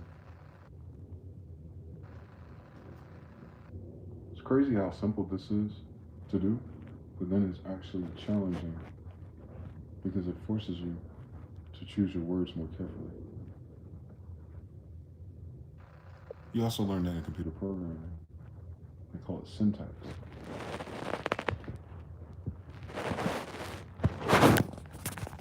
Don't remember too much coding, but I definitely remember a lot of the rules. I know this line is going to need a semicolon because if it doesn't, it breaks the code somehow.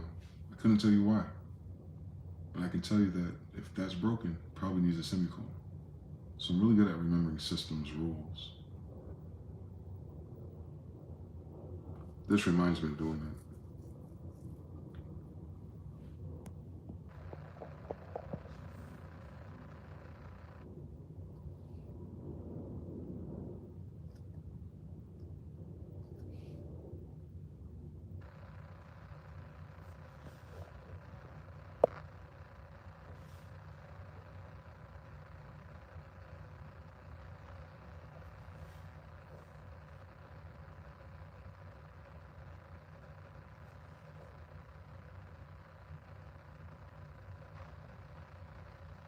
I'm almost there.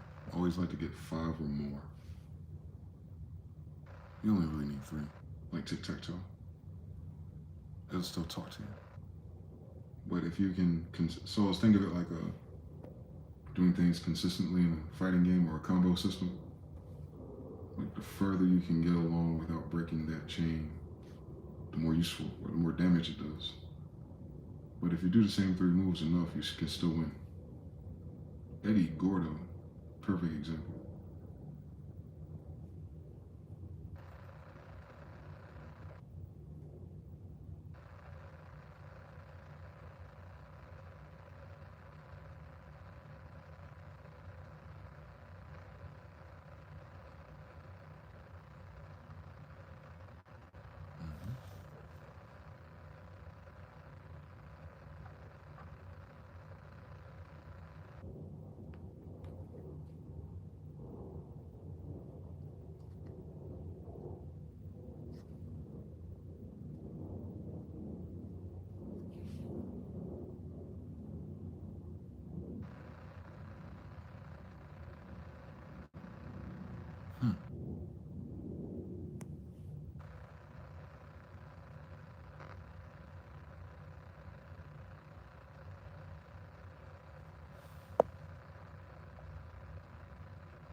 Ain't no prizes for doing this shit.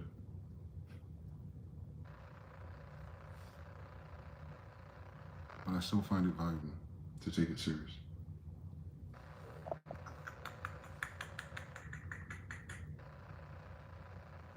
I like that with music too.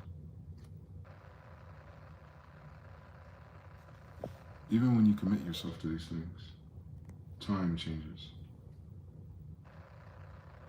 Because there's no way you can do this exercise and then be aware you're streaming and how you feel, and then have to focus on the syntax. It's not random words no more. Now I have to be intentional.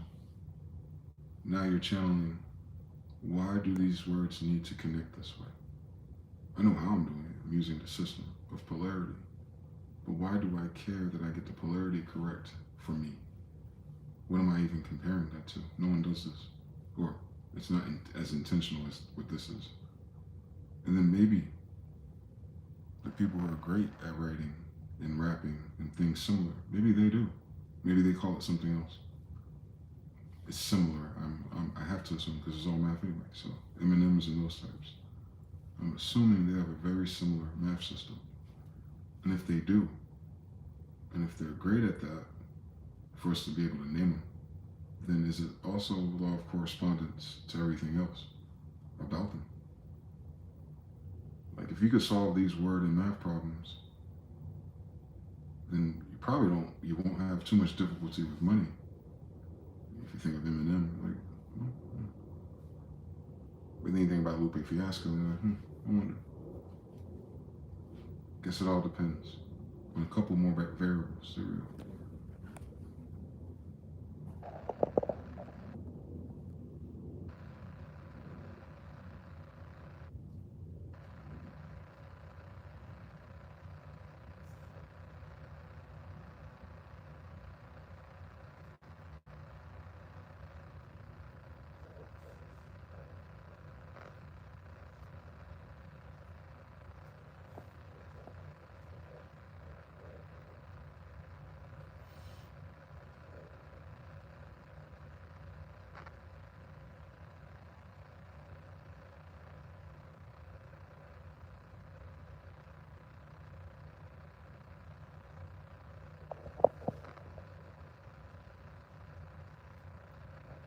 Gay as hell.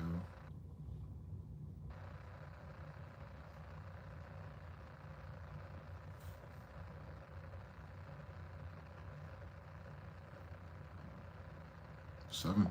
Why not? Start at 7. I'll stop at 7.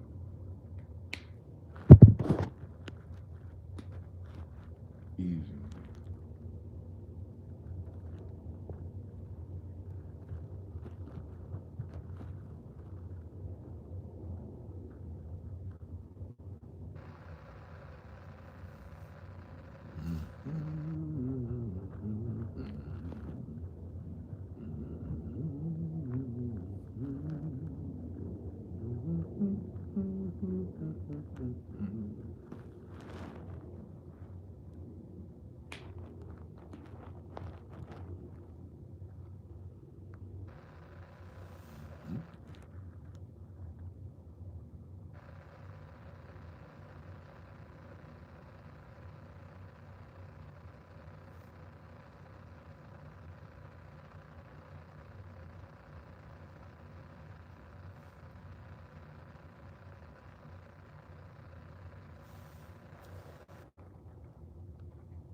Yep. This ain't that. Part 5.5.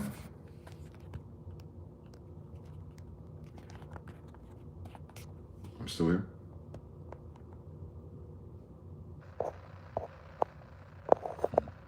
Either learn to love wanting or make weight not apply to you. Mathematically, Mr. Nell said. Jonathan says 3.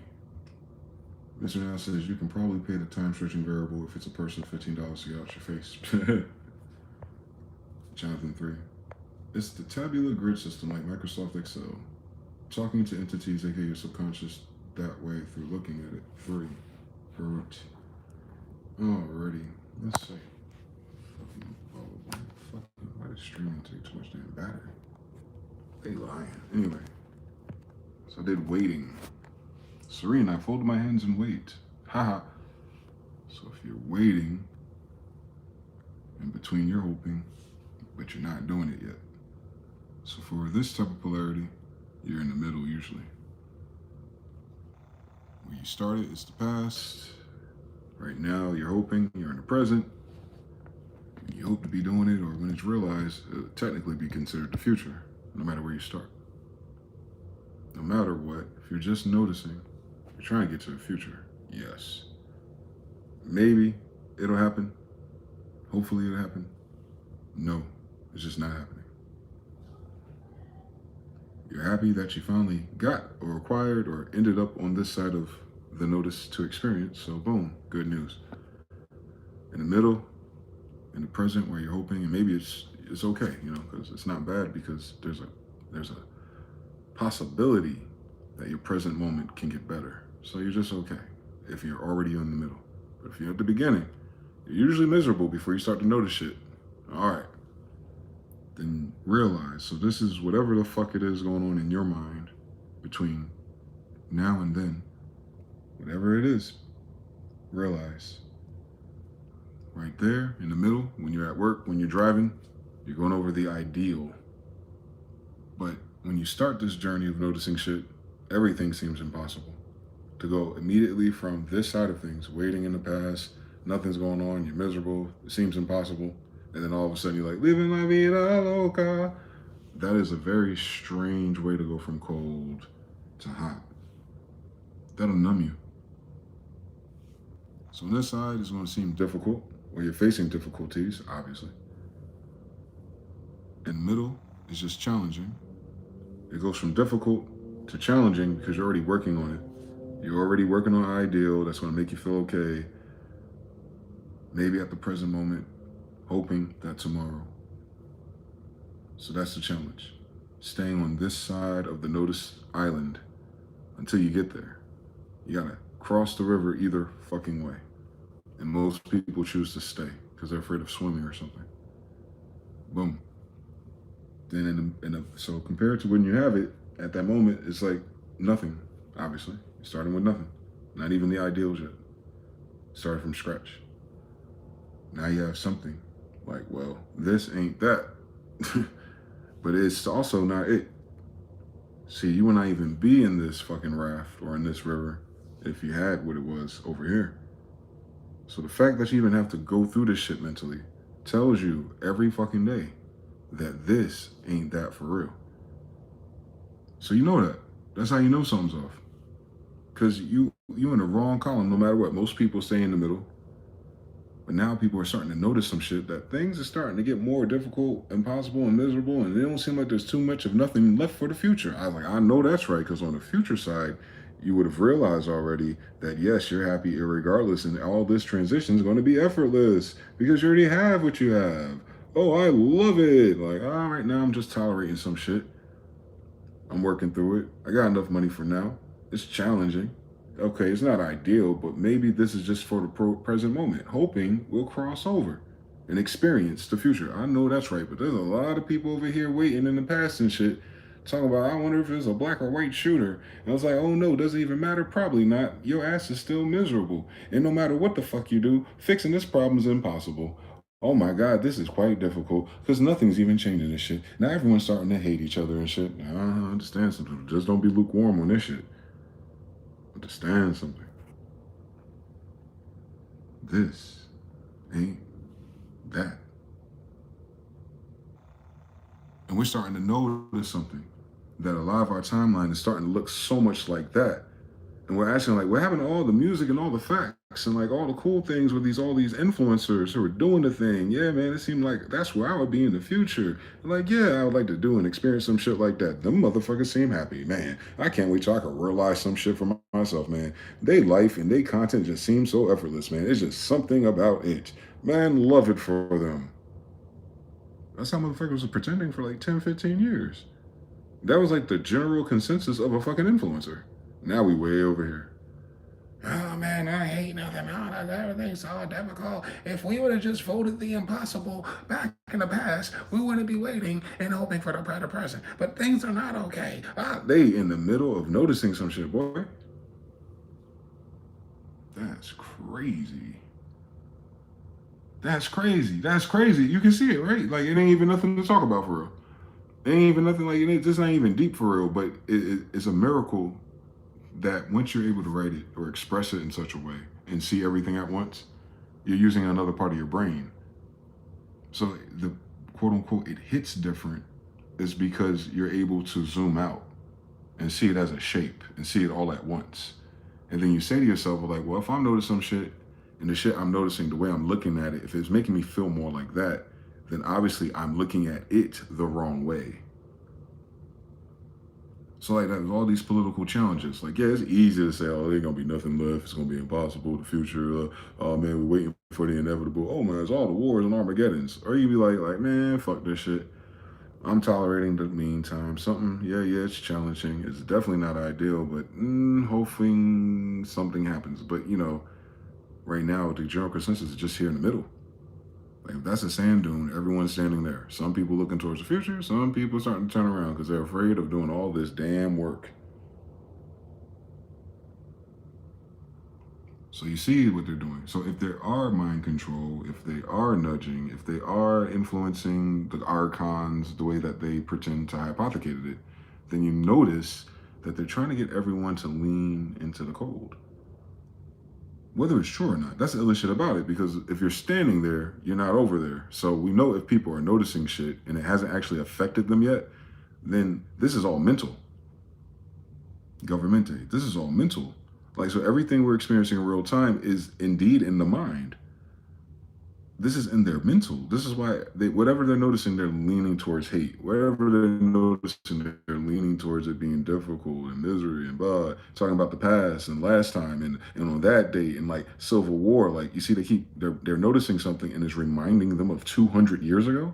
Bitch, you was never there. So what about the present fucking moment? Where do we go from here? To the Civil War and American Revolution? Motherfucker, no. The future. Realize we can do this more effortless because we have all the damn notes. Did you notice something? Yeah, man, like this should speak for itself, bro. You ain't even gotta be like, man, they don't talk to me about channeling, bro. Tell them girls to step their shit up. I gotta represent for all the divine masculines out there. Tell them stop fucking with us. The science. This ain't feelings. But you can use your feelings to channel science. They should try it. This is very rude. This is very primitive. But yeah, that's half the battle right there. Is to sort your thoughts accordingly. The weight of them. And go to yourself, well, how important is I figure this out if it's weighed wrong? Can you eyeball an 8 for 9? You know? So, yeah. I think we might be waiting, just that, waiting, but weight like scale. I think we might just be weighting life headlines and things wrong, which is probably why it isn't moving. So that means what we're doing is we're picking up these buckets of water, thoughts, ideas, and then we're throwing it off the side of the boat, but we're on the highest level, so you're actually hitting the next set of the pier. So you're displacing the water, but it's still in your boat. You just put it downstairs. So then it starts to get lopsided. And I'm watching that through the whole sandcastle environment. I'm talking about everything at once. I'm multi-dimensional with that statement. Nah, motherfuckers are wilding. And it frustrates me. Because as a person that knows the other side of the challenges, like, first of all, a lot of this shit people are upset about is just not true. It might be a groupthink, it might be an accepted or tolerated way of believing something, but it's simply not true. This is not why none of this is happening. So your feelings about what's happening isn't even about what's happening, because that's not what's happening. But you still feel it anyway, right? Like they're still responding and talking and provoking things. They're imagining a vain reality of why they feel that way. And it must be these headlines and just those things. That's crazy. That our whole society is built around the few people they choose to lead things based off of that science right there, how they feel about the future, according to how they see it, and then they apply it to everyone else. And then now they're surprised that that does not work anymore. Because more people are starting to think for themselves. So that's proof of that we have hit a critical mass of self-start thinkers who are simply maybe in the middle of the sand dune, questioning a different reality altogether. Whether it's United States and Tartaria, whether it's Jews and Judeans, whether it's crypto and fiat, whether it's black and white and slavery, like everyone is in real time, because they're talking like this, having to question a narrative, not about the headline though. Like think about it, Charlie Kirk at a talk out in public, had an enemy, shot his head off. At Chicago, like it happens a lot actually. So there's nothing about it happening again that caused all the other people to start talking about polarities of things. But it's interesting that it was him, and it was interesting that because it happened to him, what that meant to so many people, and how whoever those people are expressing that energy in such a way that it's triggering black people, and that has taught and caused black people to go into a certain loop. But that's the craziest thing about this.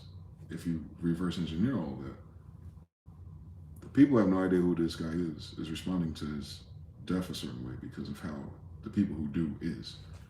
So then one can say that whoever Charlie Kirk was, the people that followed him or were galvanized or seemingly weaponized their language because of his death, is causing other people to be scared. And because of that, we know what the quality of the energy is. Well, if this guy was the Christian, white, big-headed Jesus, then why is his death causing you to act like that? Why are you scaring the hoes? He died. You still alive, but you scaring the bitches. I'm talking about in terms of energy. This guy over there is dead. Can't do nothing about it. You would think you would get to the bottom of who killed him. Like if someone killed my brother and I knew it was a killing and I knew it was like, we don't know who did it, I would spend all of my time getting them. There'd be no time to talk about political things. There'd be no time to talk about what such and such who didn't even know him thinks. That's not important. If I really cared about that guy that much and I felt a way into which I can scare the bitches away, I would rather just use that energy to find out or find who. There's no time for anything else. But his death caused all of this waiting to be time for about everything else that people are talking about in the same polarity. That's very strange. That is very strange for that to be a phenomenon. Even if you want to blame it on the government or some type of stupid ass collective of other people, by the way, the government by itself doesn't exist. The CIA by itself doesn't exist. It's a handful of people, right? It's a handful of people who get to decide what to say, and then everyone else just executes, correct? So we're dealing with very small groups of people across all of this, since they're influencing everyone else. You understand it? So Charlie Kirk's death influenced so many people that you wouldn't even believe it. And just enough energy to scare all the hoes. All right. That's a very interesting multiplier, aimed at the wrong direction. Why are they aiming it that way? Why are they not looking for the white guy that killed him? Why is anyone else on any other side even talking about it? Why is there going back and forth? Then I have to look at the other side. A lot of people on the other side is like, oh, the audacity of this guy to get shot in the neck, saying the things that he says. I'm on that sandbar with him. But then I started to think about it. I was like, well, these people don't really know who he is. They even have his memes in their phone. I did. Stop playing with me. Oh, they're just taking the opportunity to vent frustrations. It's like a one-up. O.J. Simpson. So all of that energy and negativity that's self-feeding its own hatred, by the way, on its own, by the way, There's a multiplier happening. But on its own, without knowing this guy and those people or reading their tweets, that energy was already alive. It was like a release cap, like a valve, a release. TMZ, they started applauding and shit. Even in some other groups, they're like, hey, it happened, he died. Like, what do y'all think was gonna happen? I'm talking about like when you do a celebration like that and everyone starts to clap. Whether it's a good guy or a bad guy, what were they waiting for? Like the nigga got shot in his neck. Like, what are we? If you were going to celebrate at all, you would have celebrated that already. So how do you have the energy to celebrate that he's actually gone? That's weird to me. That's damn near evil. Now imagine this guy, whoever he was, all these people don't know who he is, but some of the people that know who he is, they're waiting for confirmation that he's gone and they're celebrating it. Don't miss that part. What on God's green earth, energy-wise, would provoke all these grown-ass people to celebrate anyone who got shot? I'm not talking about relief. I'm not talking, like, because I think, like, no, I don't know any circumstance, actually. Not even like some of my worst enemies. It wouldn't be a, yay! Like, of my own op, I wouldn't be hip-hop hooray, oh. I'm like, finally I won. But anyway, next. Like, it's not a, hey, it's not a up. It's a release and it's forward. That shit is, hey, and go backwards now. That's fucking crazy. And as I continue to explain this to you, you start to realize this has nothing to do with Charlie Kirk.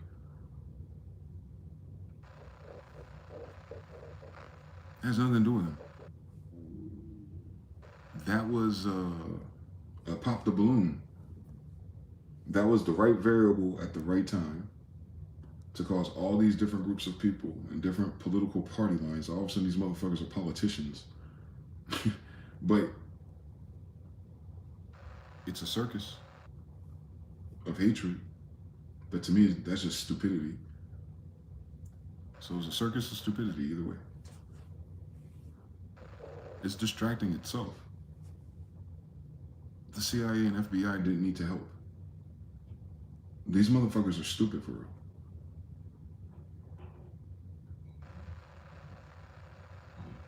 The hatred is proof. Very easy to do. Hatred and IQ. Law of correspondence. So the majority of the headliner, the majority of the algorithm, the majority of the awareness language model of what we call people has been lopsided towards stupidity for years. I think that's what the difference with this civilization is and what it was. I think they were leaning towards like math and science and technology for real. Like they were very serious. And because they were so serious, they were able to build and go as far as they did. And whatever interrupted it, blah, blah, blah, blah, blah. It obviously wasn't something smarter, stronger, or better. But we know it was stupid. And now we're having a mud flood of stupidity.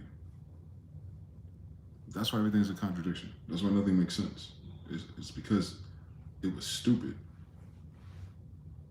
The spell or the distraction or the dream vibrated enough people so high that they forgot how stupid this shit is. It's like opium, for real. It's like an opium high. That's why people love opiates. It's the same fucking thing. You have a really great time on some stupid shit, irregardless of what you're doing. It'll make you feel like you're way up there. Yeah. So they try to do the same thing with word spells. They try to do the same thing with selling you things. They try to do the same thing. They use beauty and women and red lipstick. Or they do Capri Sun and it's the ocean and it's sunny and there's clouds up there. So you know it's cool enough. Like that's all very intentional because it's triggering the average person to imagine a high vibration. Oh, good news. Positive. I want that. They're not buying the flavor. They're buying that little psst, real quick, like a flash. That's how fast your brain processes images. It's a power suggestion. That's how all those tricks work on movies too. They do the same thing. Just slide in Coca-Cola, slide it out. You're like, I'm thirsty. You didn't even see it. It happened that fast. You know what's all it? That other mind you got, the subconscious. And most people are not aware of that. That you even have that little loop right there, that little secret way in. People don't talk about it. They don't know what it means. Thus, they don't have no defense for that. They don't even have a thought pattern in which they could be accountable for these facts. And then when you start to talk about things like subconscious and therapy and psychology, their brain turns off. They don't really even understand where that's going, but they know what box it's in. Oh, turn their brain back on. And it's like they didn't even fucking hear you. That's also the subconscious. So people are unaware that they have one. And if they're unaware they have one, then you know they're not controlling it. And then they said this damn thing that they handed out with the injections does something very scarily similar, except for it robs them of imagination. That is fucking weird. And I say that on purpose. That is the biggest change that everyone's noticing in people, is what we just saw with this little powder kegger called CK, is that people couldn't wait to spew hatred, to at least exhaust it. Like, I'm talking about hatred in third party, because a person is not hatred. It's something they call to. So the ideas and the words and the feelings is its own entity. But so many people had that lingering that it was finally time they could release it. So you get to see it. But what I'm saying is that shit was always there. Now they're allowed to say it. This is why they're trying to police people. Be careful what you say on the internet. Just now? Like, oh, you talking about all that hatred shit and all that goofy shit you want to say. So even the person that's saying, watch what you say, they already know what time it is because they're already thinking it. They're just scared to say it. Think about that. You have a whole society that couldn't wait to talk shit about someone who just got their head shot off. I've never seen no one celebrate that in fucking Call of Duty tournament. That's a whole different thing. That's a whole different thing. I want you to understand how the littlest things is causing people to go all the way to hatred. Like the same day. Without even having a good reason why to be there. It's like a fucking blackout. Everyone just started robbing the stores for no reason. Like, well, shit, if he's getting the couch and he's getting the TV, don't mind if I do, boss. You know what's wrong already. So that's what I'm saying. I'm starting to notice something else about everything. If anything, an mRNA can switch people to stupid, then you also can switch people to hatred. And what everyone is noticing about narcissists and masks falling off is that they don't have a cool no more. So it's easy for you to see them switch. You don't see them in lukewarm territory. They're that impatient. They're going from, this is what I want, I'm not getting it fast enough. Rah! The mask falls off. They're short, temperament, etc. That's what everyone who's saying, noticing everything is saying in common, is that at the very least, human temperament has changed. Now we know which to which polarity. There's a temperament towards hatred. Do you see how you don't have a money problem?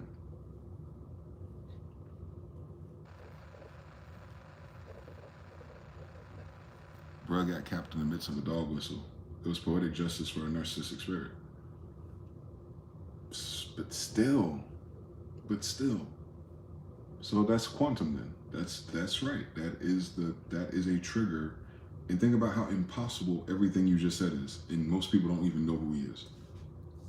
Think about the poetry immersive of what you just said. And yeah, in the right context, we can put that on Tubi or a Tyler Perry film. But in real life, no one knows who this man was. Real life. In real life. So no matter what, that many people shouldn't have a fucking opinion either way. I don't know who this man is. Okay, anyway. Matter of fact, one of those K-pop dudes, he just died. He jumped off a building allegedly. You know how that mafia shit is. So someone threw him off a roof. And because I didn't recognize his song or his group or anything, I'm like, tough. You know what I'm saying? No disrespect to him, but it's like, I have no idea who this kid is. How many times on the same timeline, such and such rapper out of Florida got shot? This nigga's not a rapper. He ain't got no single out. Oh, some nigga in Florida who got a mixtape got shot at the gas station. All right, that happened up the street too. But this guy is like, get ready for civil war. Ain't that a lot of skips? Like, how did we get to the end of the pyramid? Because he died. No matter how poetic it is, were we waiting for him to die or something? Like, what was, like, for real? Like, let's be fucking serious. Like, he was in the way of this valve release of realizing what? That racist white people who control the system are still racist white people. Like, that's what we're waiting for. Like, Charlie Kirk had to go before, like, we really put the pin in this donkey here. For real. In the same time talking about Martin Luther King. Just notice that shit. JFK. Martin Luther King. These are all religious people. What are we talking about? These motherfuckers are Christians? The same people selling pussy on OnlyFans? The same people. The same people who said, fuck my family and fuck my marriage vows and fuck the happiness of my children. Let me go out and be a thought during the pandemic. These same people are now talking about Christianity values? How the fuck does that make sense? They weren't Christian valued just in the last 6 years. See what I'm saying? The intensity doesn't match anything. None of that makes sense for why so many people give a fuck in a world where no one gives a fuck, is what I'm saying. A lot of people give a fuck about this, and it's in a negative polarity. If you're looking for the spellcraft in your civilization, that is, it doesn't add up. No one gave a fuck about Charlie Kirk. He wasn't in the way of nothing we were doing. It didn't fucking matter what he thought or felt or said. It never did. He's like a podcaster.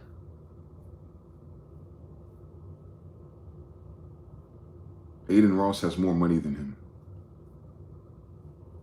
Who's more dangerous? Andrew Tate got more followers than him. You actually know what Kevin Samuels feels.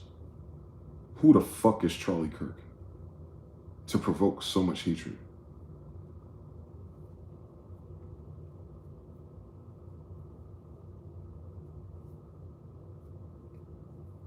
Now you start to understand what I'm saying.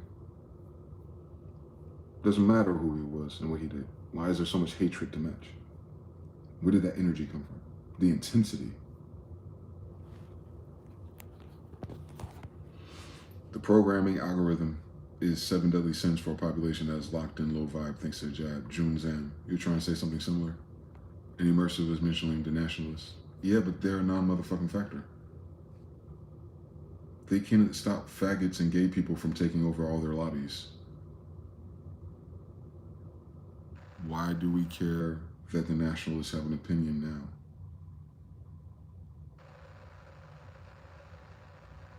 And how would a nationalist target me if the problem is its own people in government? Why? So why am I in defense? Why do I need to match hate? Why do I need to cross over and get my point across to these people? That was not a motherfucking factor just 2 weeks ago. We're talking about how expensive eggs is for everybody. Just 3 weeks ago, it was the United States versus everybody. Just 6 weeks ago, it was like, we gotta do something about Gaza. Just 8 weeks ago, it was like, oh my God, these prices just keep on climbing. Just 12 weeks ago, all of us need Bitcoin. But this faggot gets shot. Civil war.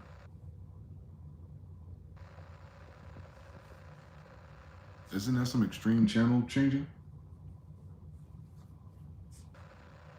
With no in between. Nothing led up to that release. Nothing led up to that. But it tells me something about our society though. Well, don't miss it now. It didn't come out of nowhere. It was there. Right? It was there. If it's that much release, it was absolutely there. It was being thought about. It was being ruminated. It's in there. And then to whatever others in the chat have suggested, like, yeah, their ideals and their ideologies about what they believe about politics, which is based on nothing, on a fake system that's called mind control, governmente, by the way. Like, they haven't even cracked that yet. So you know it's not deep. But it's surface level enough to trigger emotional responses in towards hatred and, you know, different degrees. And then we're going to base our politics on that energy. That's what's going to fix this circus. Proving, matching, solving stupidity with stupid people. Did I miss something? At the root of all of it, hatred and all the dumb shit on the fake shit that no one understands because no one loves Edamon, is stupid, like compared to smart. So within the realm of stupid, because it's not smart to be that way, then we're leaving the feelings of stupidity and then voting on our stupidity amongst the majority mob of stupidity people. And we're wondering why we are not making progress. Is that correct? The progressive, you're trying to figure out why your society of a majority mob rule of stupidity and hatred, which are the same words, is not going in a way that's conducive. You just named your Department of War. Governmenting, mind control. So they're switching the channel of their mind control to warlike nature. Oh my God, who didn't see that shit coming? But how did they do that? By spending $1 billion to update stationery.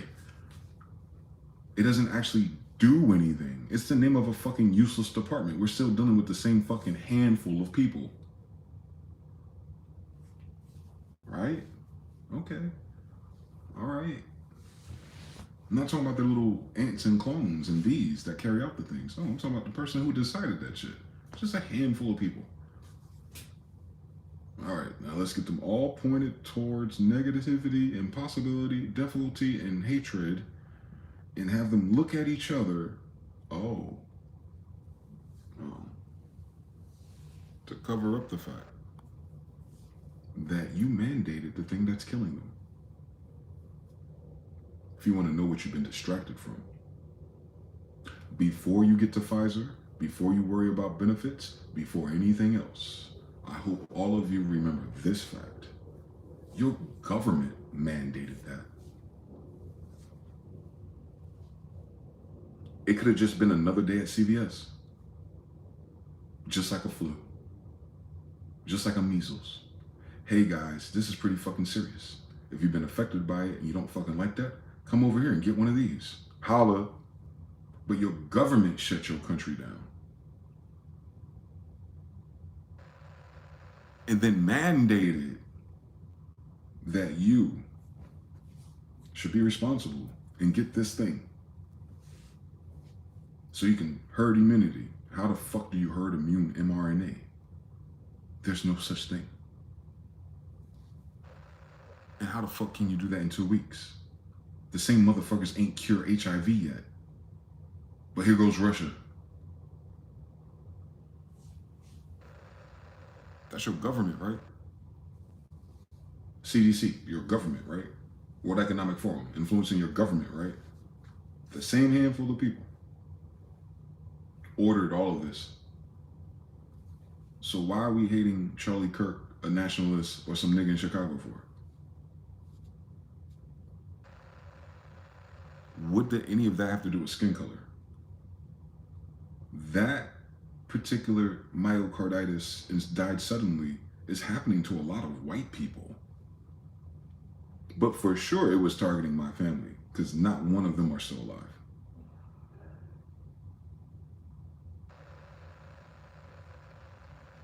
So this is not a bipartisan issue. I don't have to give a fuck about what Charlie Kirk thinks. He's not my root problem. My root problem is why all of a sudden, all around the world, general populations are suddenly turning to violence as if the problem just started. So you don't understand nothing. And I understand that. That's why context is important. And the things we experience and what we know and we've been paying attention to. Witchcraft, we just use the same words. You're like, yeah, I hear you, I understand you. Impossible. I have to say the same things 3 more times so you could really, really understand me. We didn't always do that when we were younger. I said what I said, bitch. What does that mean? Let me tell you again. What I'm saying to you is, if you're distracted from anything, is that a lot of people are facing difficulties and miseries because a lot of key people are dead. Whether it's in your family, whether it's in your job, whether it's in your neighborhood, whether it's in your church, whether it's in the government, whether it's in Hollywood, whether it's in the music industry, a lot of critical people are dead. All ages, all colors, all genders. And there's only one thing that changed. And you know what that is. If we're being distracted from anything, it's from asking that question. Why are these people dying suddenly? I think that question is worse than the perceived pandemic, especially since the pandemic had an answer in 2 weeks, but I knew about that shit in November. So from November, December, January, February, and half of March, I looked at everybody. Y'all seem cool. Even those of people who experienced that illness, and it was the hardest cold they ever went through, they was okay on my Discord before they start going, oh my God, it's a pandemic.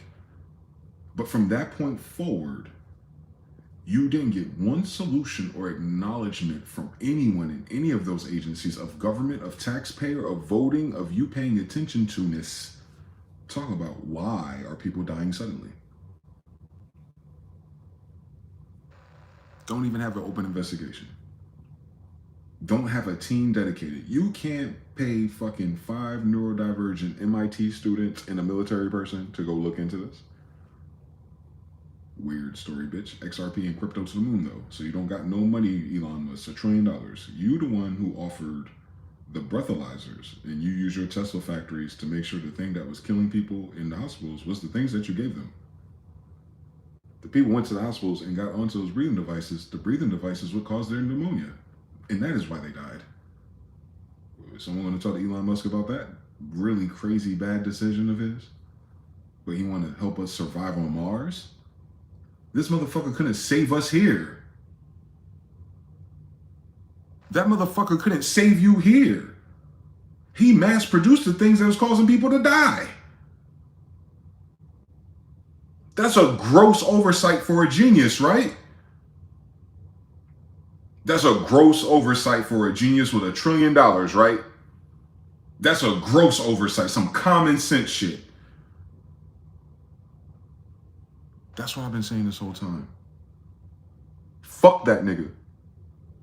I ain't forget shit.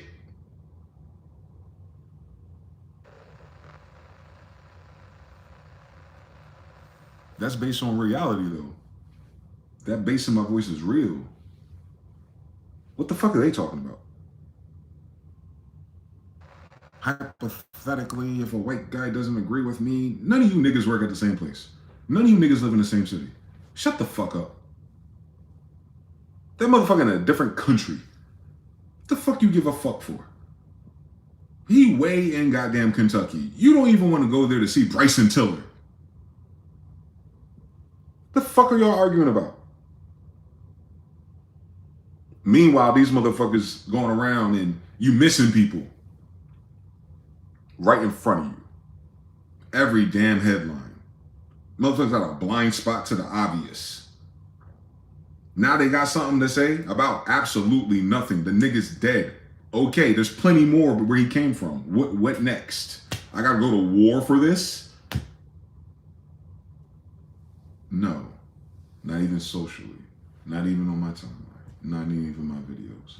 I'm going to war against how stupid it is. If you're mad about that, you should be mad about this. And I haven't heard these faggots say that yet. But they're in their anger and their hatred. You know what that means? The anger and the hatred ain't even real. They doing it for fucking attention. Again. These motherfuckers are still stupid. That's my point. That's how I remove myself from all of it. There's no way they can be so quantumly and psychically attached and connected to generate all the energy to go there, to say those things, all the warnings, all the cautions, all the fires, everything in front of you at the same time when you scroll down. And then this is what they're talking about. I appreciate the energy, but you should be talking about the damn wall you need to knock down. Not the fucking scarecrow in the field. They didn't read the story of Jericho or something. They blowing the horns at the damn sea. Nah, shorty. Both sides you voted for mandated that shit. That's what you're living through. You're living through one of the illest human experiments on planet Earth. Quote Mark Zuckerberg, please. You know, a billionaire. You're a platformer. That guy. Even he said that. It's an experiment. This is a sour experiment. And it's crazy as you weren't paid or compensated for being in the experiment. You didn't even get a chance to opt out. Until you hold them accountable for what they mean by mandate. And then they told you the etymon of mandate means, nah, we never said that for real. We just mandated it. You didn't have to. But when I told you they were using the word mandate back on the dailies part 2, I said the same thing too, because I know how to fucking read. And then I said, mandate's just trying to scare you. Do what you want to do. I won't even make believe. We got AI too. Why don't you make up your own card for the damn thing and just check it? If you ain't been sick yet anyway, who gives a fuck who's going to check it? No. Compliance is major. I get a fucking reward in my sociology circle if I get one of these. And then we get to just be chatty patties about everyone who's not. These are the same people. These are the same people, by the way. That whole cast of 75ers and 85ers. All of them motherfuckers. I remember everything. These are the ones saying, oh, keep the mask on. Oh, you gotta get it in. And if you don't, and then you. They were worse than Charlie Kirk. Because all that dumb shit they were talking about that they didn't know what the fuck they was talking about actually got motherfuckers killed.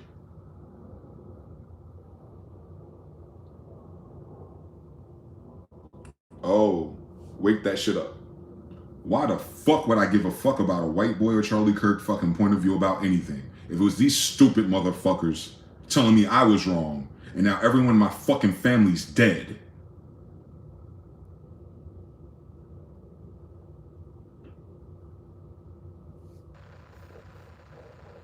Tell me I'm lying.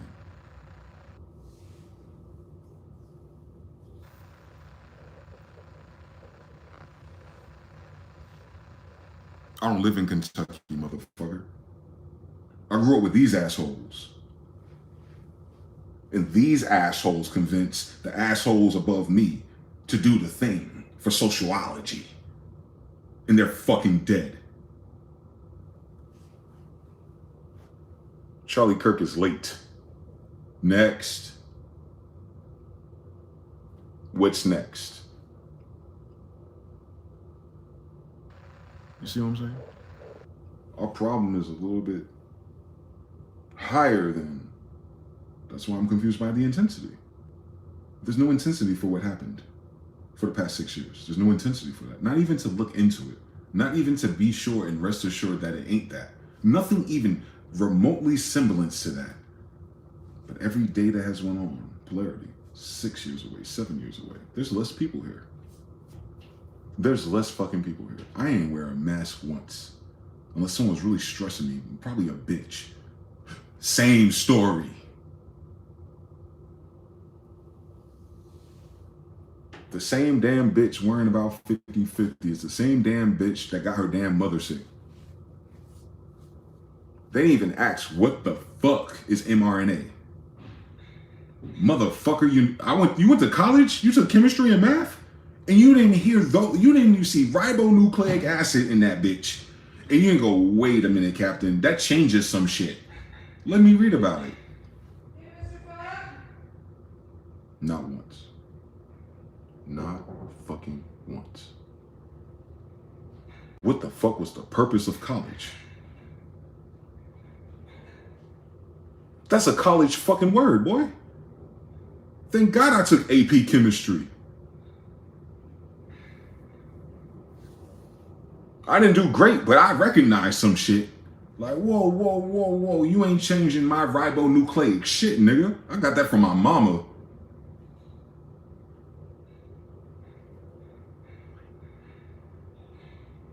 I seen these motherfuckers on TV. Oh, they ain't modifying nothing I got from my mama, bitch.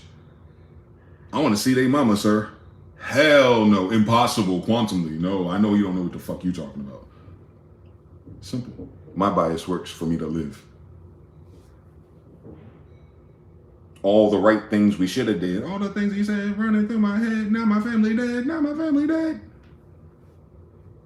I take that shit personally. That they have the audacity to talk about the fucking Civil War. When these dumbasses killed half of our damn families.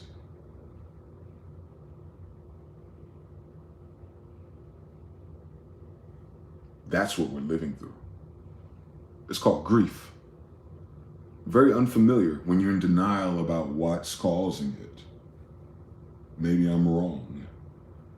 Maybe I could have listened to the crazy kid with the do-rag on. He seemed pretty adamant and passionate, unlike the motherfuckers on the TV. And the same motherfuckers you know start investing in stocks and shit. I ain't even charge a fee.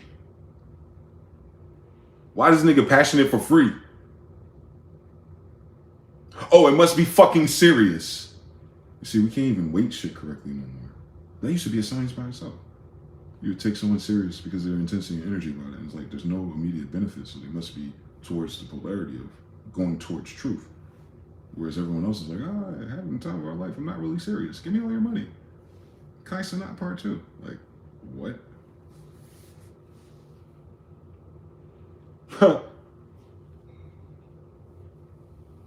Unfortunately, death isn't ultimately entertaining. Humans are scared to death. It does something else to their subconscious. Man's talking facts. Come on, man. Shout out to you, Fit Up. Smash Rooney. Jump. Missing out. Let me see if I have enough charger to go outside. The devil is a liar. They said this phone only 10%, boy. Streaming don't take that much energy. Today is cap. What is? I'll take the charger out. Oh. 40-year-old me. I gotta stretch. But I'm back. I can feel it. I'm back to normal. Yeah, but what I'm saying is the energy, I think, that's behind everyone, it's grief, but it's misplaced. They haven't realized it yet.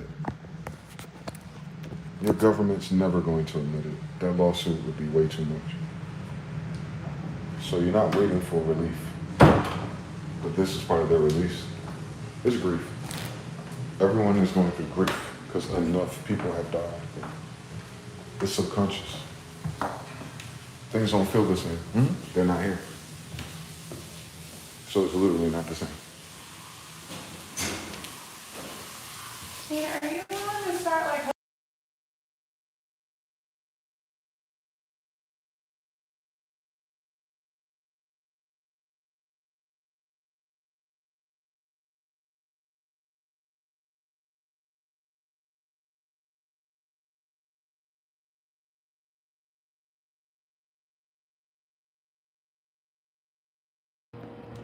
Yeah.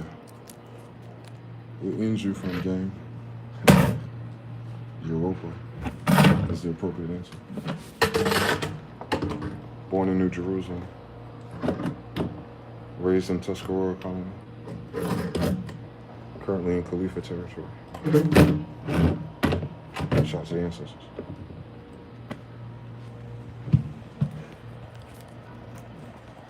That's how we would answer it.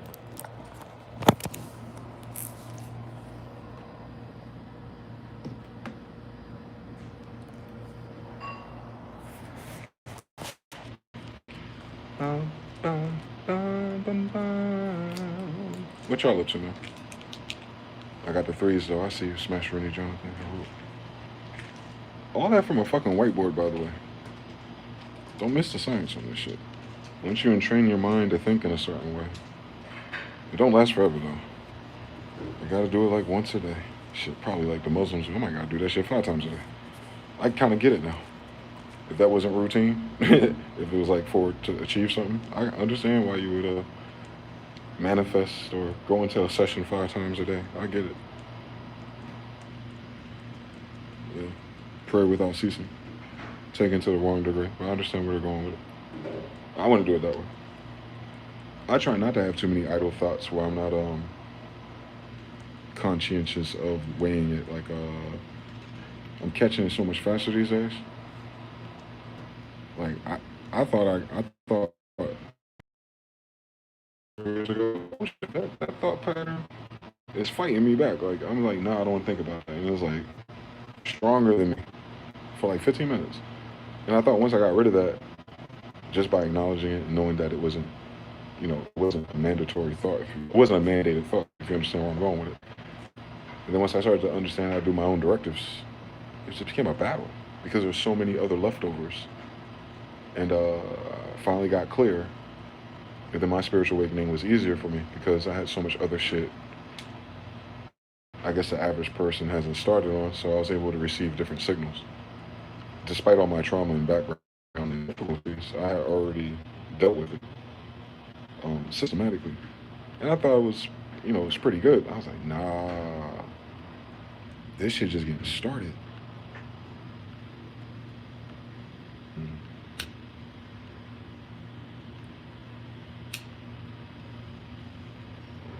It's easier if the idea was retarded. Fruit Ninja with the bitch. But there's certain shit when the screen turn blue and light up and shit, you don't want to miss that shit.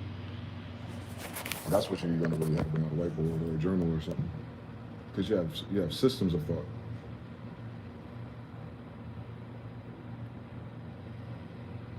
That's why you can't do 1 times 1. To invoke algebra is to invoke a system. 1 plus 1 would be addition. 1 times 1 is systems. What is a 1 times 1 system? So why the fuck would you even do that in that system? You would just do 1 plus 1.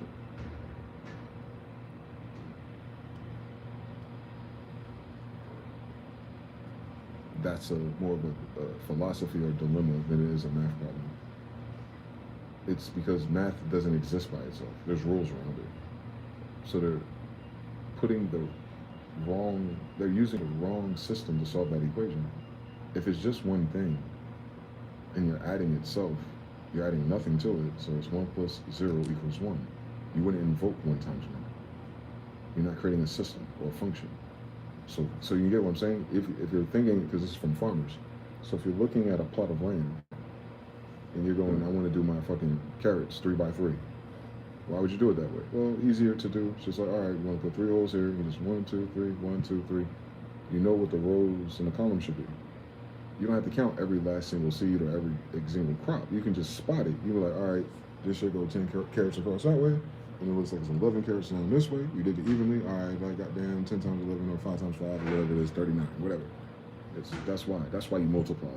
So there's never a farmer that goes outside and goes, 1 times 1. How many crops do I have? Nigga, you just looking at 1. Why did you bring up math? See what I'm saying? That's what the problem is. That's what the problem is. They broke a universal law and not following the rules to algebra. Yeah, when I say their math is broken, I mean quite literally. They approach math like they're stupid. Calculators. Now this is common fucking sense. Farmers created this shit. Why the fuck would I need to eyeball 1 times 1? All right then, so you wouldn't need multiplication until you started growing too much shit. Agriculture turned into commerce. So then multiplication came for the commerce. Like, all right, we got this much acres times this much shit. This is how many cows we can feed. Go, baby. You don't try to put more, you don't try to put less. You reach the threshold. You're following a rule of algebra. God damn, they're stupid. They're using the wrong system for that shit. And then they built their math that they use in their computers off of that shit. Hallucinations. 3.1433. Like, motherfucker, your shit is broken. There ain't no fucking loops in math. It's loops in a fucking damn head. And they can't admit that they fucked up this principle, this principality in a higher place of common sense. Duh, there's no 1 times 1. That is not why we use algebra. We use it for genetics. And if you multiply something against itself, it divides. Everyone fucking knows that. It's a law. Story of talents. Come on now.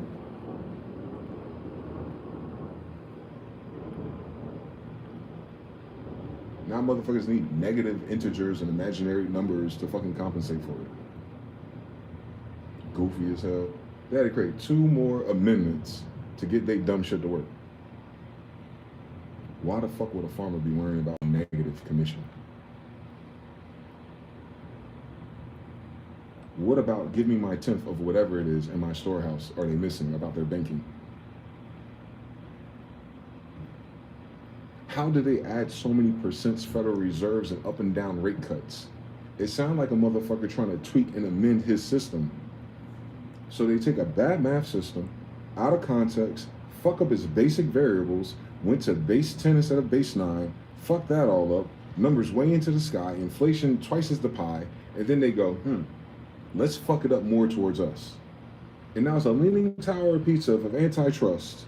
And then these same motherfuckers have the audacity to mandate a fucking vaccine to help you hurry up and get up out of here so they can balance out their buildings. Man, if they don't go fuck themselves.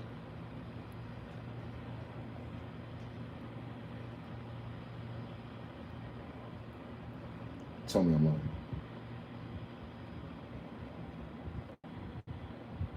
That's at 2025 word is bond, by the way. So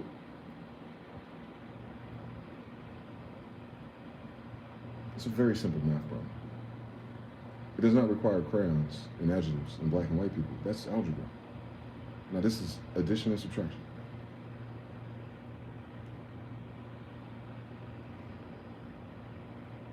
There's 340 million people that are having problems. What happens if you subtract the bad ones?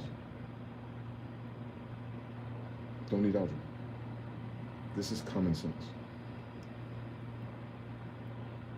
Your problem with the Epstein list is that everyone that's holding it is on it.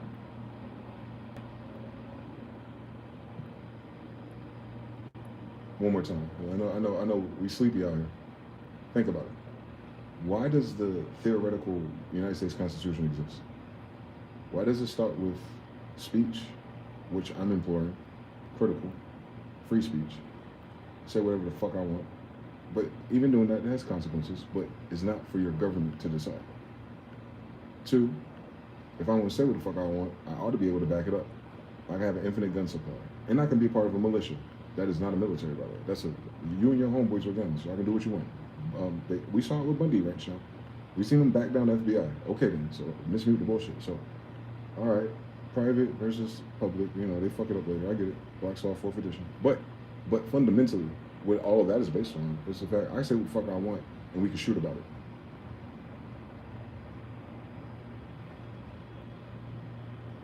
That's how they built that ladder. Wait, follow me. I say whatever the fuck I want, and I'm willing to shoot about it. That's how I know it ain't the same people.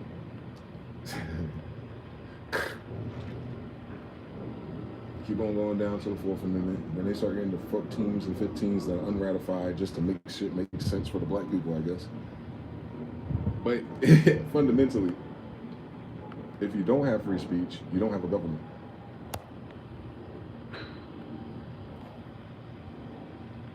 Step 1 of the United States government. Free speech and guns to back this shit up. I don't gotta go higher than that damn ladder because it tells me what their government is. It tells me what a republic actually is. Mind your fucking business.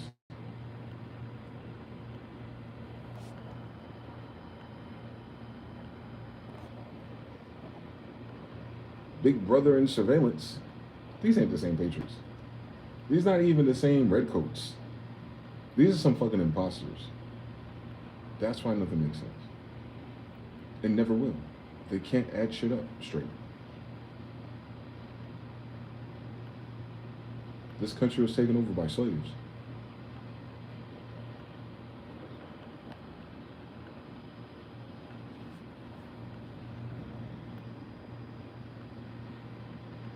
Wake up. The United States was taken over by slaves in the Civil War. Wake up.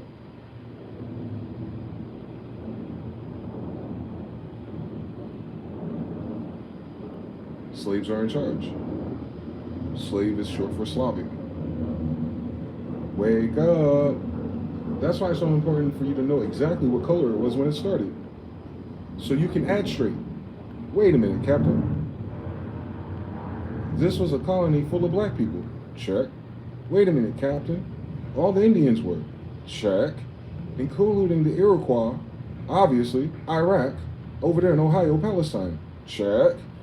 And then suddenly these other guys come and say, hey, let us get a try. We have pirate ships and goods. You can stay up north if you want to. Check. But now you're competing with the South for some reason. I didn't see that being mentioned by Benjamin Franklin in 1751, so there's some new shit. Check. And you ain't got no money or gold or anything. You came over here on a borrowed ship. Check. And then you came over here and you try to burn everything down, trying to figure out where the gold is hiding. Check. And then when you couldn't figure it out because you fucking stupid, deserted on our fucking island. Instead of Thanksgiving, you try to eat us. Check. Wondering why we're 15% when we were just 100, 200 years ago.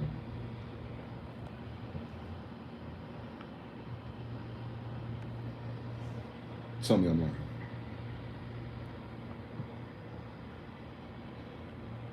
So I don't even understand where their hatred's at. I don't even think they're trying. I don't even think they're trying. I don't even think they're trying to at least align it correctly. Because if you wanted to align some shit correctly, you'll understand that if it started one way and is this way, then something in the middle doesn't make sense. This ain't that. I'm King John's son. He's a king of a kingdom, not a colony. He's a king. You can call it a colony if you want to talk about it that way. If you usurped it and made it your colony, yes. If you colonized it, yes.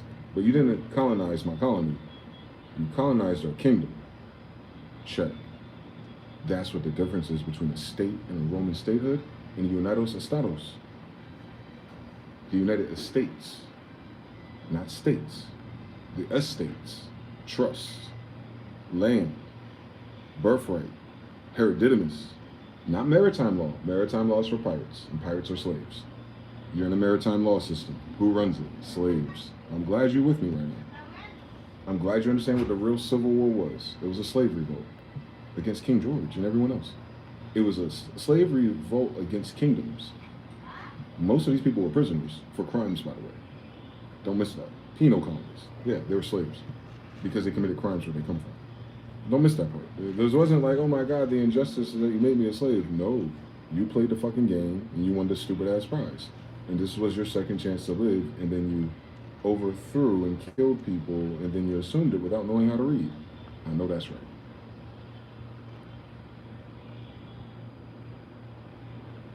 Hurry up, get some of them Sambo niggas in these churches and teach us how to read this damn book.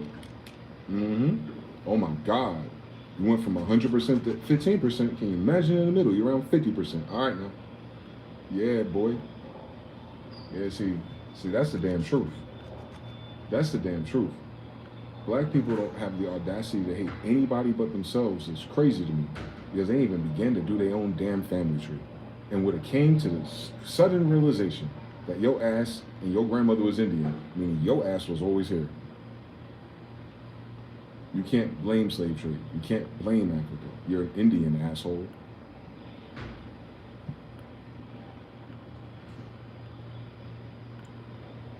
A lot of these niggas is Indians. That's what nigga is, stupid. It's the 10 little niggas.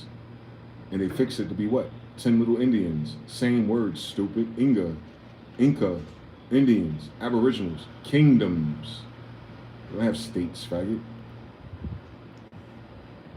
You got the territory name, but that territory belongs to the emperor. The fuck? Why you think he named it after all his daughters and aunties and mothers? That was his choice. Europa, Tuscarora, Khalifa. Have you noticed something? New Mexico. Arizona. Are they trying it, huh? Nigga, please. So, that all happened in the 1800s. It wasn't 1700s, it was us. The redcoats look like us. The majority. We're the Europeans. I don't know how many times I have to say that shit. I'm King John's grandson. Whatever the fuck they talking about over there is his. Same color. You know that already, more. Look up our royal crest. What is a royal crest? Oh, it's the crest of a royal bloodline. Ah, and there are black people who are royals. Uh-huh. Yeah, is that because they had a castle? Or is that because they're descendants of angels? Christian. Don't even read that damn book. See what I'm saying? This shit easy, Captain. You're supposed to be Christians and things in Bibles and stuff in English and stuff, right? All right. So they're royals in that capacity. Okay, so they believe what? That the royals are descendants of angels. Please miss me with all their bullshit, please. King Arthur and all the wrong degrees. Something, Game of Thrones. They still miss the whole same fucking story, bitch. I'm Genghis Khan to Muja. I'm a son of God, bitch. It means angels.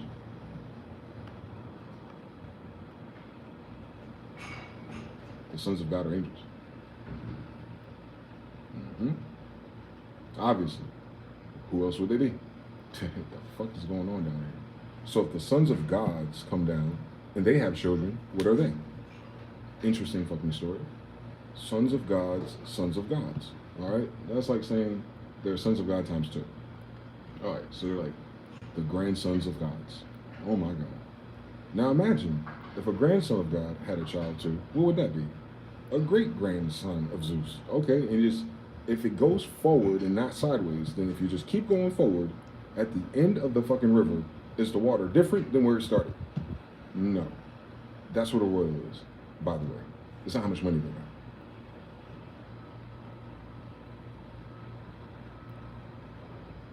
So knowing that, in King James English, what it's about, you have all these English-speaking slaves. For some reason, they speak English and they're not royals. But remember, they're illiterate back then. Dark Ages, all that stuff. That's where they come from, isn't it? Time periods. Follow it. So they didn't have a chance in Hades to come up with a language if they're fucking illiterate. They didn't have a chance in Hades to be descendants of royals. They didn't have a chance in Hades to be in heaven. They didn't have a chance in Hades to be a son of God.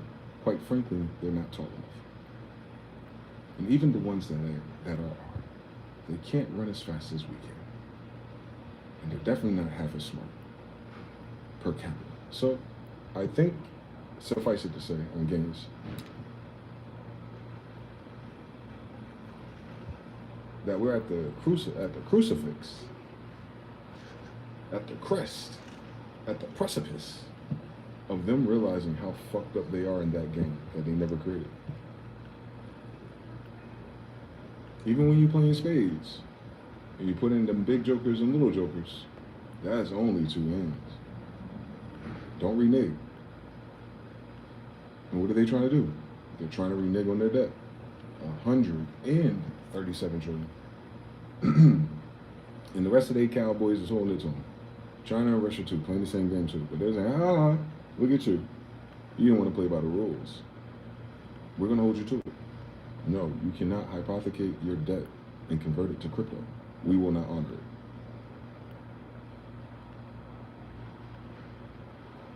Now these niggas on the honor system. When it comes to that fiat, there's an honor system. Can you imagine some shit like that? When it comes up to some make-believe shit to keep shit going, to keep oil in the machine, they're going, listen, we got to honor something. Because trust involves honor. Banking is trust. If there's no trust, there's no banking. If there's no trust, there's no honor. So United States, at least, starting from us, we're in a dishonorable system. These are the dishonorable Muhammads. And because they're dishonorable, they're lacking trust. We've seen it break up with the people. People don't trust the political party or the president or anything. That's a bad time for banking. Oh my God, now you understand the word spelling. They did not choose these words, but they ran with them. Oh, swear to God, they should have done a whiteboard at least once or twice before being stupid. I mean, evil.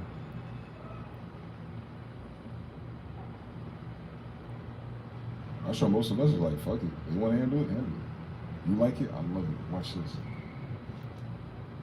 That's not prophecy. That's mathematical precision. That none of these motherfuckers will be able to do this shit if we barely can.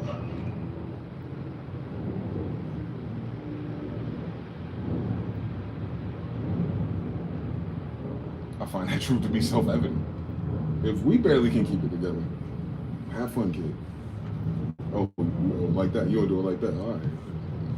This guy, full of ideas.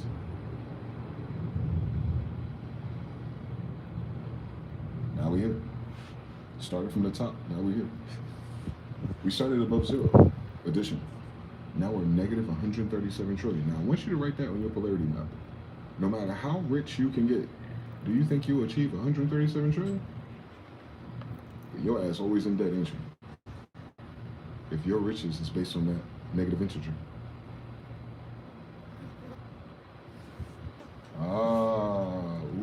Magic. Yep, they're doing magic. They made something negative seem positive. And there's nothing positive about it. You're living through it. You're living through the result. The prompt entered, it crunched numbers. People ran and built things before the timer was over. They knew how long it would take to calculate. Started calculating in the 80s. Now it's 2025, 40 years later. And they're like, oh shit, we're almost at 40 trillion again. God damn. It was all good when we stole this shit 100 years prior. Yeah. So they weren't fucking stupid until the 80s. Crazy. Oh, that's the boomers, ain't it? They would have been the adults by then. So yeah. So the boomers and the generation before them, all of them shell-shocked World War I and II veterans. Perfect.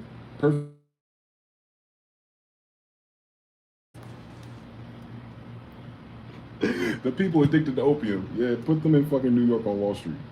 Those people. Everyone addicted to heroin, at the juke joints and everything, yeah, buying prostitutes and what age they were, if they were girls or boys. Those people, yeah. Let's run these corporations. Let's do it. And then today we're like, oh my God, there's an Epstein list, motherfucker. The United States was created by people on a fucking Epstein list. It's a human trafficking organization to begin with. Did you miss that lesson? Slavery. It was legal in the United States. We were kingdoms. Not the same story.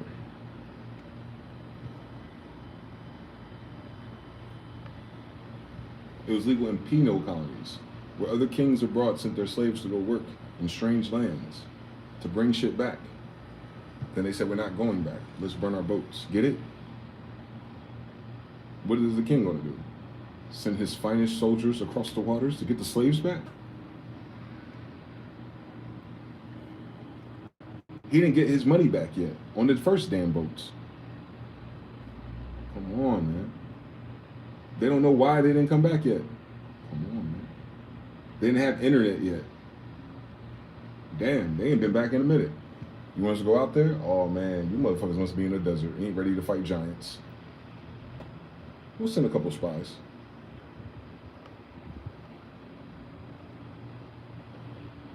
Every few years. They haven't stopped. So anyway, yeah, we're in a very precarious situation. Precarious. Very prickly. Because everything's a damn lie. Everything's a damn lie. Everything's a damn lie in this country. Every last single fact that they built this fucking sandcastle with is a damn lie to begin with. And that's why they're losing the narrative. That's why it's always best to bet on the truth. Because at least the truth doesn't change. It doesn't change with a point of view. It doesn't change from a different vantage point. The truth will stand by itself. But when you start lying and manipulating and killing people and doing all this weird shit that they do, extortions and blackmail, that's what the emails are about, by the way. It's just, that's just too much work to do dumb shit. That's just too much work to earn more debt. That's just too much work to have to explain to the rest of the world that we have to like boss up and threaten you just so that you don't call us on our bullshit. Insecure narcissism. Except for the United States was grand wild with it.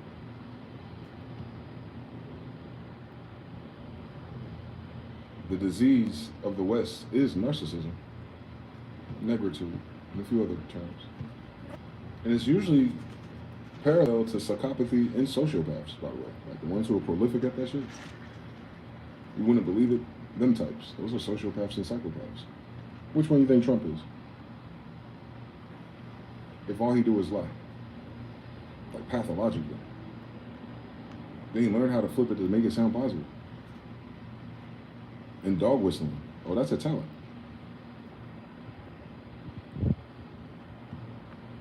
Why would anyone have to do that if their power is based in truth to begin with? You don't even need a Bible for that to make sense. If you were who you say you were, you wouldn't have these problems. If they were doing what they were supposed to be doing, we wouldn't have these problems. If they were truly rich, then they would have just taxed the rich and paid off their damn problems. But they're helping the rich while trying to get rich and wondering why their debt is going higher. Make that make sense, white Jesus. Don't tell me these motherfuckers came over here after World War I and was like, we couldn't believe it. Wait, the Illuminati kept you out of the meeting? 1933 Banking Emergency Act. That president right there, he didn't warn you. He didn't say it out loud, did he? I could have sworn I heard him. I didn't even get a chance to read these papers. I had warned you guys when dealing with those people that something like this would happen to us. But he's talking to Congress. All of you niggas. Ha ha, he, key. And now we're about to go fucking insolvent and lose every fucking thing that we hypothecated 60 years ago.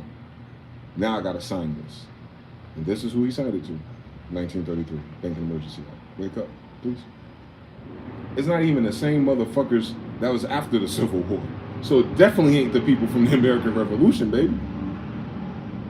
The slaves lost a long time ago, 1913.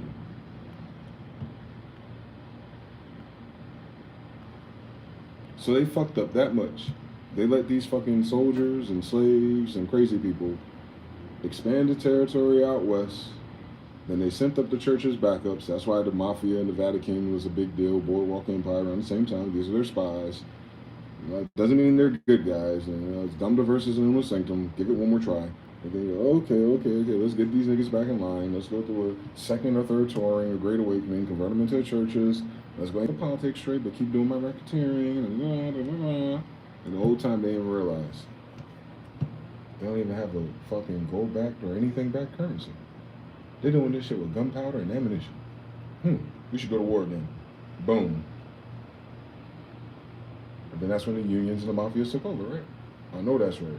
What the fuck's that got to do with a farmer in Kentucky? How did it reach so far to Nevada? Oh, interesting story, right? Enter the Mormons.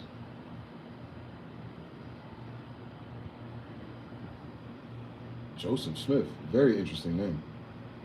They got something against black people. Interesting. That book is by black people. Sounds stupid to me.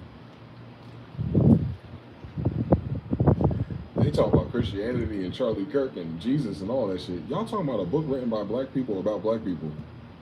What are you talking about? You cannot make that up. You cannot change it now. I know what an Afro-Asiatic is, Semite. And I know Semites wrote that Bible, Smith. Hi, how you doing? I could have sworn that was my grandfather, bitch. So I know it's black people, you know what I'm saying? Like, this is different. This isn't me guessing and reading history. I am them. So, I am them. Like, and them am I, and I am them. They're inside of me, and I'm inside of them, obviously. Saying the kingdom of heaven is inside me. So, what are they talking about? That's what I'm saying. It's stupid. Because none of it's true. There is no high road when you're stupid. There is no moral ground when you're stupid. There is no pro or anti-Charlie or black people. None of that. No. What you're telling me is they closed down the schools and the colleges. These motherfuckers are still stupid. We're going to get the weakest fucking AI that we have that's not even artificial intelligence yet and replace all these jobs because generally people are fucking stupid. I know that's right. They're telling you in so many ways they're going to replace you with robots because they think you're stupid. And the robots are stupid. They're willing to throw out all of these jobs and replace it with something stupid. Oh my God. You know how stupid it is? Generative AI. top kids, top ideas, created all these corporations since 2022. None of them made a profit. These are supposedly the people that are good with codes and numbers.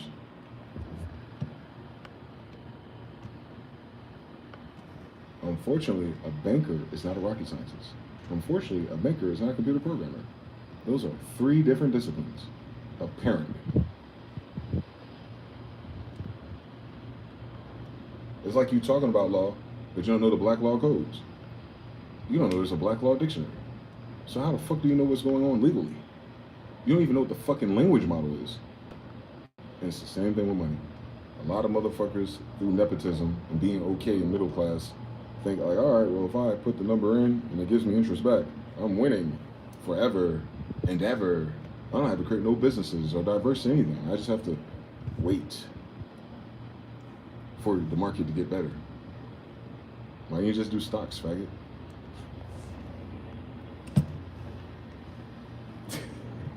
Because I grew up on a computer and this one's better. They're both fake. Matter of fact, yours is faker. Multiplication. If you take a fake foundation and you multiply it, it gets faker. Could you fucking imagine that? That a fiat based on a fiat will be far more dangerous. That history, which is a lie, that other people come in the 60s and tell extra lies based on that lie, get you really fucking confused when it's time to figure out what it really is. It's the same thing with money. It's the same fucking lie again. That's what I'm saying. They did this whole shit off a system that's valueless. That's what the problem is. It's not how much of it you got of it. It's not how many jobs they make. It's that the rest of the world says, fuck it, I'm no longer in. We're no longer making pretend. We're going into the future without you. They already voted these people off their island, bro.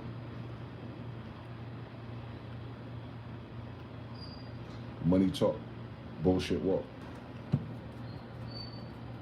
Remember that. Money talk, bullshit walk. They walking home. They ain't invited to the parties no more. They're not invited to the new summit with the Russians and Indians. The Indians don't even wash their hands before they answer their phone or cook your food or something. But they at the party now. So Patel's about to go crazy in a motel lobby, or 2, or 1,000. They about to run it up right in front of you. You ain't got to use your currency.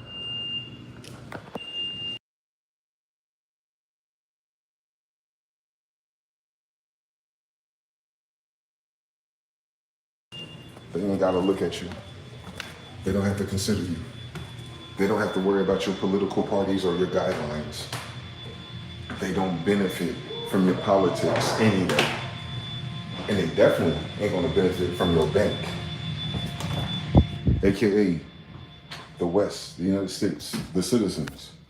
No longer, not about to, no longer, as of now, have leverage with anybody else who has their own bank. Don't forget that part. When they try to get you to vote again, you're voting for the people who don't have a bank. When it's red or blue, when it's Democrat or Republican, both of them niggas broke. It's the same bank. It's the same bank, it's the same bank, it's the same debt, it's the same credit card, it's the same strawman accounts. They don't have anything to leverage. That's important. If they're saying, fuck you, we're not shipping it to you, you think, oh, they don't like Trump and the tariff idea. China bought 0% of the soybeans. They can afford a lot of it, no matter what the tariff is. But you know how drastic it is if they went to 0? That's unheard of. If you've been trading the same product for years, no matter how much it costs, because you know the price was going up and down the whole time. It didn't start low either. But now at this conjunction in time, they go, we just don't need none of it. Doesn't matter what the tariff is. We don't want your money. They're selling the bonds. That means we don't want your money. Japan offloaded its bonds and it's having an economic problem. But they don't want our money. So who do you think is going to bail Japan out? If Japan is in this situation because they don't want our money, what is Japan doing with its handout? If it's hiring Indians and Africans, what do you think this is?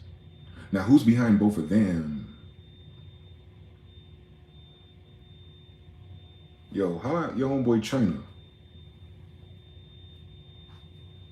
We got a mixed up history.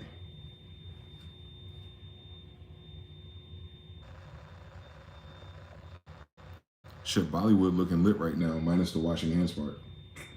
We get on their ass eventually, though. They'll straighten up. They sold the bonds to Russia and China, but not anymore. I know. We know what the real problem is. Since all wars are banker wars. Since 1860. Ah, these motherfucking Lannisters.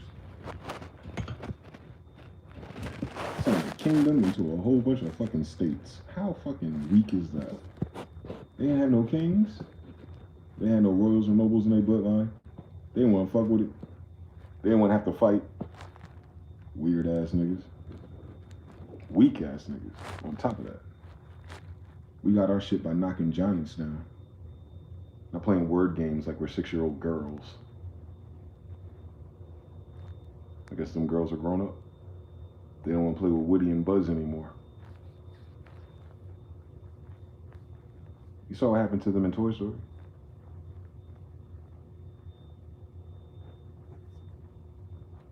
You saw what happened to Buddy and Buzz in Toy Story.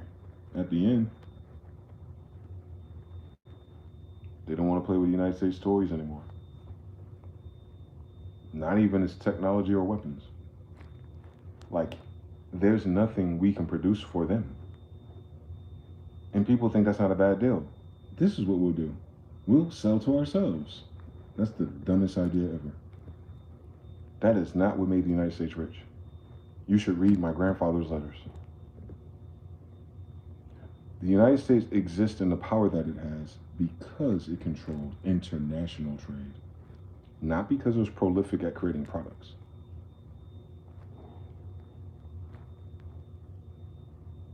The United States is not known for its products.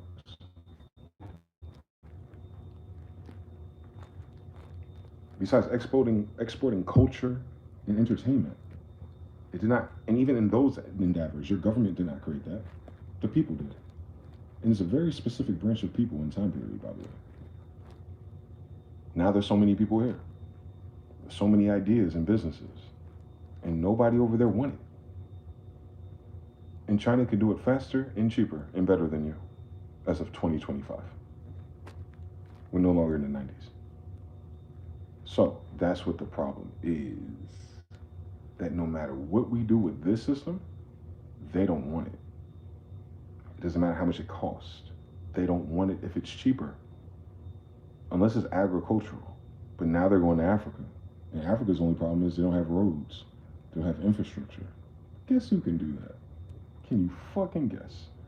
And they're predicting by 2030 that Africa's agribusiness will be worth what? $1 trillion. They do not need the United States no more. Because in 4 years, they're going to get all that shit from Africa on that un-DDT'd, un-Monsanto'd ass land. No Bill Gates. So even Bill Gates' best idea, the only people he can feed in his little Ponzi scheme are the people right here. The rest of the world will just farm in Africa.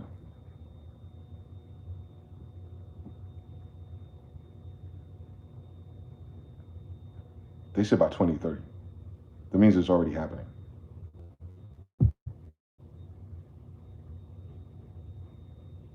So that's what the problem is.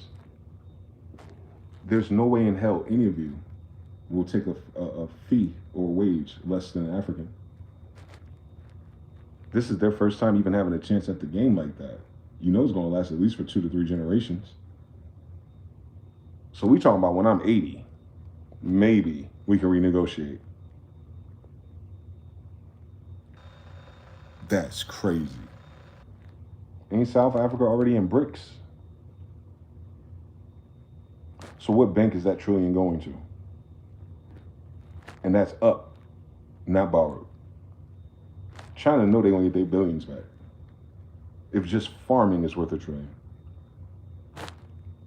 And now you only got paid back once, not every year. 2 trillion, 3 trillion, 4 trillion, 5 trillion, 10 trillion in a decade. And you probably only got to spend $1 trillion of that to make your debts go away and pay all your people. Because it's $1 trillion, not $1 million. Imagine that shit by 2040.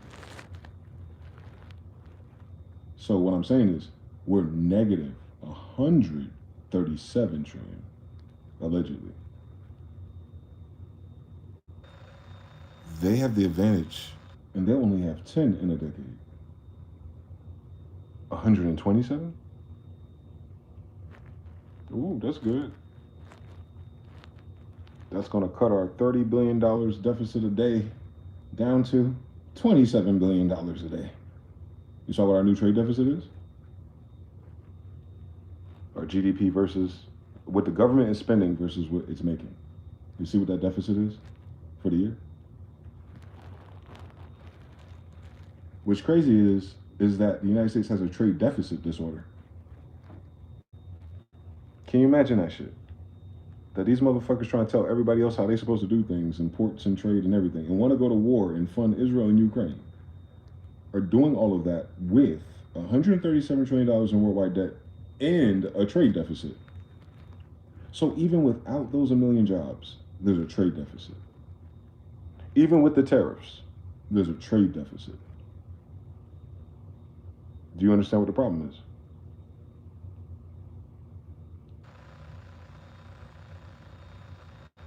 Nothing they've been doing up until now will get them out of a trade deficit. That's why they're closing things down. They're not profitable. But this company makes $30 million a year against the trade deficit, meaning they don't make enough compared to federal spending. And most of the federal spending is handouts to the corporations, and banks, and bonds, and bitcoins. And in all of that, in all of your doing, get your banks in balance. So you're not facing a moral war. This is not a war about slavery. This ain't a war about black and white. This is a war about the trade deficit, banks, and people who suck at math, apparently. They couldn't even invest themselves out of that. Meaning they couldn't use China, India, or Africa to make them do the work and make something interesting either. Ain't that crazy? But China can. What's different? The USD. The actual dollar itself. Not what it means. What it is. A piece of cotton.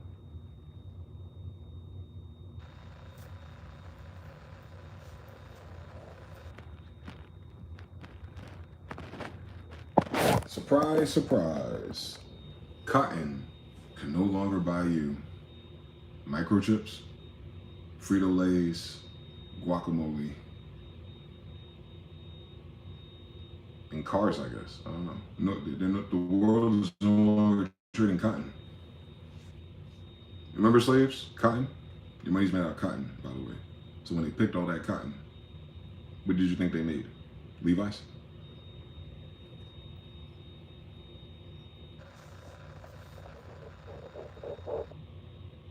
I know, that's crazy. That a cotton economy is literally the dollar bill. Greenbacks. Cotton. That's why they pick so much cotton. Dun-dun-dun-dun. For that dollar bill, people will do anything. You've seen it.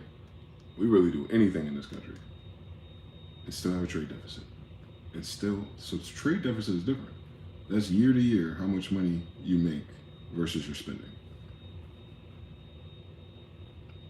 So if you're not making anything versus your spending, when do you tackle the debt?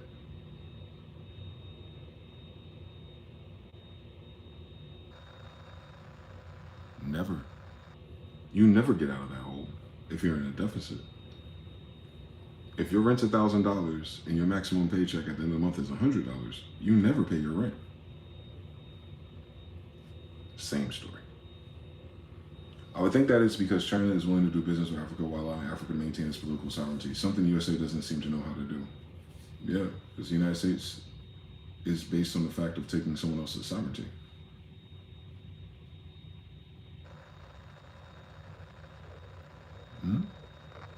That math equation solves itself. The United States is insovereign. It's insolvent. It's all those words. That's the problem. What you're saying, day one. They created this spell off of the backs of someone else's sovereignty and status and clout and valor and languages and trade routes and goods and skills. They hypothecated it, turned it into a crypto. Crypto Jews. Same story. So you're just grabbing the fruits and the branches. Like the United States doesn't have a branch or a fruit where it can back other people up without extorting them. Yeah, the extortion comes from the fact that it's fake.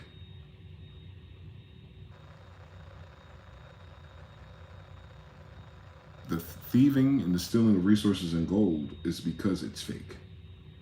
If the dollar was that important and that big and real and tangible and was a long-term projection in their mind, then they wouldn't have wasted so much money going after Saddam Hussein.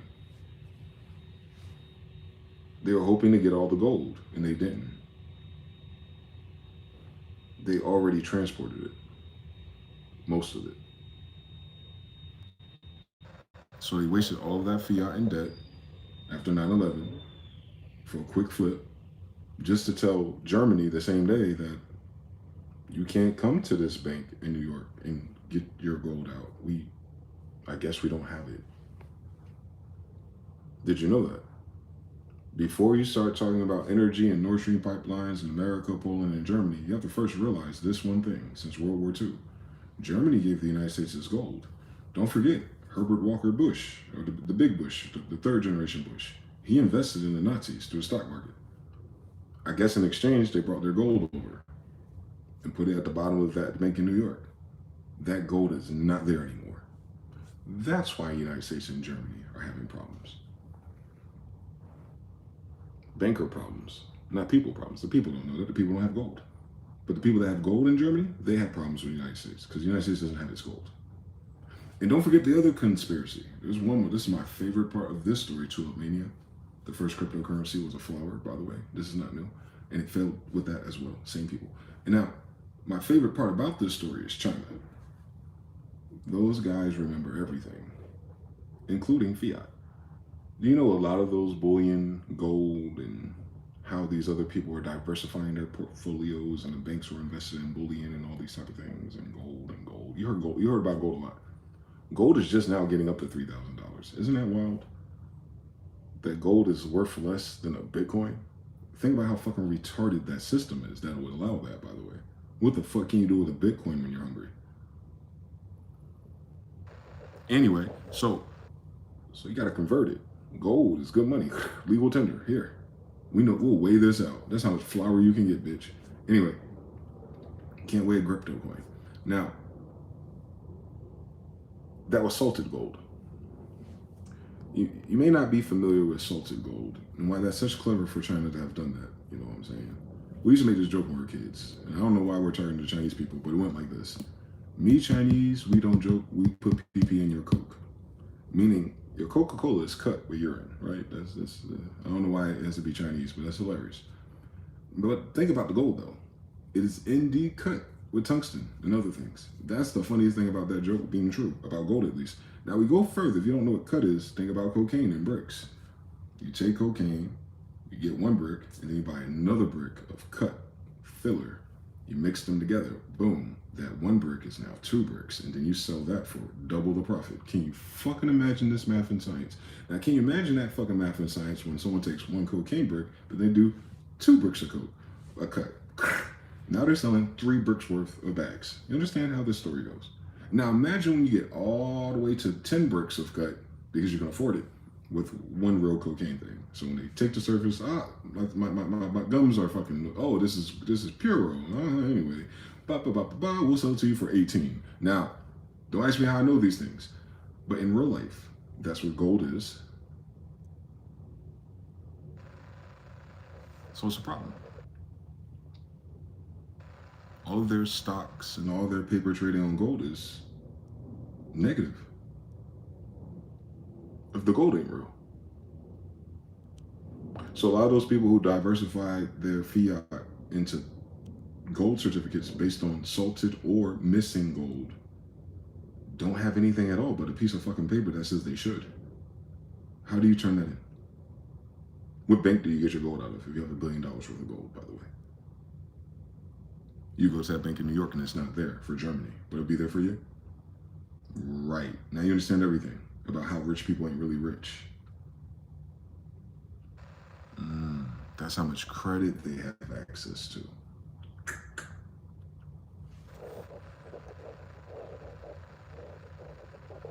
Duh. The market goes up and down, so their value goes up and down too. So if you saved $1 million 20 years ago, today it'd be like you only had 300,000, but you've been spending it. Imagine that. A person who retired in the beginning when I was in high school, they saved $1 million. Been enough back then, trust me. And they've been spending it since. They hit the speed bump after 2016. And that same $1 million, if they had $1 million, is worth 300,000. And they've been spending it. They'll never get to $1 million again. It'll take 3 times the amount of work to get back to $1 million than it did for them to make the first one. It seems like all these money people and rich people don't know how money works. Isn't that hilarious? That even stupid people can be rich in this damn country. Racism. I see you guys. Gold certificates and minor shares are crypto. They are. Eros is X. Hi from Bangladesh. Asta65. Hi. Ugoos. How you doing? But Verb RT was right. Pure coke cut with 1 brick. Shit, the fiends would have a field day. This shit was like 70 to 80% cut. I know. That was my point, though. That was my point. That is my point. You can only afford $10,000 of cut and $20,000 of the other. But if you put them together, you end up with 50. And then you can buy 4 cuts or 2. And then it starts changing the variables. And you shouldn't be out there by the time you get to 10 anyway. How much fucking money do you want before you go to jail? Yeah. I talked to the people who got out of it. Anyway, so the United States can't get out, by the way. They cannot get out of the cut game. There's no other block for them to stand on. Nobody else want their product no more. It's not even pure no more. The dream ain't real no more. The money ain't real no more. The feeling ain't here no more. Whatever that spirit was that ignited us and inspired us, you notice, look around, we ain't inspired no more. So what is there to invest in? Cut.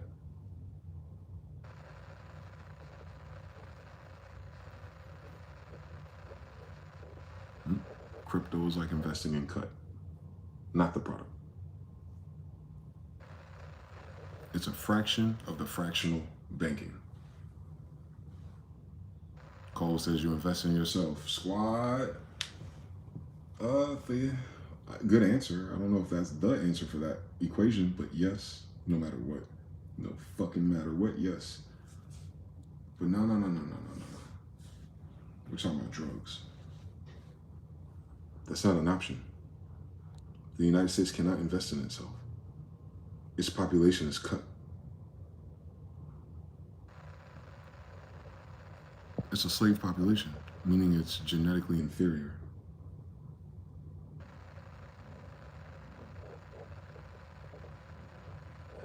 They're not worrying about running out of money. They're worrying about running out of lives too. It's one thing to play Sonic the Hedgehog and you collect 50 rings. Then you hit a spike. Now you're down to 2. You know, like, I got one more hit in me before But there's another problem in Sonic. How many times can you afford to go to 0? you typically only have 3 lives. So you invest in collecting coins to make sure you don't lose those. And you know how fucking Sonic the Hedgehog is. You're gonna lose coins. So as long as you can pick them back up or get some more, you're in the game. The United States is on its last life, and it has no coins.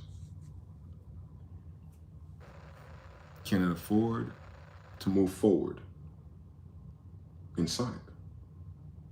Do you think they're gonna beat that final stage Dr. Robotnik with no coins and no life? They don't even have the 50 coins to jump up and turn into Supersonic if they stole all of the nigga melanin Chaos Emeralds. They don't even have the 50 coins required to turn into Supersonic. With no lives. Maybe they have a chance in Hades if they can get Supersonic alive. That will require 50 coins. The United States has a negative 137 trillion coins. How does it invest in itself? Its problem isn't ideas and investments. It's that it has no money, and it owes $137 trillion worth. It doesn't have money. It has nothing to back money, but it borrowed, here we go, $137 trillion worth of debt. And its trade deficit is like 300 billion or some shit every year. Its Federal Reserve interest is 30 billion a day by its damn self. So I hope those numbers are separate, because if they're the same fucking number, like they're just substituting that the federal debt is the Federal Reserve, because the federal government and the Federal Reserve are not federal together. They're not the same team. The Federal Reserve is just a name. It's not part of your federal government. Please tell everyone that talks about this that fact, that the Federal Reserve is foreign. It is not executive, legislative, judicial. It's not part of the Constitution. It's after 1930s. It's brand new, in fact. It's just allowed to be called Federal Reserve because that's who we're borrowing money from. And by we, I mean the United States Service Corporation, founded in slavery. Don't miss anything. From damn slaves themselves, Mamelukes and eunuchs. Don't miss the whole fucking story if you ever study real history before the Civil War. They're using armies of fucking faggots and slaves. Look it up. Anyway, cool story. Love is love, I guess, when you're killing all of us. But with that being said, this is the legacy of that play. It's like Sodom and Gomorrah got away and brought their ass here. Building a Tower of Babel again. And here we are again. Same story. It'd be crazy if people read the Bible.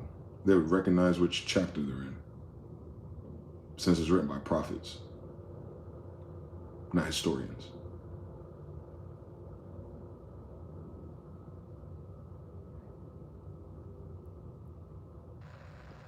Triple entendres. We can tell you about the present, the past, and the future, all in the same sentence.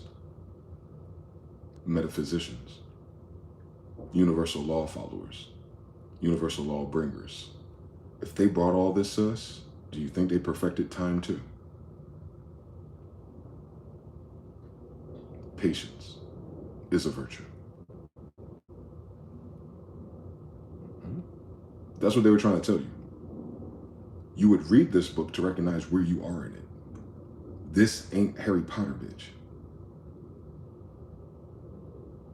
I'm telling you, those formulas are solid. Even if they try to flip a variable or gender or name, it's saying the same thing. These motherfuckers always do this. This is what it looks like. This is what you do about it. And this is how it tends to turn out. Have fun. Basic instructions before leaving Earth or something. What's the instruction set besides algebra? Archangel Gabriel is a messenger. Algebra is the messenger. Math is the messenger. Function and form is the messenger. And they fucked up their thinking based on 1 × 1 = 1. That's an additional problem, not a multiplication one. Why are you invoking universal law to do nothing? It's a waste of time. Half time. Division. And that's what's going on with their genetics, by the way. Double and triple entendre. See? I'm talking about one thing, but I'm also talking about that's what's going on inside of them. That's why they can't have kids.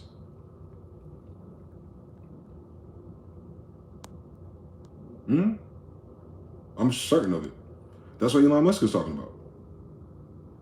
And that's why they're trying to give you all kinds of cover stories, distractions. Oh, it's plastic in your rolls. Oh, it's this, or it's that. Or you don't eat enough, or you don't have enough cholesterol in your diet. We were wrong about the food pyramid. How are you wrong about a food pyramid? Like, what went wrong? How did they get it wrong the first time? I don't understand what's wrong about it. Like, were you guys alive for the past 1,000 years and knew what a diet was by the time you got here? Or is it your first time trying? How do you get a food pyramid wrong? What the fuck were they eating prior? Oh, potato famine.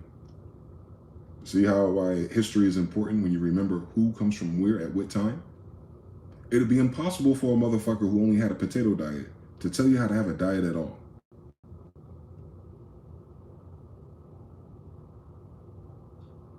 Who fucking retarded? So you start to see that this place was taken over by stupid people. And nothing to do with how good or bad they are, or whether they're lovely or not. No, they're fundamentally stupid. They like knowledge. They're slaves. That's why they're slaves. Obviously. And then they came here for freedom. Statue of Liberty.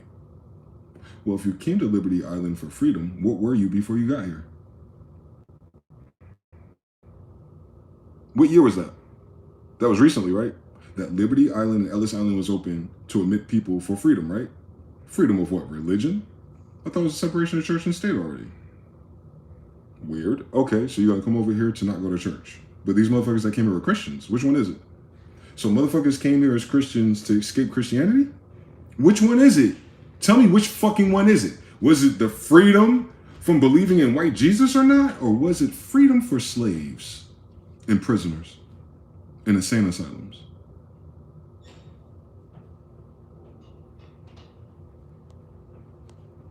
Let's be fucking realistic. Which one you think it is? So now you understand everything. And that's only been 120 years. These people are not fucking Americans. So how can they make America great? They were never fucking here when it was. Check their birth dates. It'll make sense. Check their Wikipedia. Their grandmother came from here. She's an immigrant. Well, if it's a grandma, it was recently. So that means they weren't here for United States history, were they? But they're here telling you how to do the Constitution. They're here telling you how to do law. They're here telling you how to make commerce. They weren't part of the founding at all. So that's a different problem. Right? Not only do you have a usurped representation of what it used to be with my family, you now have converted this kingdom into estates, and these estates into Roman principalities, and now you import new people who obviously where the shit didn't work where they come from, bringing their best, worst ideas here for fiat. Is that correct? So you have a bunch of fake people taking new names, acting like they know what they're doing, and sure, all the evil stuff worked. I wonder why they went to jail in the first place. Oh, they didn't allow them to practice witchcraft no more. Oh yeah, send them this way? Oh, remember from New Orleans to Harlem in the 1920s and 30s during the same time it was the worst ever for New Yorkers? That's when all the witchcraft came in? Can you fucking believe that? Who could have fucking imagined some shit like that? We want to send all the people who got sent here for practicing witchcraft, and we're going to give them all expenses paid, trip to fucking Harlem, New York, peak Great Depression. Are you serious? And you wonder why you have a drug problem shortly after. Did that sound solid? But who chose that besides your federal government? This is during Jim Crow, bitch. Okay then. So they knew who they were doing it with. You get what I'm saying? You start to see what this country really is built upon. Of the worst of the fucking worst ideas. From the worst type of people. And we wonder why we have a narcissism problem. They made the girls hypergamous for narcissist daughters and boys. And then they have a narcissist baby. Oh, that lifestyle doesn't work long term? You just fucking noticed something. Oh my God. You didn't read nothing about a Jezebel, but you get fried if we call you one. How about you find out about her? How about we find out about Jezebel? Somebody tell me. Let's let these people know what we mean by that. Which book is the story of Jezebel in? Which kings is that? Let me see if my book has it. It probably doesn't have it. It'd be a delight if it did. When does Jezebel show up? So I can show you that United States is a Jezebel. Not kinda. It is Jezebel. Babylon whore. Jezebel. What book is that? Can someone Google that for me real quick? Where is Jezebel at in this Septuagint? Is it Judges? Is it Kingdoms? I got 4 kingdoms, by the way. So if they say 1 or 2 kings, I'm going to have it. They did this thing totally different. Let me peruse that while you guys are, maybe you're not looking, but I'll find it. Don't worry. Where are you, Jezebel? Where are you? We're in the middle of it. Jonathan's in the Bible. That's very interesting. Hold on. Same story as Samuel. In Shiloh. Is it Daniel? Hold on real quick. You guys ain't answering. I'm going to have to Google it after all. I don't know past 1 Kings. Let me peruse. I see Beth Shemesh. Oh, she might have a different name. Who did you throw off the wall? Philistines. Samuel. Hannah. The son of Eli's sons. Birth of Samuel. Oh, it's not broken down like that. The Lord chooses Saul. Saul anoints Saul. Samuel. Proclaim king. Prophecy. So their kings are always prophets. Jonathan's victory over the Philistines. Saul's foolish oath. Constant warfare under Saul. The Lord rejects Saul as a king. Samuel anoints David at Bethlehem. David and Goliath. Saul jealous of David. Saul tries to kill David. Where's Jezebel at? David meets Samuel. David and Jonathan. David at Abdullah. That was Neville Goddard's friend's name, Abdullah. Saul slaughters the priests of Nob. David hides in the wilderness. Here we go.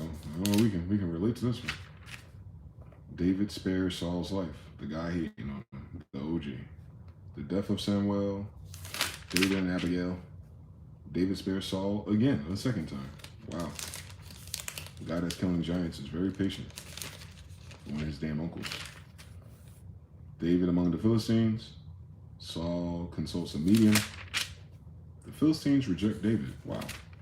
David defeats the Amalekites. The death of Saul and his sons. Ooh, I guess 3 times the charm in this bitch. Jonathan. David learns of Jonathan and Saul's death. David moves to Hebron.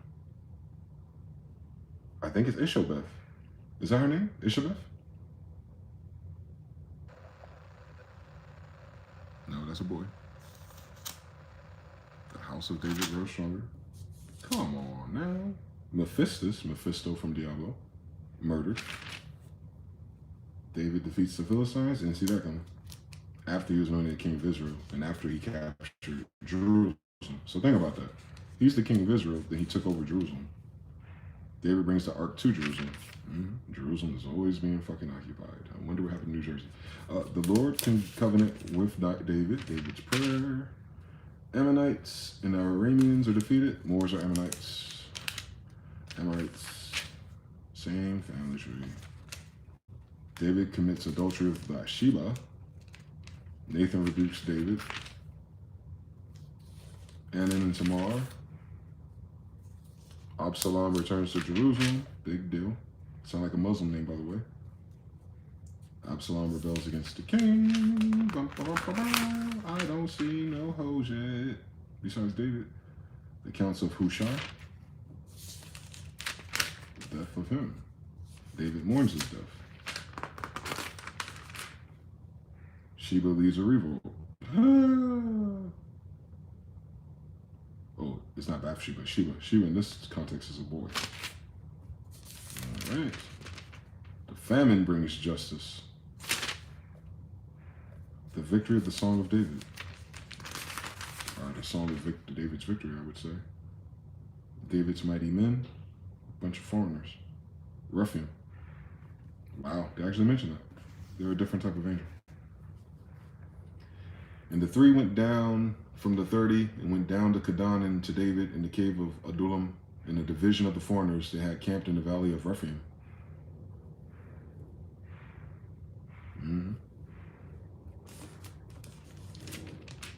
Those are the ones that come from water, underwater. Snomo.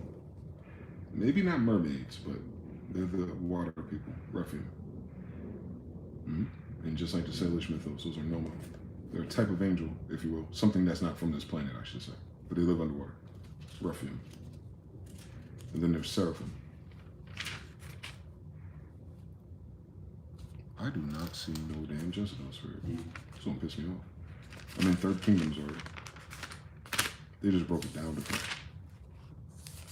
This one was first. Maybe they skip her. The Queen of Sheba. There we go. Solomon's adversary. So Solomon shows up in 3 kingdoms. Rehoboam reigns in Judah. So Judah gets another king.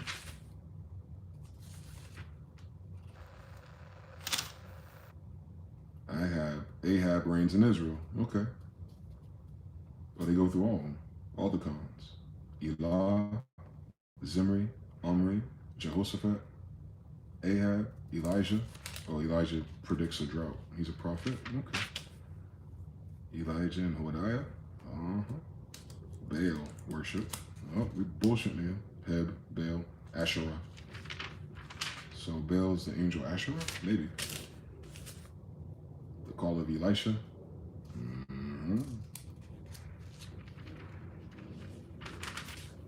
He's the one that doesn't die. He's the one that UFO show up for. So they do all that shit. Elisha taken to heaven. Elijah taken to heaven. There we go. Let's read about it. It happened when the Lord brought up Elijah in the air, so into heaven, the skies, that Elijah and Elisha went out from Jericho. Elijah said to Elisha, so J and SH, look, sit here now, for God has sent me to Bethel. Elisha said, as the Lord lives and as your souls lives, curse if I will leave you. AKA he doesn't want to leave. He doesn't want to stay behind. So he went to Bethel. The sons of the prophets who were in Bethel went to Elisha and said to him, do you know that today the Lord will remove your master from above your head? And he said, yes, I know, but you keep silent. Elijah said to Elisha, remain here because the Lord has sent me to Jericho. He said, as the Lord lives and as your soul lives, curse if I will leave you. They went to Jericho.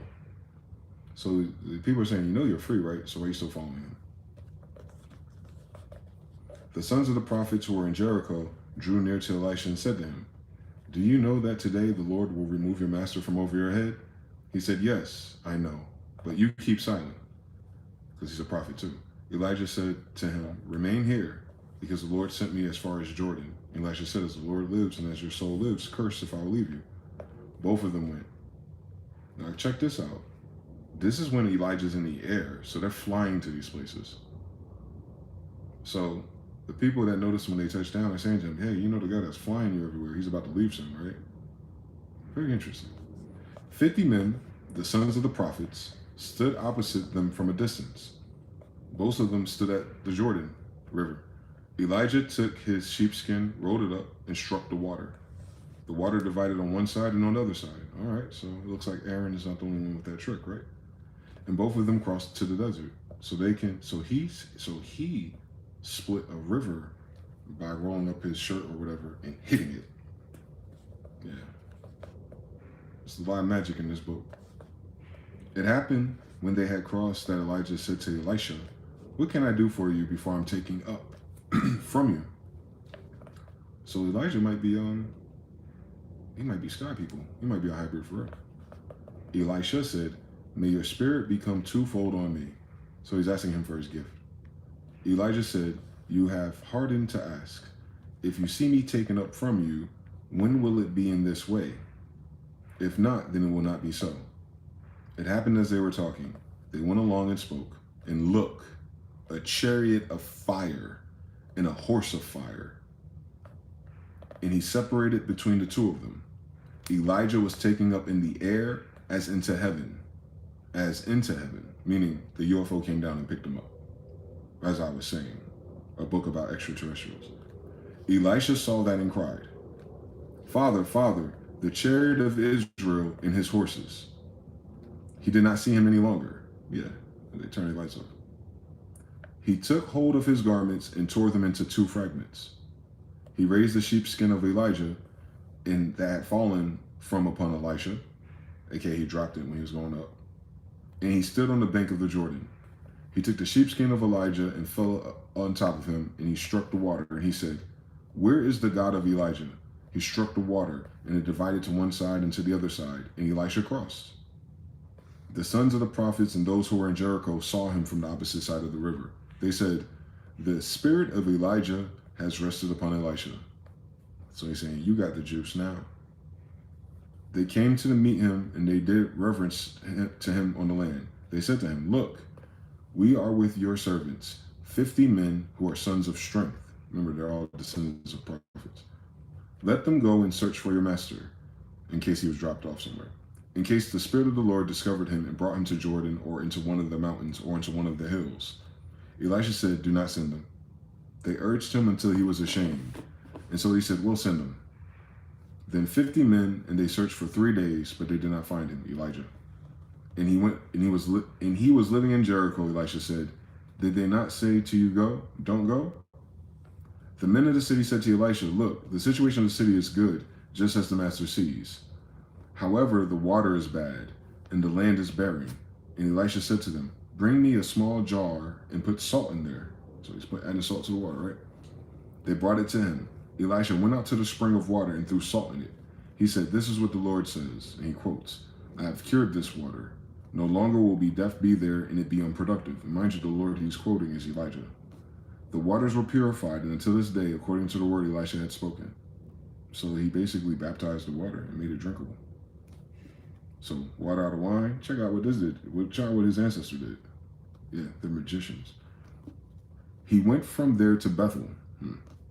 While he was traveling on the road, young children went out from town and they mocked him. They said, Go up, bald man, go up. So they're making fun of him from being bald. Familiar story? He looked around after them and saw them. He cursed them in the name of the Lord. I think he's still talking about Elijah, by the way. Remember, he was master to him. Look, 2 bears came out from the forest and tore apart 42 children from them. He went from there to Mount Carmel, and then he returned to Samaria. You see how casual that was? Touch not my anointed. He cursed them in the name of the Lord. And then 2 bears appeared and ate 42 boys for mocking him. I need to run that back for all these Christians out here who don't understand nothing because they don't read nothing. One more time. Elijah was taken up into a UFO, a chariot of fire, a UAP. Before he left one of his garments for the kid that he was in custody of. Master and servant relationship, like an apprentice of magic. The boy, all he knew was him. He wanted to be just like him. He said, Yo, I want to be just like you when you're gone. So mote it be. And then he went to all the towns and started using his degrees that he learned from him. And in using them, while he's saving people, a bunch of hard-headed teens come up and start making fun of him. He didn't like that shit. He looked around after them, so they're hiding. And then he saw them, who was teasing him. And then he cursed them in the name of the Lord. He probably cursed them in the name of Elijah, because that's probably a power that Elijah had. And he said, I want it times 2. Look, 2 bears came out from the forest and tore apart 42 children from them. 42 children from them. So that's magic, curses, and UFOs, all in chapter 2. What the fuck do people be talking about? How do you say you don't believe in magic, aliens, or gifts, but then out of their stupid ass mouth talking about they believe in white Jesus? This is his fucking grandfather.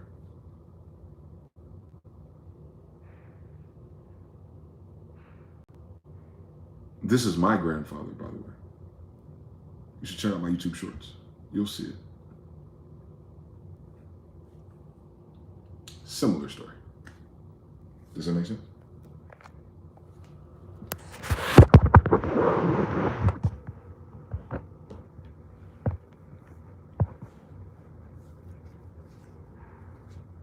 Ain't that a bitch? Ain't that a bitch?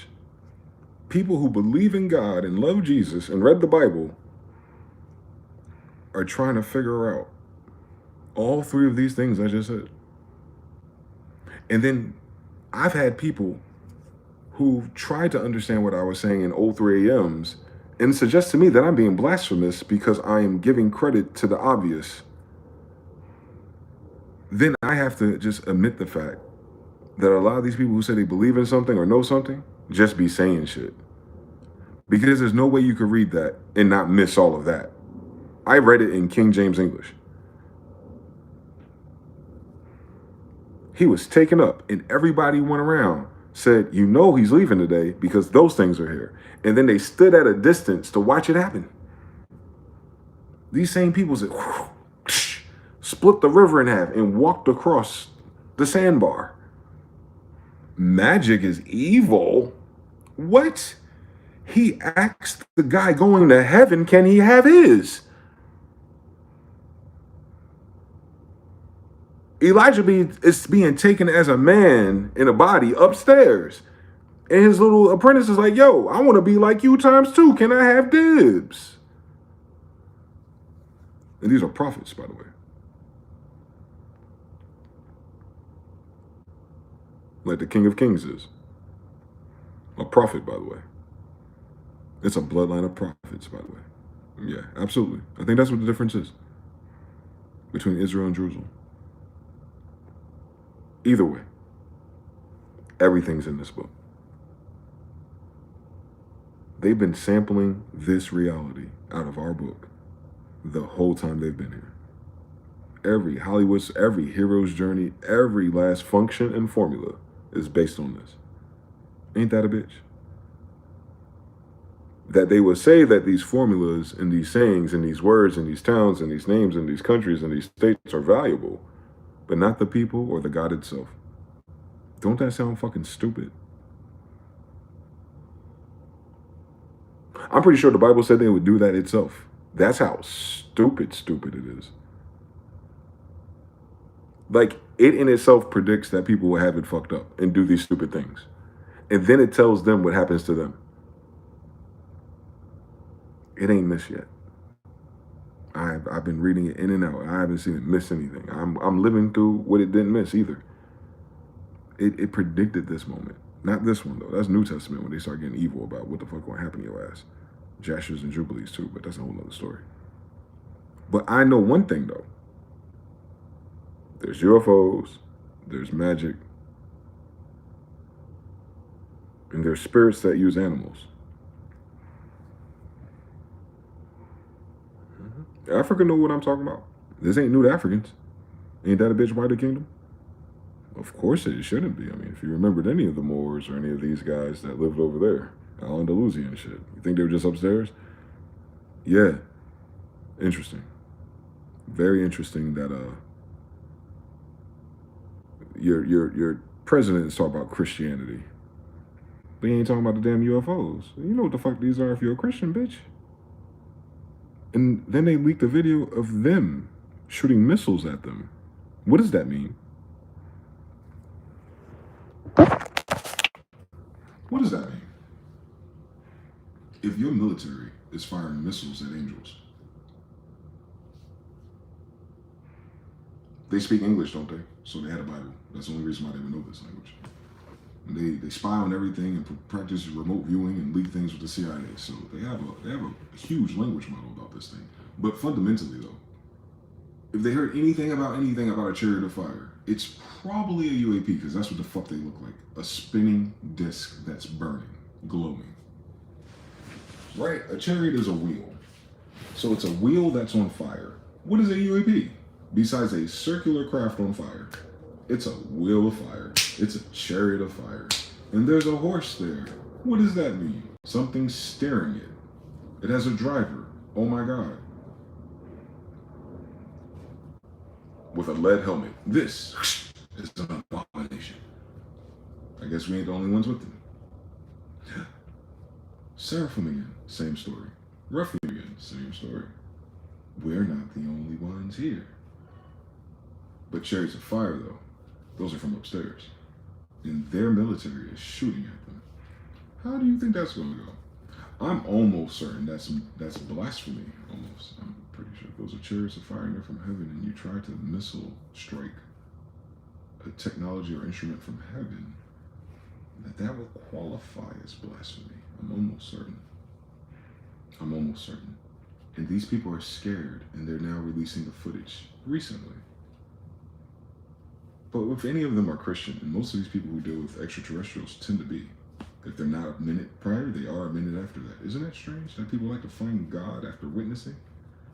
And then they're saying they're scared, they're scared, they're scared. Scared of what, bitch? Y'all got Lockheed Martin and some other things.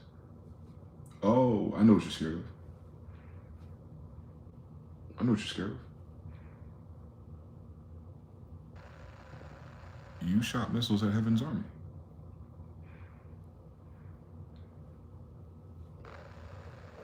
That's a good reason to be scared. Fear of the Lord is the beginning of understanding. Understanding something. As if they would fucking let you. And any other time, I guess they let you. But now they're showing you they never had to let you catch anything. You couldn't fucking catch them on their worst day. So what the fuck do you think you caught so far? You finally ran into the right ones. They must have sent backup. Or recon. What's going on down here? Oh, they got it fucked up again. Ooh, they fired one of those. Oh, what year is this? Well, we about to get to Babel. All right. Now what? We know they're here. They just showed you a video of them. And then they showed you they can't hit them with their tomahawks. But they're here. This is the part I need to highlight for everyone listening to me. The things he's talking about, that's in there, those same things are here today. Not a rumor, not a painting, not a secret skiff somewhere. You've seen it by now. That's what that book is talking about, by the way. What they re-identified from, remember they don't use UFO no more. Hillary Clinton, by the way, just like fucking Jesse Jackson, an African American, some Johnny come lately shit. So classically, an unknown flying object is now a UAP per Hillary Clinton, an unidentified aerial phenomenon, not an object, not a craft, not a vehicle, a phenomenon that implies interdimensionality to it. For my father has many worlds. Yeah, so they're firing missiles at interdimensional craft. Don't that sound stupid mathematically? That you don't even have interdimensional math, and you have an interdimensional math scholar coming by, and you shoot a missile at his ass. How do you think that phone call gonna go?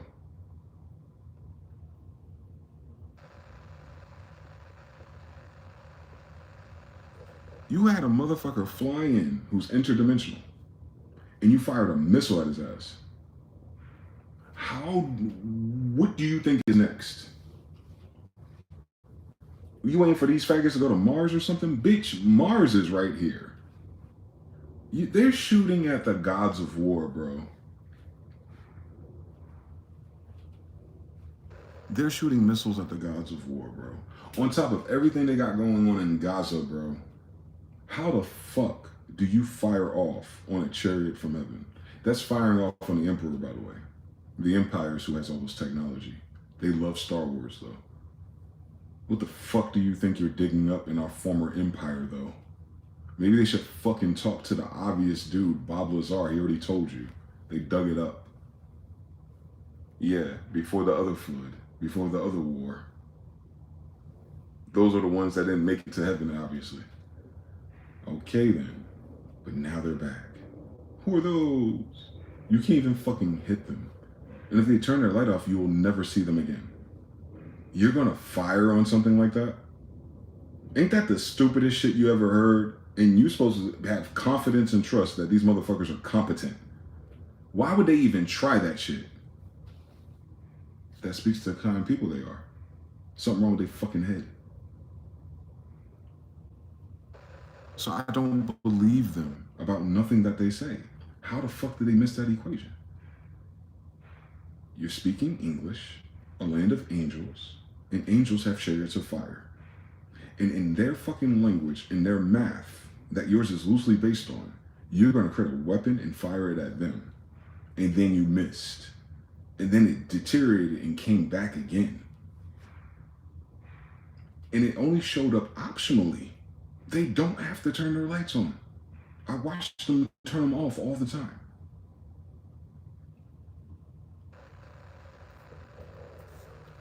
These motherfuckers are stupid. They done pissed off gods.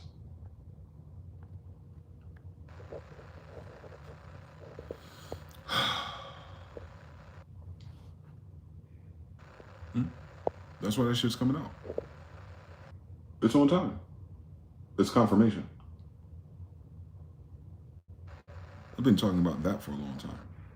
That fact right there. That ain't the first time I've seen those craft do that. That ain't the first video. But now they're starting to go when everything's getting critical and serious. Oh, by the way, one of the big problems might be with the secrecy that's around us shooting at the space invaders, for lack of better terms. You know, those tall niggas that look like African Americans. Yeah, I know. Yeah. You've been firing off on the Empire of Angels. We know. You have us in captivity. Maybe that's why they're here. Maybe we're stuck downstairs. As it was written. But if Michael came down for his brothers, you don't think no one will come down for us? Interesting. Then why am I down here? My damn self. I'm from up there. This vessel could have been anyone else. There's plenty of Smiths in the United States. This vessel could have been anyone else. I've been a cool kid that liked to skateboard and make beats. Nope. That is not who they sent down here. Obviously. And if Elijah's help came from over the hills and chariots of fire, and everywhere I go, I'm surrounded by chariots of fire, how am I supposed to feel? Damn, these niggas want to talk in English one day and tell me what the fuck going on down here? Probably not. I don't know, mind my business. I'll wait. Yo, I need to catch you on camera real quick. I don't think motherfuckers believe in me. I'll wait. I got the visuals too. I asked for that, by the way. It wasn't random.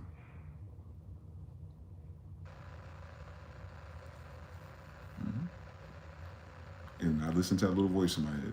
Go play your video real quick. Fast forward a little bit. I was like, oh shit, I'm cooking. I was like, oh shit, there's a UFO. Ah, short. And then something told me another day to do it one more time. Another UFO, short. I talk about Heru Khan all the time. That's Jesus Genghis Khan, by the way, in terms of symbolism of Egyptian gods and deities. That's their degree. Michael. Oh my God, that bird followed me to this desert. Ain't that a bitch? What the fuck is going on for real? Same story though.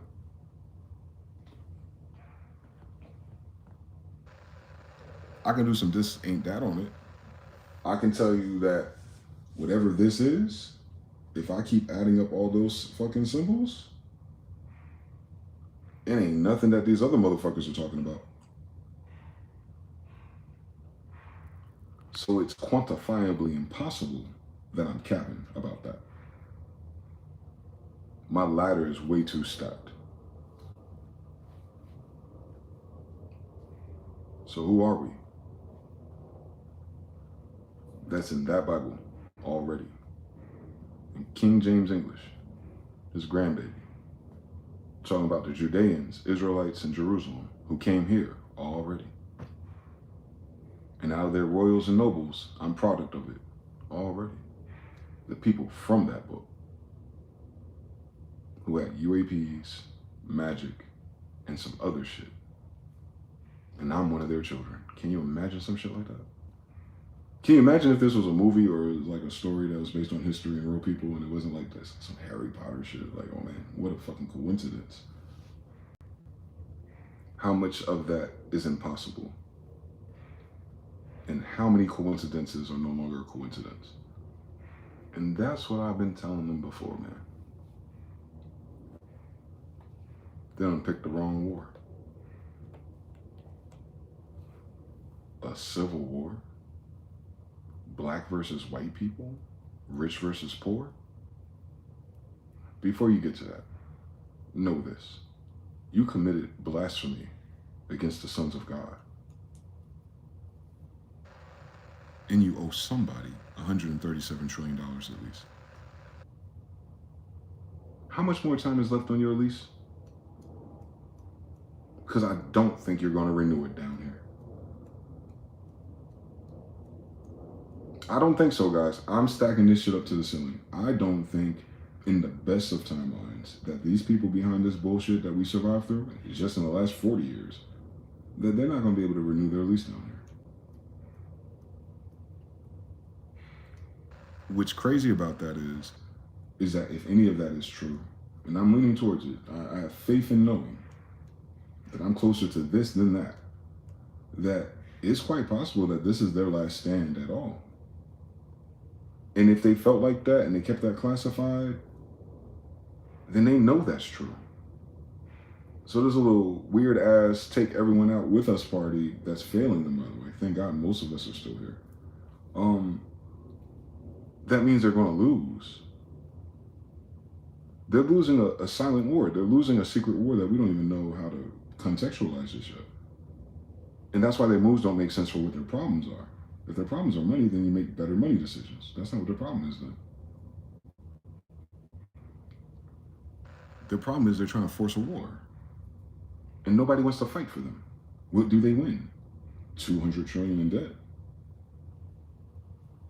What do you win? United States, what do you win? United States military, what do you win? When you turn back to civilians, what did you win?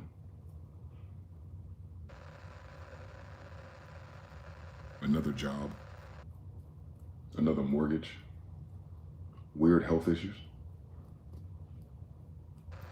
You don't win anything, do you? I know. How is that possible? How is it possible that nothing that the United States does right now adds up? I'm just talking about by coincidences, math theory, medians, laws, averages. It'll be impossible to make every wrong choice. Like, I don't care how dumb a president is.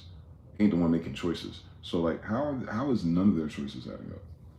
You think it's because like they feel politically Republican that they can't do it or something? Like, was the Democrats adding up with all their crackheads in that office? Remember they found coke in there? So how is none of that add up? These people worse off than some of the people in the street for real. They broker than them. They do just as many drugs. And they spreading just as many STDs amongst themselves. Look at them. So what's the difference? The suit and the camera, right? Yeah, stagecraft. Magic. We know. It seems cool though.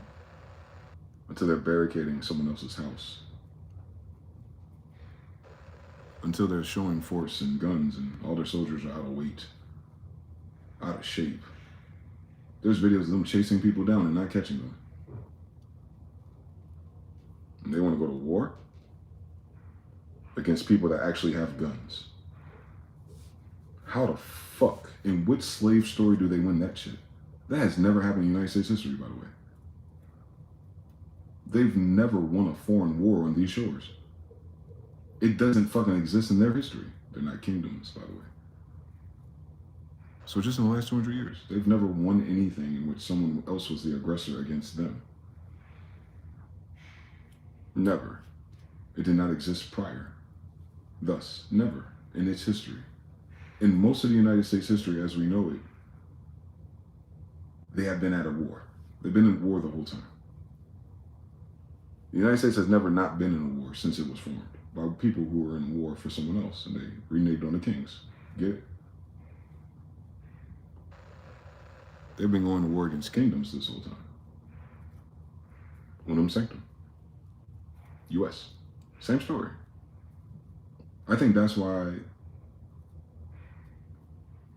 we know this now. And so many brothers before me probably didn't go there, or were scared, or didn't know what it means, didn't have context from their own people.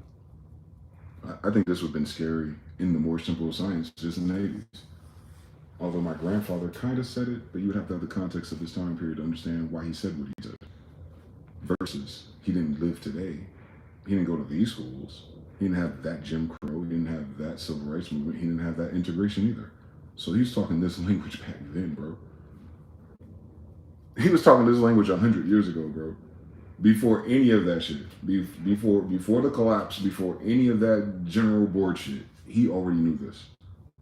How's that fucking possible? And white people don't. How the fuck would Noble Drew Ali know? Like, for real. Let's stop being fucking cute and clamorous. How the fuck would my grandfather and grandmother know what the fuck this shit is better than anyone else at a time where you did not have to go to school and they come from a fucking traveling circus? How would someone in a traveling circus from Tuscarora know civics? If that was just reserved for the white man in England or London City or the Vatican man, how the fuck would Noble Drew Ali know? How would a noble know the law of the land? How would a noble with a baby with an empress know jurisprudence? Can you fucking imagine how stupid even that question is when you invoke noble and empress? Why would he fucking know what the deal is? Get it? Black people. He was Noble Drew Ali, not Andrew. And that's the name of Jesus, by the way. Andrew, if you anglicized it. You learn something new every day, huh? Yeah, same bloodline, same story. Every fucking time. We don't have a different storyline. That's how we know. We do the same fucking thing. Every 100 years. We're betrayed the same fucking way. And they almost tried to kill me the same way they got him, with tuberculosis. Ain't that a bitch? Thank God I moved. And it missed me this time. I'm finally older than him. I finally outlived one of my grandfathers.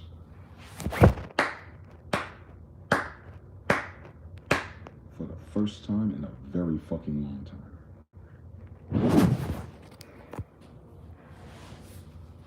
When it comes to this shit. So yeah, we must be at a time like this. I can imagine why we're at a time like this. If I only got 1 out of 5 of those facts right, fuck 3 out of 5. 1's impossible. Yup, 2's impossible, or 3's impossibilist. I think I'm 5 out of 5 for real though. Yeah, so whatever it is, whatever they did, they pissed off a whole lot of people and a whole lot of powers and principalities in high places. Please don't die for them. Please don't stop dreaming for them. Like, keep your dreams. Keep envisioning the world you want to be in. Please don't get caught up in all the narratives and arguing with people. You know what it is. They wouldn't understand and they don't want to understand. Hopefully this information benefits you somehow and puts some type of peace or ease on your mind, or at least you start to think about and look at things a little bit differently. And then that confirmation and that spirit that does not come back void will speak for me. And when you go out there and you'll start to see through these glasses and these filters, you'll go, oh, whew, save some energy. Oh, that don't make sense. Oh, they're just talking. Oh, they used to be a narcissist. What happened? I probably can't fix it. Not enough firepower and money. But at least I can show you how to see it. And once you see it, you can't unsee it. That means the spell is broken. break spells? Besides magicians.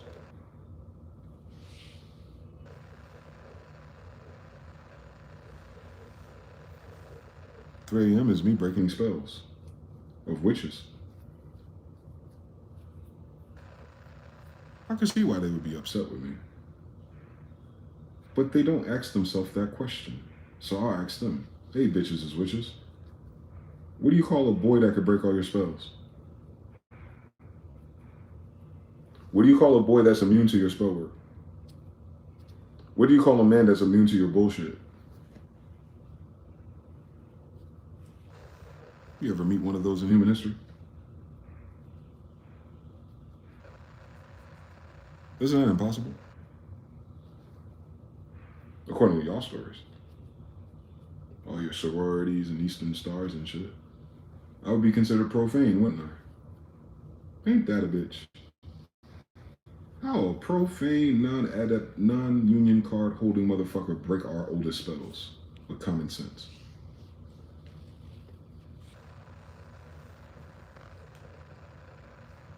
And you find it wise. You find it wise to form anything against me on the contrary, other than what that Bible has said.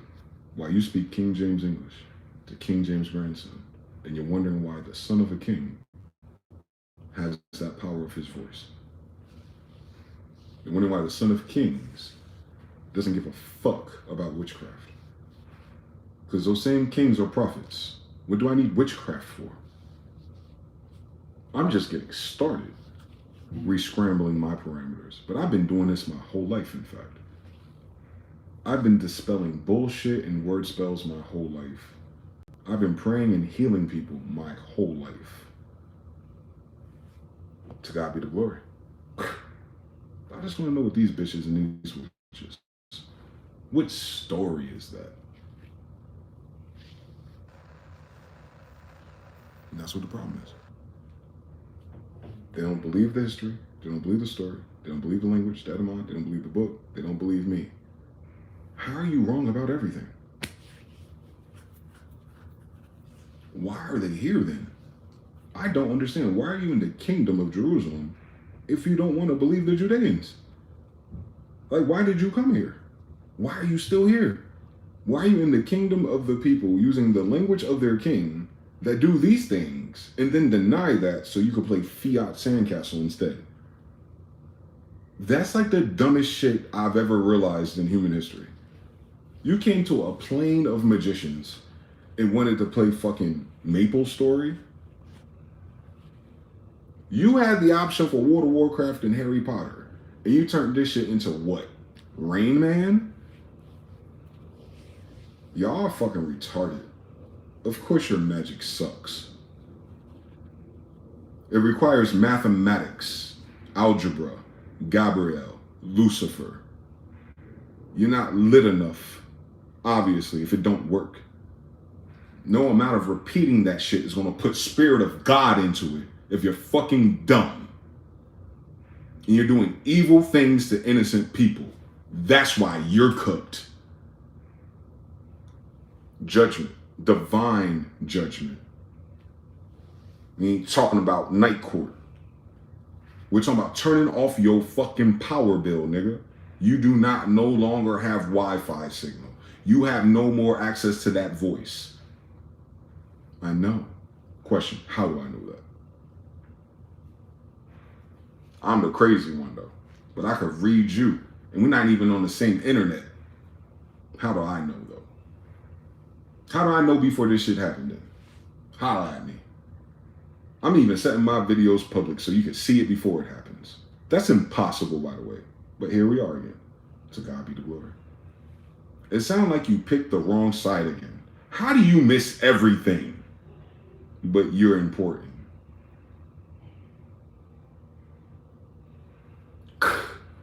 Genghis does not love everybody. I don't love everybody. And everybody ain't everybody. So it's very hard to say. The lions do not love the gazelles, my friend.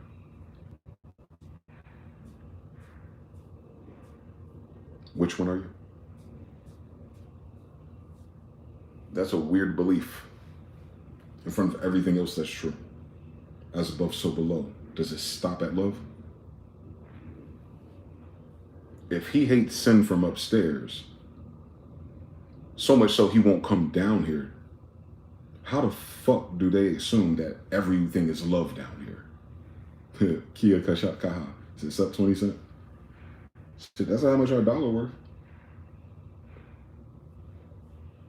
I am a copper-colored Indian penny, I guess. I'm a red penny. Yeah, it's about 20 cents, I guess, since it's really copper. How you doing? What color are you? Are you incest flavored? Did your daddy dry hump your mama for 30 seconds and said, I tried my best this time? I can tell by the patterns of your mind that you didn't even try with that. What are we, in middle school again? Middle school jokes for grown men is crazy.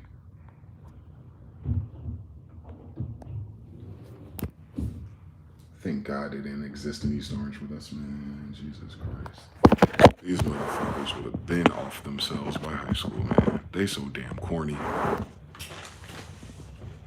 We was allergic to corny niggas for real. I missed that movement. Like, if you gonna try that shit, at least be funny, my nigga. They just funny style.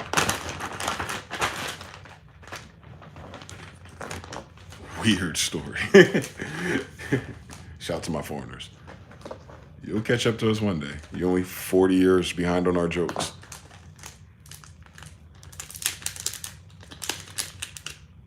Crazy. So yeah, man. I've been doing the quantum algebra on that shit. And I'm not liking the answers that I'm getting. I keep trying to get myself out the equation. Like, this is fucking impossible. This is not who I am. These fuckers on Ancestry.com lied to me. Then someone else appears. Like, nope. I found your granddaddy's pictures. Here goes Prester John Smith. Oh, and by the way, he's actually mentioned at the same time as Genghis Khan. Ain't that a bitch? Like, nah, you playing again. Nah, Prester John's a Khan. How does that make sense? No, look at it again, my friend. He had a few brothers and friends. Carlos V is one of them.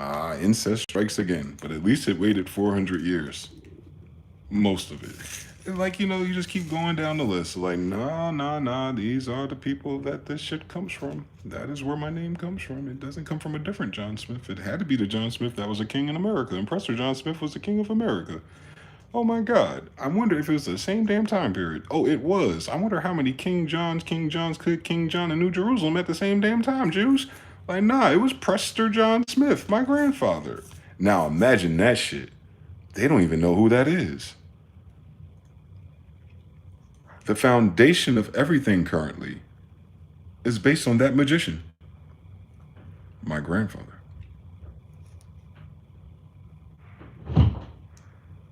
Royal High Priest. That's a fancy way of saying paladin. Royal High Priest.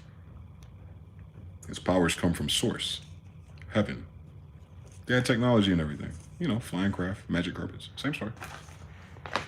I don't. Obviously, like, something happened. I'm pretty sure. Pretty sure something happened around the Barbary Wars. I'm pretty sure Tecumseh's Comet, earthquakes, New Madrid, and all that shit happened when the Civil War started. I'm pretty sure the Civil War is what happened. And since I'm not from Africa or a slave, how did I lose my goddamn castle? Let's do that back. It's not because we were slaves from Africa. We were here. This is our kingdom. So my question has been, well, when did my family lose their castles? After the American Revolution. Okay, and when was the most intense battles? In the 1800s. So when did we lose power? Recently. And what's in place of us? These niggas. I know what the problem is. Just by being who I am. I can tell you exactly when it happened, because I know any other time is impossible. Then my grandfather Noble Drawley, one of many, he broke down the rest of the science. Like, well, we do nationalities until Emperor returns. He probably even knew the timetable. Because he told you in 100 years he gonna make somebody tell you the truth. I thought the European would be a white boy too. But that's crazy. When I was growing up, they called me a white boy too. So I guess we're saying the same thing. He was talking about me. He can only count good Moors on one hand, so you know they weren't reading.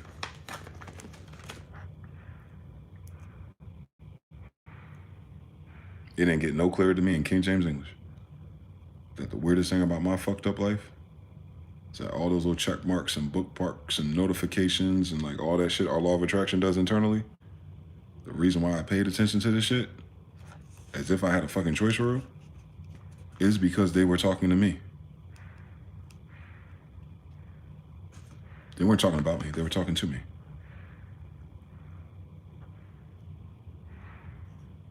I can't tell you how many times people try to give me an Aquarian gospel of Jesus from Noble Drawley. I had no idea, like, why do y'all want me to read this book? And I'm talking about the unseen. Like, that landed in front of me way more times than any form of the Bible. Or I don't even think, the first time I seen a collection of Qurans was in DC. And that was like after 36 years of my life. But in that same house where all the Qurans were, Genghis Khan, the Mayan calendar, was hanging right above him. I was like, how much does this spirit wants to spell this out for someone like me? Like, well, I know what a Khan and a Khanate is. Hold on. Hold on, Khalifa, Caliphate. Hold on, Mohammedan, Muslim. Hold on. Hold on, Israel. Hold on, Israel. Jerusalem does one thing, but you can do what you want to do. Hold on. Oh, that's the difference between divinity and sovereigns and nationals. I get it. Freedom of religion. We already had it. Hold on. Hold on. Wait a minute. Wait a minute. I know these niggas ain't talking about me.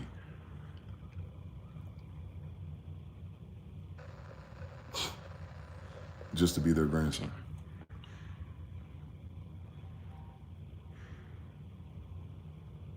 What's so crazy about that, it still hasn't dawned on me. I say it out loud, but it doesn't click anything. It seems damn impossible. And the problem is I can't backtrack to belief. I have all the damn notes. For no other reason that I could see. I thought I was minding my business. Go figure.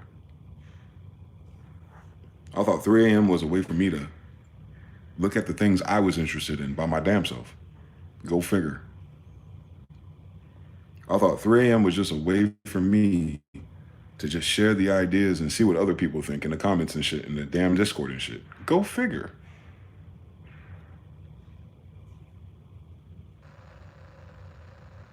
That's what I'm telling you.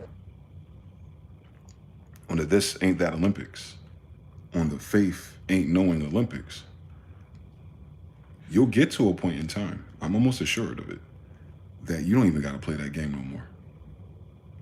It'll just be a leftover program that you finally have to say goodbye to. Because so many things happen, and you go through so many things, and everything is just so impossible that it can't be anything but God anyway. And I think that's what they were saying the whole time, wasn't it? I'm just at the beginning of realizing it. It ain't quite hit just yet. I'm still trying to figure shit out. Dummy mission. But I don't know anything else at the time. So I have to keep reminding my own mind, more than anyone that's listening to me online, that you are not that. You are not like the other girls. There is no reason for you to limit yourself to an artificial ceiling. Because that's not even your beginning with this shit. Their ceiling ain't tall enough to trap you. They can't think deep enough to drown you. What are you worried about? Look who they vote for president. What are you worried about? Look at how this shit just persists and no one knows how it works. What are you worried about? Look at how people just get away with whatever until they run out. Like, so what am I actually worried about? That shit don't work out? It worked out for everyone else, and they wasn't even trying. And that's a universal message by itself. If you need some correspondence, think about all the people you see in your daily life. They ain't even taking shit seriously, but everything seems to be working out. The things that you're trying to do. Imagine that. They have enough mustard seed of faith, no matter how stupid, that things will work out for them too, and it does. What's the difference? They say ignorance is bliss. So the less you know, the less you can fuck up in your own thoughts. And that's what the problem with having ADHD, neurodivergence, or whatever it is. You store a whole lot of different possibilities. And a lot of them not even necessary. You can create your own nightmares by knowing too much. If you're a child. But when I was a child, I did childlike things. Why would I be afraid of knowing something? What is scary about reading new information? That never made sense to me, even as a baby. Ooh, the occult, dark, dangerous. It's a bunch of fucking King James English words on a paper. How's that different than a Bible? Oh, you didn't read that yet? Okay. See? That's how I know we're not all the same. Like, it's so disrespectful. It puts your own mind at an unfair advantage to compare yourself to people who don't think about anything. You can't even compare your notes and your outcomes to them. They're using a different mechanism. That's probably why they don't believe. Their design doesn't require them to for the things that they do. So then you have to ask yourself, why are you so filled with all this energy and mana and ideas that you can do something else besides what you see what everyone else is doing? Why do you want to know more? Why do you want to manifest? Despite all the things around your life and everything you heard other people say, why are you still trying to find out something different? It's almost like you can't help it. Then you start to understand everything. We can't help it.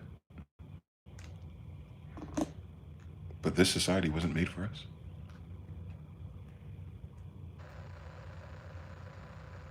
What the fuck is racism? I'm not even surrounded by my species.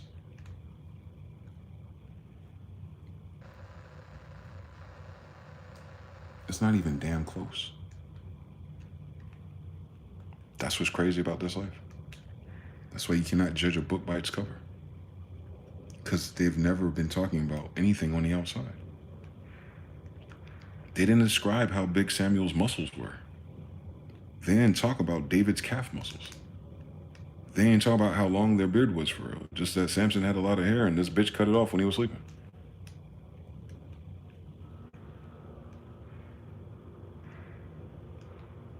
If you want to know what type of seed it is, you look at the tree and its fruit. For the seed will come out of the fruit. And the tree and the fruit is connected. That's how you know what you're dealing with. Not appearances. Magic, deception, spellcraft, mask, masquerades. It's people hiding behind masks. What's hiding? The spirit. And that's why that's interesting. All spirits aren't even created equally. They wouldn't have different categories.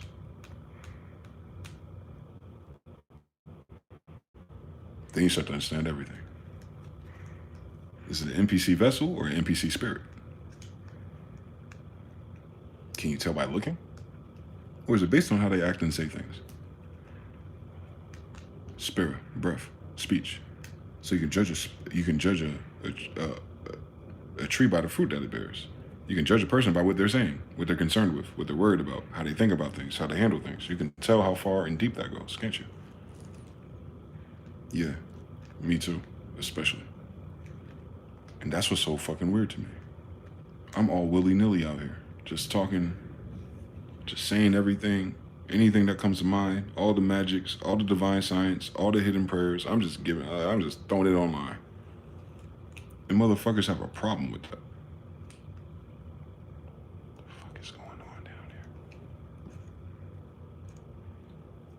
I would think they would piggyback and add more to it since they've been studying it longer than I have. Oh, they need to start studying that shit. Let me guess. They joined a group for benefits. They became a Jew for benefits. They sold out their family for benefits. They did that weird ritual for benefits. All those kids are missing for someone else's benefits. All of our people died for benefits. Benefits. A bunch of beneficiaries that don't benefit shit in a fake fiat system on a stolen fucking land with a made up fucking maritime pirate boat faggot orchestra called a fucking government. Fuck them.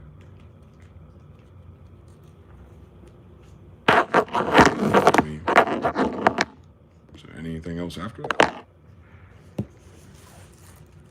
That's their fucking history. I studied it my whole life.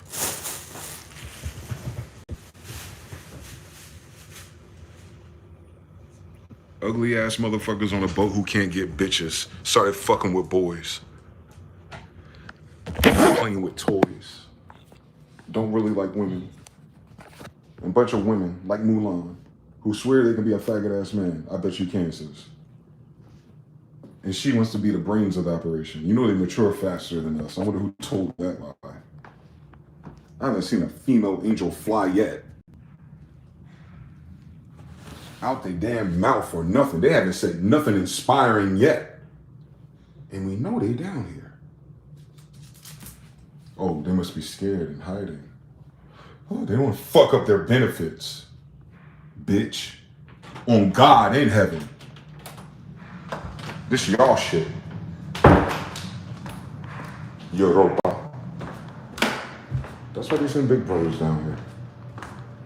Don't come down here and be a king of a bunch of fucking idiots and badass kids ain't mine. That's your sister that did that. Ain't it? She wanted to go hang out with Pookie and Tyrone and be fast and be grown. Give her own moon then. This ain't quite the way Zeus would have made it. You see? Law of correspondence. It'll show up in my family the same way. So I know which way this is going.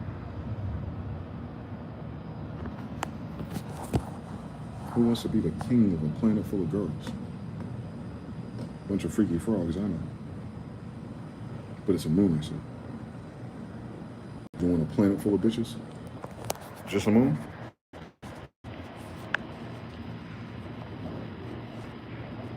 Here's to me hoping there's a planet full of bitches out there that I like. I won't be here too much longer.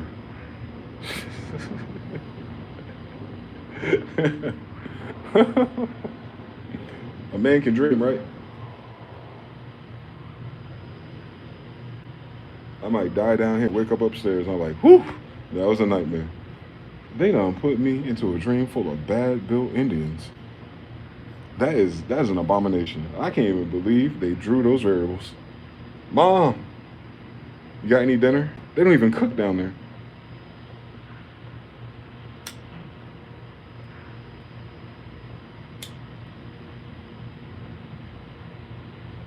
All that writing is they don't read books down there. They try to figure out why the most incompetent types of people that they vote and cheer for keep getting away with the shit. Why they cheering them on? Like, they don't know nothing about the goddamn Colosseums. These are the same people that put in the book that they killed Jesus. They trying to figure out why they try to kill Jesus' kids. Oh my God, what's the mystery, bitch?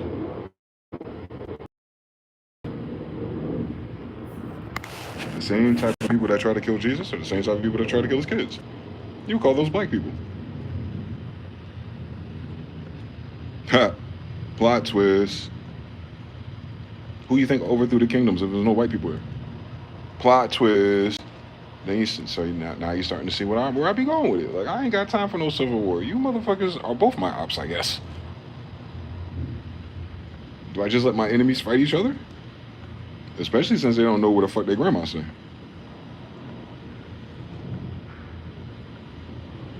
It's gonna be a red Indian October, boy.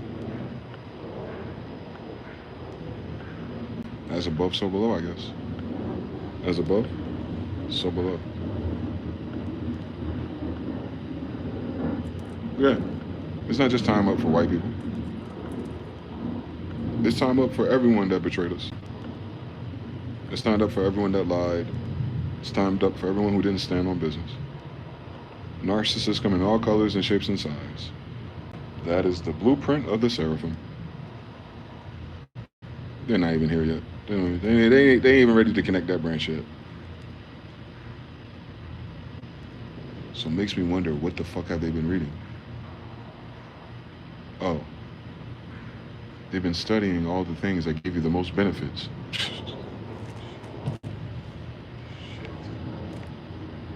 Shit. No wonder this isn't inspiring to them. It actually requires discipline. Oh my God. You gotta do a whole bunch of shit you don't like for a very long time. Oh my, what is time if you're just waiting?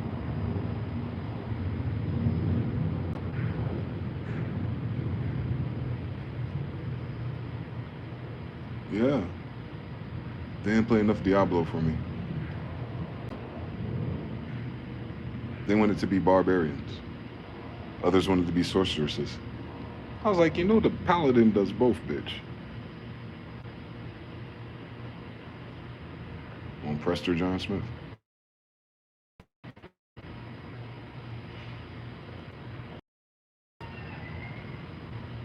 On Prester John Smith. Priest John Smith. Sir Knight John Smith. Hakata Khan. King Hakata. Almost sounds like Ada. I know that's right, Adam.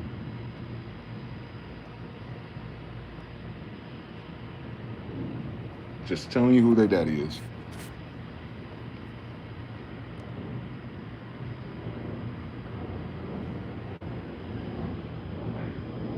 The bloodline of Jesus is really cool. Damn it, I'm the bloodline of Adam. He ain't evolved from no monkey or caveman. I think I would start there. I'm pretty sure God created him himself. Now you about to climb that ladder again with the differences. Adam is who God created himself. That wasn't the only thing created her. Bloodline of Adam leads you to Abraham. He was from Chaldea. You notice they didn't follow all Chaldeans? And then the bloodline of Israel and Isaac. And then the bloodline of Ruth and Sarah. All the way down to Janus, who goes, I'm half man, half amazing. What is he saying? Half man, half giant, apparently. The giants are the ones in UFOs. I know that's right.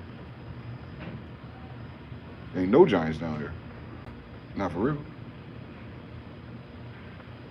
We're cut of their height. Yup. Royals. NFL Giants. NBA, all that shit. NFL. Nephilim. They know the game. They know what they're saying. I know what they're saying. National Football League, of Nephilim players. I know. I know what they're trying to say, Shaq. I know what they're trying to say. All the banks. My grandfather wasn't really tall, but he was really fucking fast. I know what they're trying to say.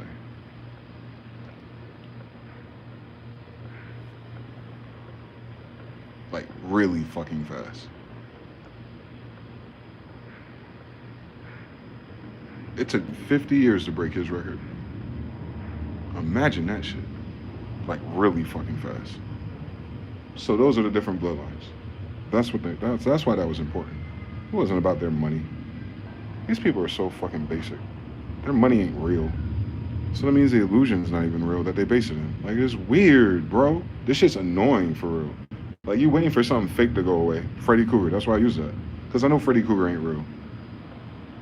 I've been waiting for them to even mention that. Even the Kirk kid, like, he couldn't talk about this. What the fuck would he know? He wasn't even there either. His big ass head. Like, nah. What is Ben Shapiro gonna say? Oh, well, I've been wearing this cap since the 1940s. Nigga, go away. Like, what can any of them say about this? They don't know one Indian name, but their grandfather lived 300 years with Indians and it didn't show up in their own name, so none of the Indians were their friends. That's not a bad sign? Weird fucking story. Yeah, because it didn't fucking happen like that. These motherfucking Indians was talking English, obviously, on Pocahontas and shit. The fuck? They so stupid.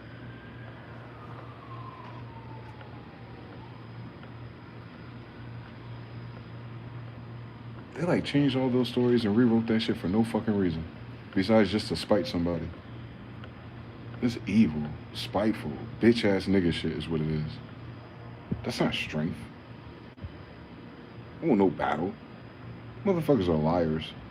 Like that's what they can. That's their claim to fame. Yeah, we lied about everything and almost got away with it. Weird. To be so fucking predisposed to lying for a living.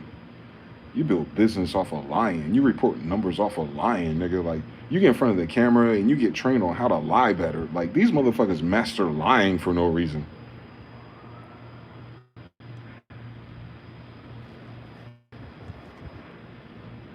A bunch of bottoms. No wonder. They bed rotten.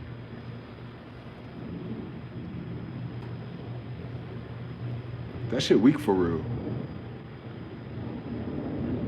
That the number one skill trait to be rewarded in this country, you just have to be a hell of a liar for real. That's what they got. They're very good liars. And when by good liars, I mean the lie is terrible, but they die in the lie. Like they will not give up on the lie. Like that is a good liar. A liar that knows they're lying and they lie so damn much they couldn't tell you the truth. Like that's how much they perfected lying. That is not even an issue of telling a little kid to stop fibbing. No. They have practiced lying so damn much that their brain don't even have truth. So of course they ain't got no proof. They rely on lying. They simulate the lie and making it make sense. AKA they believe. They fake it until they make it. That requires lying, bitch. Oh, they meant literally.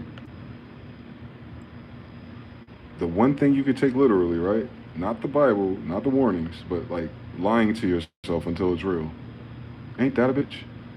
But if it's fake, it's not real. So lie until you convince yourself that your lie is real. Yeah, that sounds like brainwashing yourself. Same story with everything else. Now the lies ain't holding up.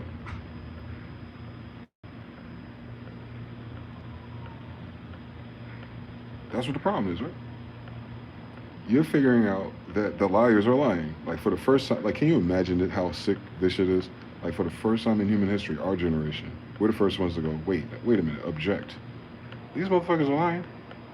Wait, all you motherfuckers are lying. Nah, fuck this. Everybody lying. Can you imagine like this is the first documented record of people going, these motherfuckers are liars, like all at once, like in unison. Like, you know, the Constitution came about, you know, First Amendment, say what you want, bitch. But they mean they were cool with liars and shit. But right now, we kind of like, nah. Nah, these women was lying, your president is lying, the Epstein list people are lying, FBI is lying, the church is lying. Damn. All these gurus and all these rich people, oh, they need help. Oh, they're liars. Oh, shit. Couldn't believe it. Couldn't. Let's blame Russia and China. Like, but before we go to Russia and China, what's up with all the fucking liars over here, bitch? Help me out. Hold on. What does Russia and China got to do with your ass lying? Hold on about this. Slow down. They invoke spy movies and 007. They got you thinking it's a blockbuster Call of Duty. Like, nah, bitch. Before you invoke anybody else, why the fuck are you so good at lying, bitch?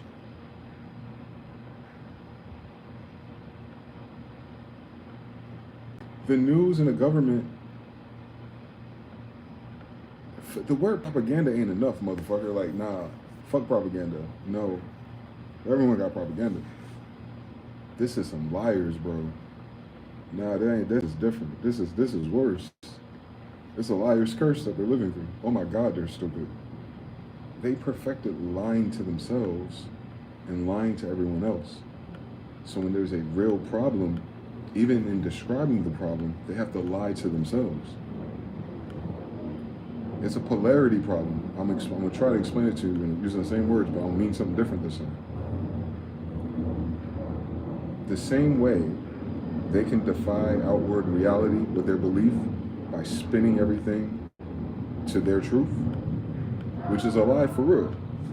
They just say it and make it true. You saw how Donald Trump do it. He'd be like, it's make it very great, the greatest it's ever been.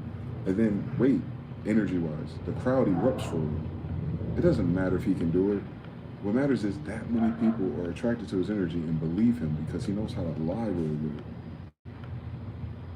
good. Listen, it's like a fucking dynamite going off when he says these things in public. Back then, especially when the lies felt real. So he was good at lying, and the reality didn't catch up. Like, MAGA caps and all kind of shit, talking hot shit on the internet. They're inspired. That's a good thing about it. Hold on. Different agenda, different words could have been used for a better reason. Yes, we know. But think about the interaction. We're talking about chemicals. He had the ability to lie, and everyone will light up. That's it. Fuck the politics. Fuck right and wrong in budgets. Just leave all of that out. Don't put in no details. We're doing algebra now. His magic trick is that he makes a lie sound good. And he does it effortlessly. Like he's off the cusp with his lies. You can ask that motherfucker anything. He gonna flip it. And you gonna be like, I don't really understand. He's bad at business and I really like this guy, but damn. You can't even misquote him or nothing. Because all he does is the same type of feng shui and kung fu. To every problem, to every question.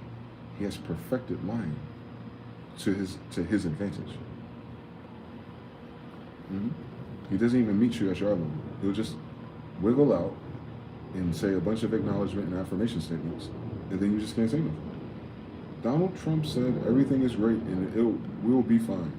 Like, who the fuck's gonna argue with that? That's a headline. Like, think about how deep you had to reach into yourself to go against your president and be like, this motherfucker's positive. You know, I hate him because he's positive. Like, you couldn't do that. It was a superpower indeed. He perfected it. It's a form of witchcraft, by the way.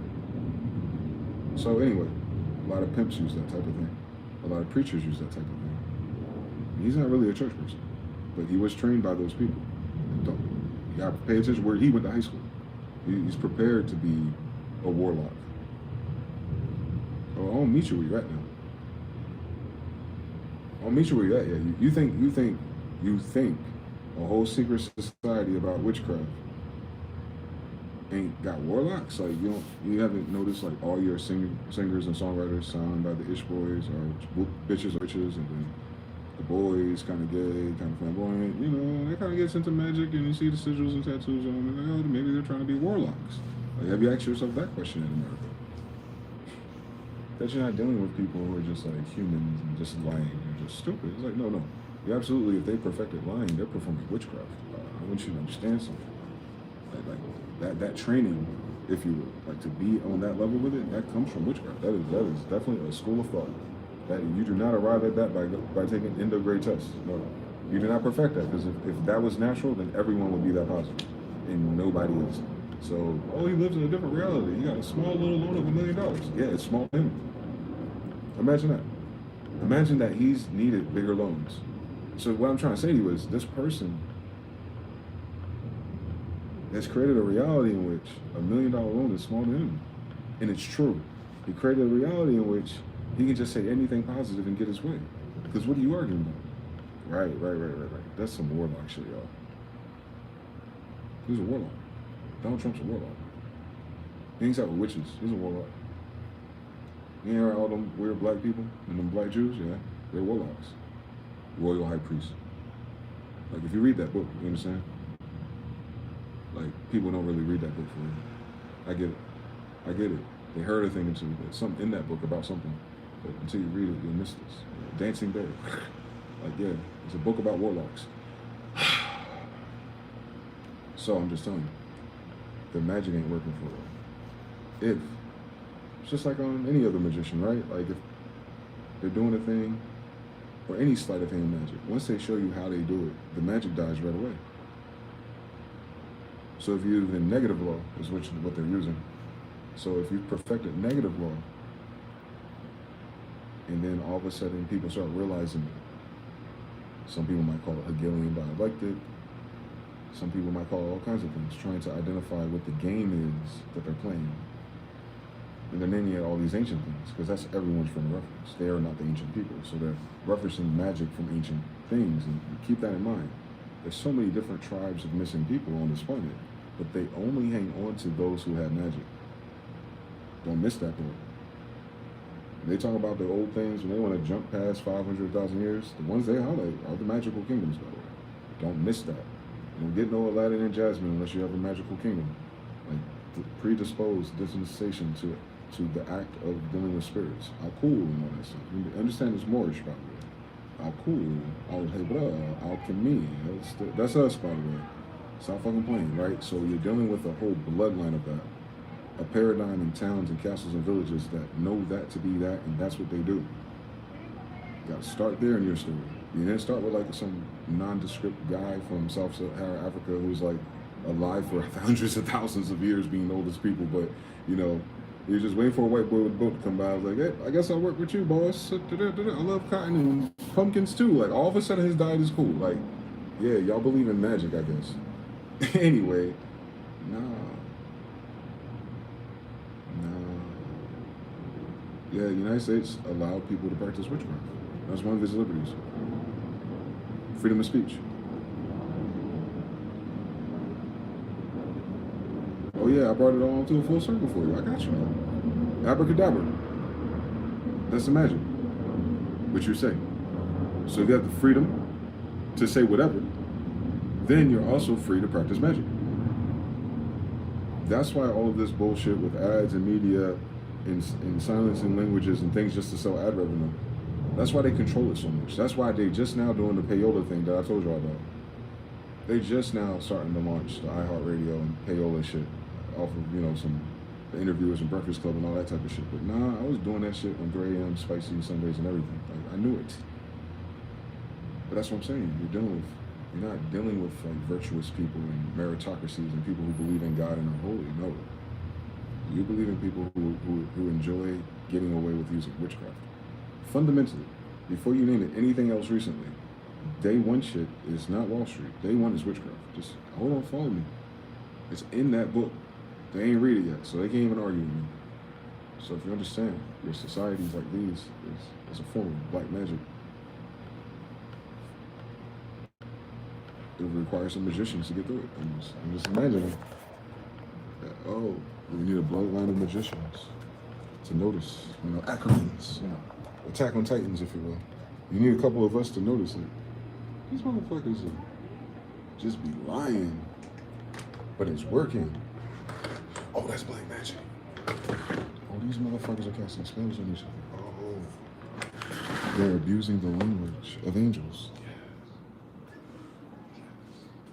Now you get everything. The audacity of it all. Now you get it. Now you get what my attitude is. There's no way they would use this without knowing it's magical. They could have perfected and made any language mandatory. If their English people were treasonous, why did they keep their language? This stream will self-destruct. Is going on. They always try to self-destruct the stream. That time it was like their ain't no way 10 minutes out there. I'll be walking 50. Nah. That just means I was cooking. Shout out to you. Shout out to the brother, the bus driver. Shout out to TBFB. 3 Liar got their whole shit on fire. French Fires versus Khazarians in real life Mortal Kombat. Who wins? That is crazy. These bitches don't get it. Where they go, this place goes. Every time. Hello, what's up? Shout out to Ragdad. Horut says you're back. Same story, part 5, I guess. I'm literally back, figuratively back, spiritually back, timeline back, I'm back. I must have been here before. I must have been here before. I must have actually been here before. I must have been in this story before.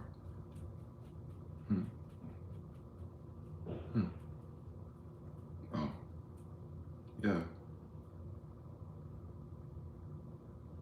Yeah, I would have to be privy and counsel to the alpha and omega of it, how it started and how it ends. Naturally. I must have been here before. If I'm back. Here. Jesus. Shit. That might be the cosmic joke right there. That the shit is my fault. Yeah. These girls can't do that type of accountability. I don't know anybody even trying to play that card. Like, no matter what, it's all my fault either way. If I started it.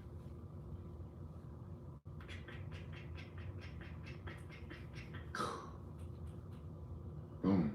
So you finish what you started. Boom. You come back. Boom. Now it's retarded. Boom. That's on you. Nah, I ain't all that bad down there. It actually isn't that bad overall. It's just the black magic that's in the way. The dishonesty. The lack of trust. They're no longer using it to help or heal or to make things better. They're just secretly, they're just playing secret Game of Thrones with each other. That's how you know, in that case, blood is thicker than water. Because these are a bunch of water boys, these are a bunch of surf boys out here. Ain't no blood between them. So there's no mutual benefit in playing the game even. That's why royals and nobles and that stuff it would be so much different if they're trying to borrow that. But they've missed that. They missed the most important thing, is that 400 to 800 years ago, if that's the case, then everyone on the chessboard knows they're related. They know what the story is. And there's no different story because it's just them, whatever that story is. And there's no reason to forget. So like your modus operandi isn't to find out what's left or how to get to space. It's, I came from these people and now I'm here. Boom. Like, okay, cool, part 2.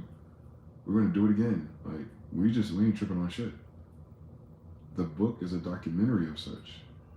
That the questions that are still being asked to this day were already answered hundreds of years ago at least. So like, whatever they did in the meantime artificially set us so far back.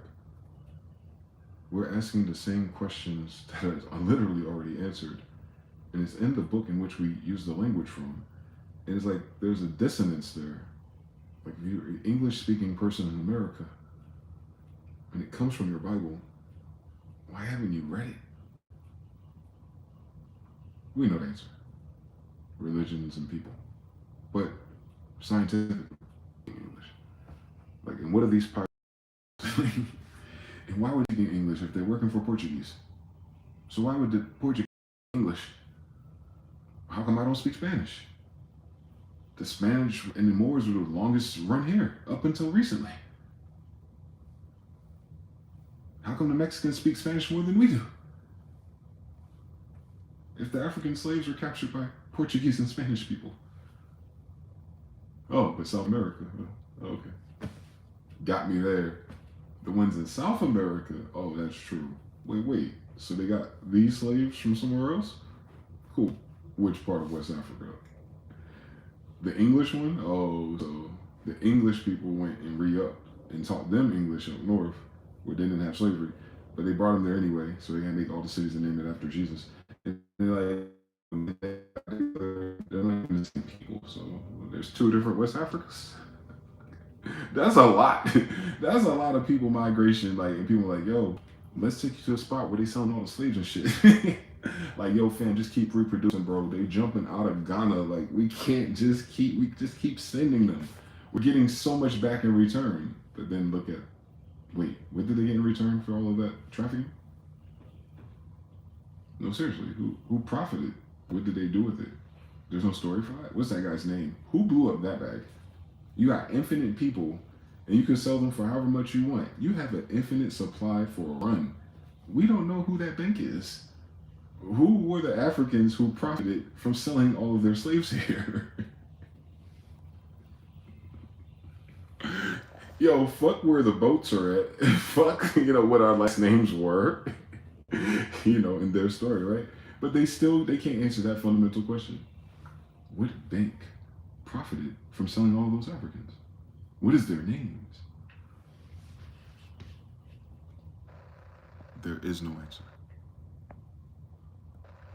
BRB. It's impossible. It's impossible for them not to have accounted for all of that money for something practically free. People. Life is cheap. They still do it to this day. Right? A lot of places, a lot of cities. Yeah, heritage, I guess. Like, think about it. That's a problem right now. Can you imagine that? In 2025, they're still freeing slaves?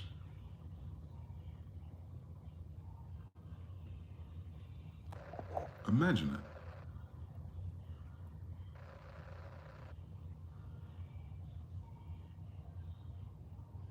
So slavery really is carpetbagging. These people are kidnapping you and then enslaving you after they move here.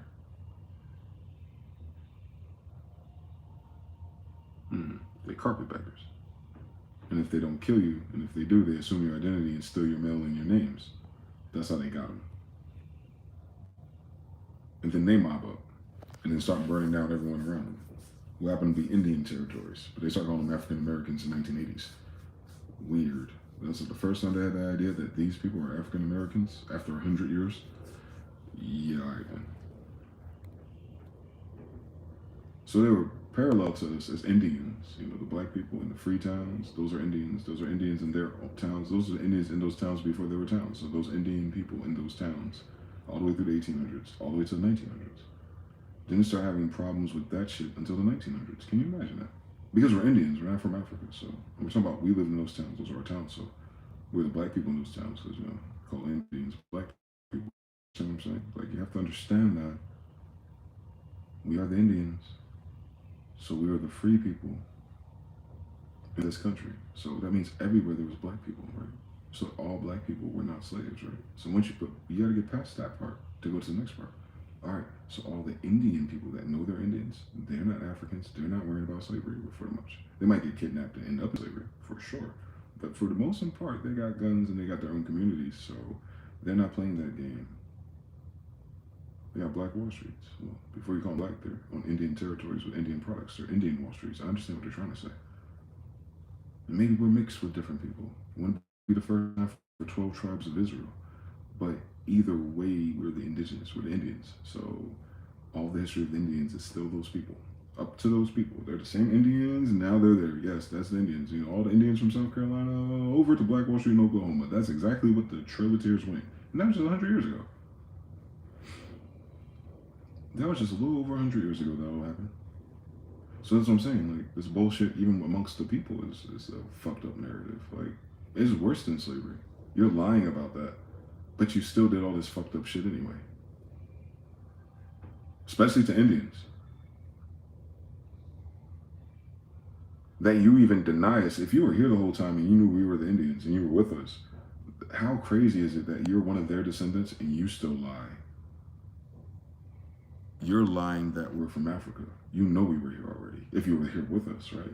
I mean, like, if you legitimately remembered and dealt with so many niggas for 50 states in a row, you would have a consensus at the very least amongst your own people that all these black people out here is in the same story in my mind when I start to learn about Indians. I haven't seen one white person speak up fine yet. They still talk about Native Americans and Cherokees and light-skinned people in third party and shit. Looking at they white ass.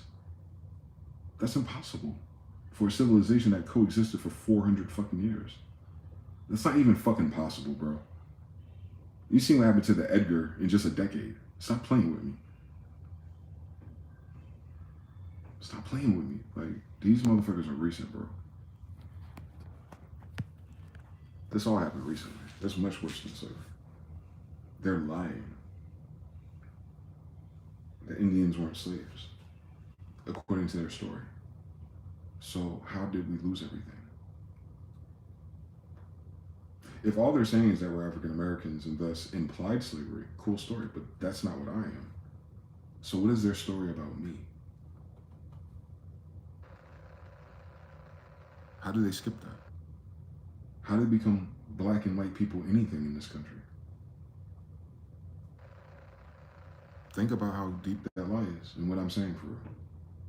That the holdup in this country is that, according to the narrative, non-Indian people, immigrants, foreigners, are unhappy with squatting and stealing and squandering all the resources of my land. That would be the correct algebra equation for anything that's based in law or righteousness. Since there's no story otherwise, that we stop being those people.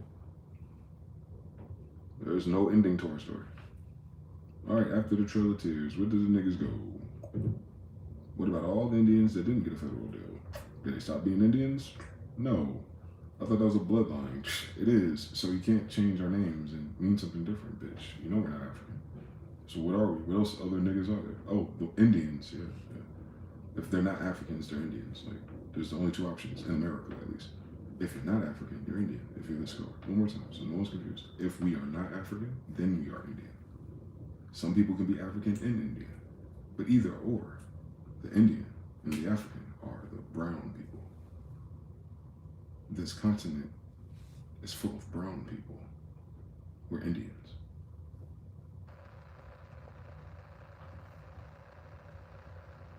John Smith had babies with Indians. And those Indians, half Indian, become a 3/4 Indian, and they're just Indian again, if you want to play that game, right? But for 400 years, all the Indians just kept fucking to make me an Indian, since I'm not African. Does that make sense? There is no other option. If we are not from Africa, then we are Indian, and I am, quite literally. So I know what I look like. I know what the definition is. It's me. We have the connected beards and the curly hair. I know. We're a different pedigree, but we're Indian. This is who they found here. They found me here. It's the same thing they did to Australia. I've been telling y'all this. It's the same thing they did to the New Zealanders. And it's the same thing they're doing right now in Gaza. What I'm telling you is that same cast and crew did it here. Hi, I'm an Indian, quite literally. The kings and the emperors and empresses of Indians are my ancestors. In case anyone's confused about why I'm not in fucking England in their fucking story. We are the emperors and kings of the Indians in America the whole fucking time. However long they've been alive. But they came here as those people. We were already here. It was an empire of Indians. Not Africans. And I'm still here. So I know everybody lying. No matter what. I'm an Indian. And I know the story that they taught everybody. I'm an Indian learning their story. I'm an Indian learning about Africans and people who identify as black people. I'm learning both sides of the story. I have to. I'm also both of them too. But I'm Indian. Not kinda a chief, like big time. Quite literally. If I was in an Indian paradigm, I'm the son of an emperor. We're not talking about castles. We're talking about our entire family tree.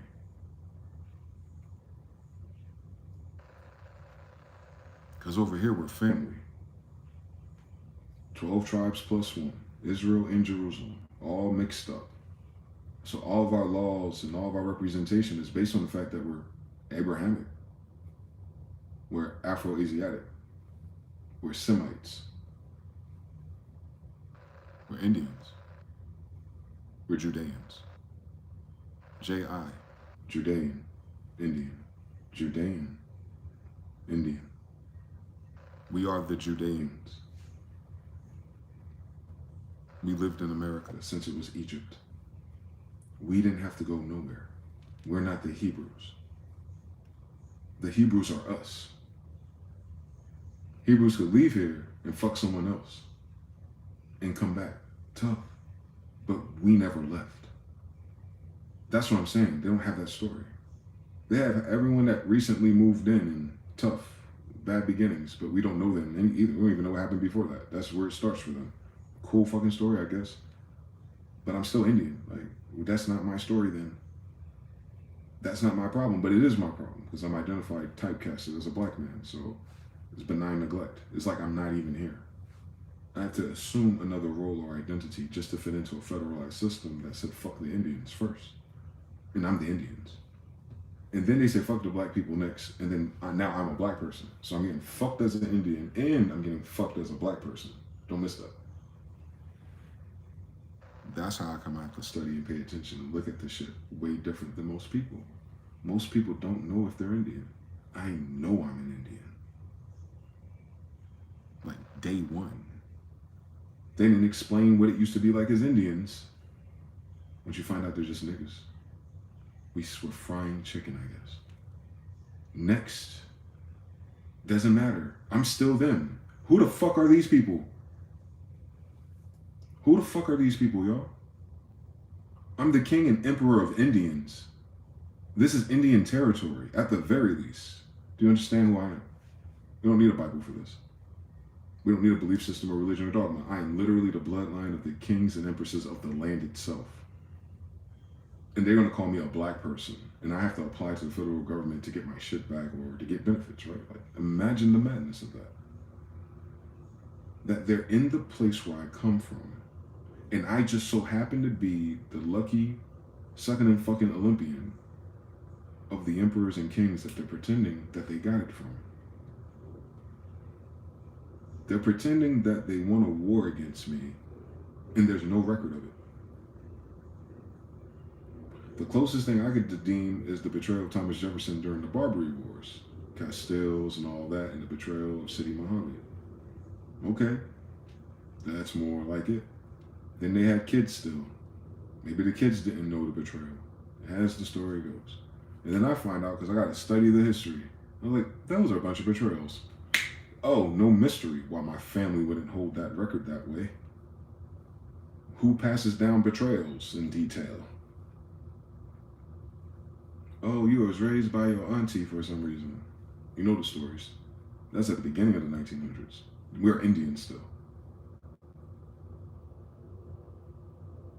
We weren't slaves and Africans and black people. It wasn't like we're trying to go back somewhere else. We're watching this happen where we live. Whether we're in the system or not. That system of slavery, we're watching it where we live.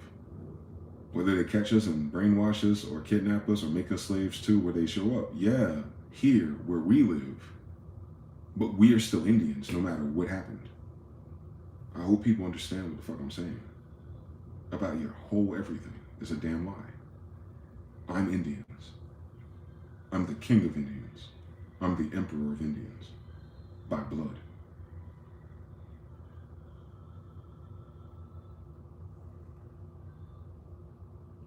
I don't need a Bible for that. Because this is India. And I come from them. Directly. And I'm still here. And I haven't seen either side address that.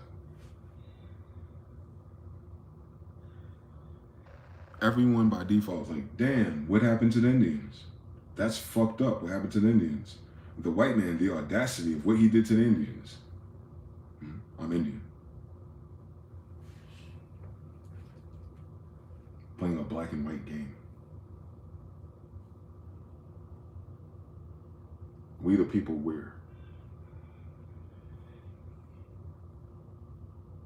I don't even have representation. In my land in which I'm the king and emperor of by birthright.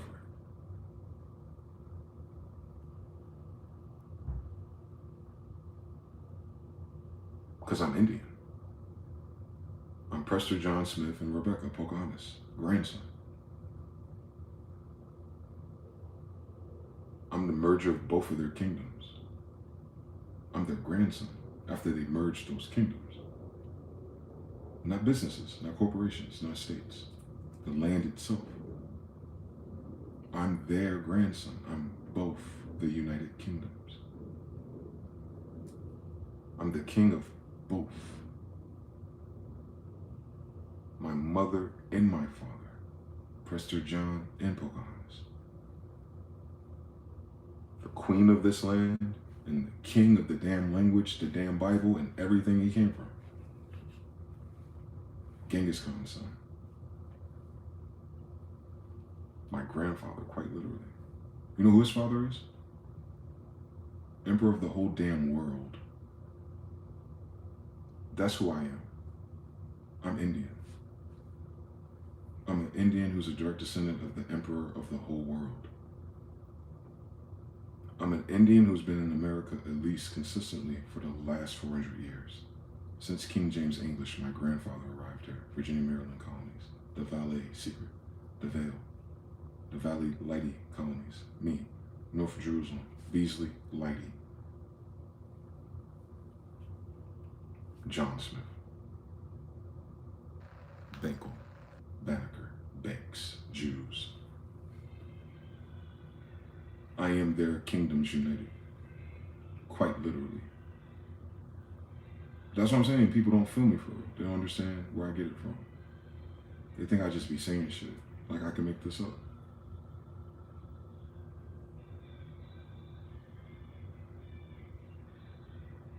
He said Charlie Kirk shooter was a quiet neighbor. I know.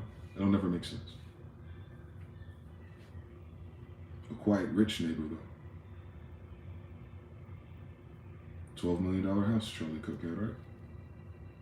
This quiet neighbor was a shooter in a nice, rich neighborhood. Yeah, it's not supposed to make sense. Unless they're all CIA.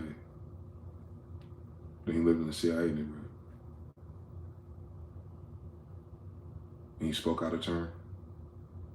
And the CIA got rid of him. What's next? If they're pushing someone that they want you to think is intelligence, then he's part of an intelligence agency, obviously. He don't make money doing podcasts. So Charlie Kirk got the honors that he got. It's probably because he's a CIA agent.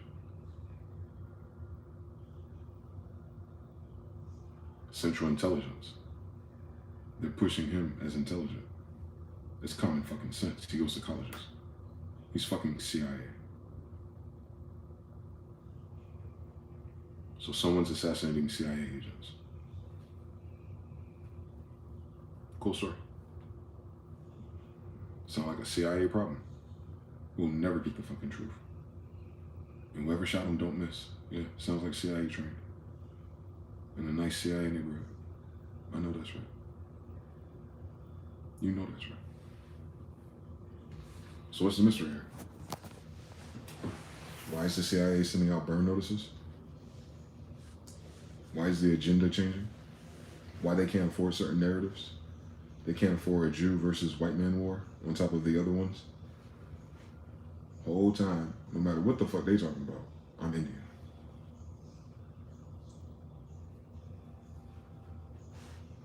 I'm not black, I'm not African, I'm not white, I'm not colonizer, I'm not an immigrant, I'm Indian. I've been here the whole time.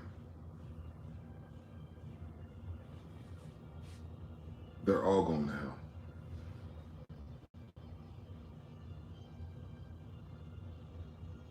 There's no way in hell.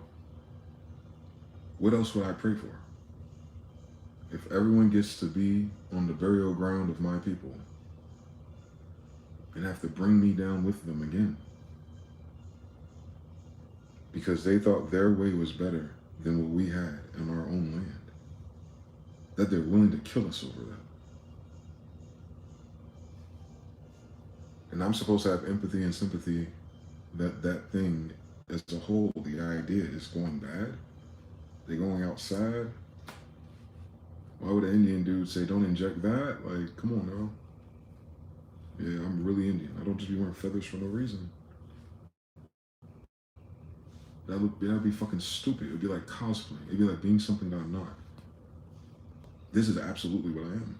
A Mohammedan with a feather, a chief, at least, as a son of an emperor. One more time. My father's emperor of the world, guys. I'm the grandson of the emperor of the world. I want to tell you how capped this shit is.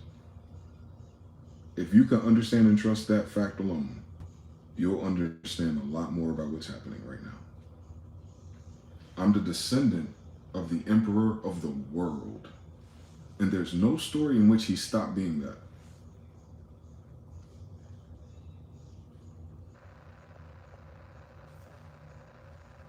Something happened. Time out. Pause. See Medea. That's in 1800s. So they don't even have record of what happened to the emperors. They don't. But I do. How? How the fuck would I know? I'm their damn son. Thank God. if I waited for anyone else. I'm Dwayne Desson Smith. That is Prester John Smith's son. He's the king of everything. I hope y'all know that this language that everyone speaks is because he was the king of everything. My grandfather. The reason is not slavery. It's commerce. They're speaking his language on his territory. That's why they know English. And that's why they only know a little bit. They're not the Shakespeareans. Chic, spear. Over here, hi. We're the writers, obviously. It's our language. English comes from American Indians. My grandfather is King James. English. I'm his grandson. We're Indian. That's how cap everything is. The language comes from my people, and I'm Indian. I'm the Indian that everything happened to, yes. And I'm still here, thank God. On my grandmother's territory, can you fucking imagine talking in my daddy's language? I mean that personally. My grandmother's land, my grandfather's language, and my other grandfather's bank. Scrooge McDuck, Banneker, my grandfather. So that White House is whose? Mine, quite literally, if it's family built. But they burnt it down and painted it white. That's when they betrayed royals, Indians. Benjamin Banneker is Indian. Ben Bay, Bankel, he's a Jew. In Jerusalem. Duh. They're not states yet if they're a kingdom. They're Jews, not the name of states, because it's a kingdom. So when did it stop being a kingdom? Civil War. This just happened to us. We were betrayed by everybody here. I'm Indian.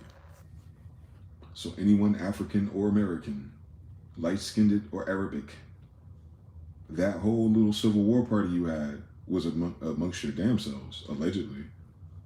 So what happened to me, the Emperor of England in America? How did I end up an indentured servant in this story? In what timeline does that make sense? How is that even possible? No, I'm very curious to know when that happened, because I don't know the answer to that. I know that it happened. It's something fucking happened to us, but it's not in their history book. Because I'm not from Africa, and I'm not saved from the South. I'm from the royals of America. We're Indians. We're here already.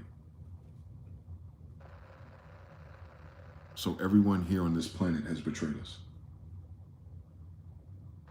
Including China, including Russia, including Japan. If you really think about it, he's emperor of the whole damn world. So the whole damn world stood by, talking about same in Vietnam, but they didn't come here to say hi. They all turned their back on us, ultimately. But they're still speaking our language. They're still using our math and everything. So you knew they were over here. That's why we had the most pyramids and universities here.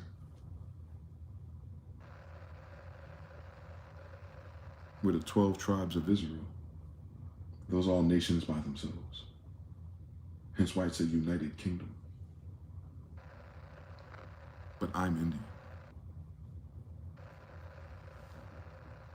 That's all I've ever been.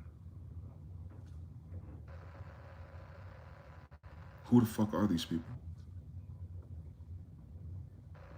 Do you understand my question now? They've never taught me anything. I just know I'm Indian, so only so far I can run with that. Literally no one gives a fuck. But you gotta think about how crazy that is for someone like me. To know that no one in this world gives a fuck. Whether I'm the grandson of Jesus, or that the fact that I'm a royal Indian. It still doesn't add up. That's how crazy this life is, for real. That I'm a royal in this damn world, under these conditions, I don't think people can start to be as depressed as what that should be. I don't think anyone's taking a loss as great. Law of polarity. I don't think anyone alive has taken a loss that great. From the emperor of the world to niggas.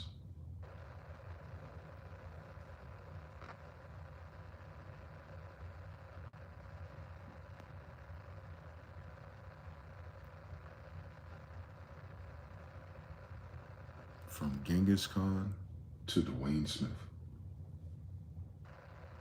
Direct. You don't even know our story. Isn't that crazy? They don't even tell that story. They lie about everything. But something obviously happened to us. But they're lying about everything. So they didn't beat us. I mean, no reason to lie. We lost, they won, that's the story. Nah, they said I'm not Indian, I'm African American. Bitch, you did my DNA test? You know what my last names are? You know who Smith is? Why are you speaking our language if you don't? I can go down the roster real quick on the motherfucker since I was in middle school. I just couldn't do nothing about it. Keep learning, I guess. All of this mess. I got all my black degrees, but I'm Indian. Went to school with all the white people, I guess, but I'm Indian. But importantly, I'm not just any Indian from here. I'm their kid. The reason why they united kingdoms, the product of a united world.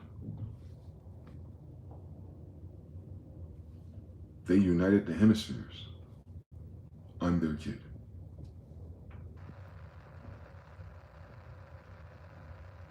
They don't understand anything down there.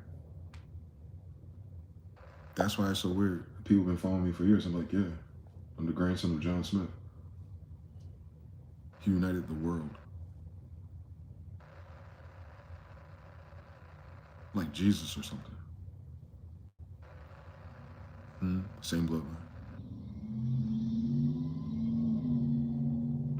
My father united the world already.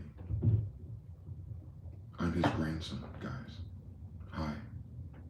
I'm literally, like in real life, all these motherfuckers are liars. I am literally King James' grandson, the emperor of the world. I am bloodline emperor of everything. Genghis Khan, Montezuma, Mansa Musa, all of them, my grandfathers. We didn't miss in tying this knot. We united everything. I am that quilt that united everything. I am their, all of them, grandbaby. I am bloodline king and emperor of the entire planet. That's what the 12 tribes are.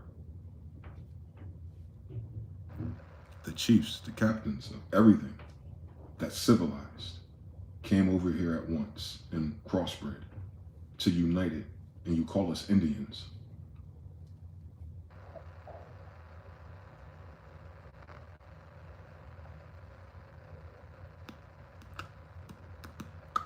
The people after Egypt. That means we're the people from Egypt. This is ancient Egypt. And they found me here 400 years ago in ancient Egypt and called me Indian.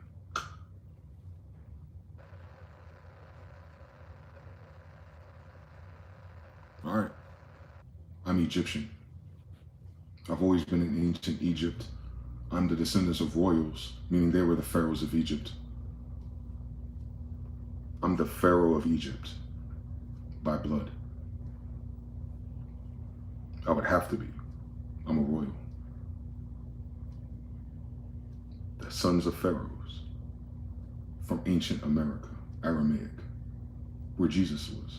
My grandfather, a Judean, an Indian.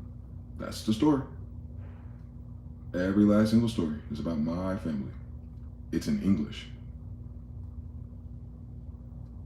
And you're in America, united in English already. On my grandfather and my grandmother, bro.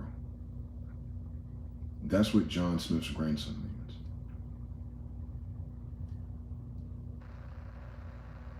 He's not a colonizer. He's a son of an emperor. And he married into whoever Mama Inga left in charge of North America. They call him Pocahontas or Rebecca.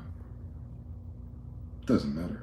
I'm John Smith's grandson, though. And I'm in America, and I'm Indian. So you can imagine how I got here as his grandson. Someone was fucking somebody and I got here.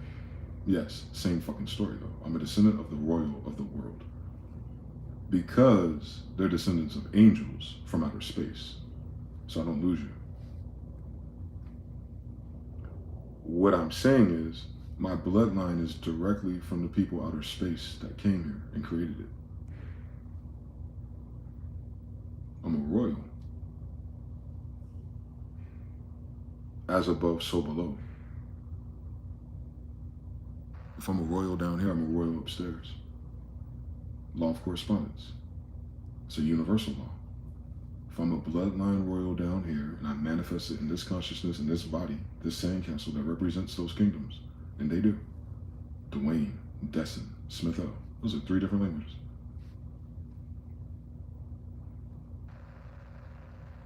The middle one is Japanese. Destin is drawing in Japanese. Smith is Khan. Dwayne is like Irish. The United Kingdoms. I know.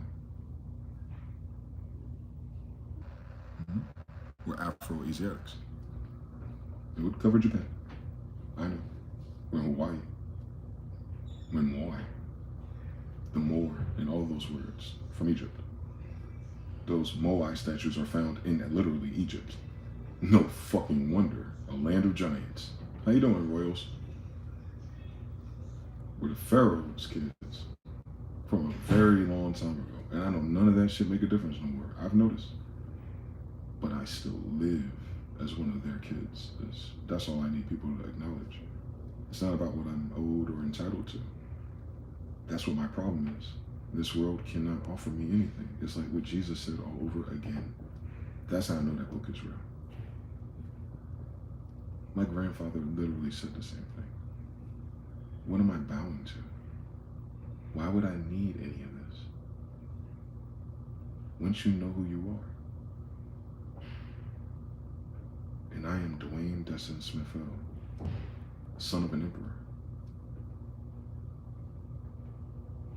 Donald Trump, Gaddafi, somebody over there in the United Emirates, someone got $1 trillion or something, cool. They got a lot of fiat, that's word, oh, that's ill out there. They doing weird things with children and shit. Couldn't be me, bitch, on Sodom and Gomorrah and shit. But I'm an emperor now, and I believe it. I've seen it for myself as an emperor now. As an emperor, I've seen them. Those who are left in charge. HOA or something. But now I'm back as a witness, a watcher, because that's what emperors are, angels.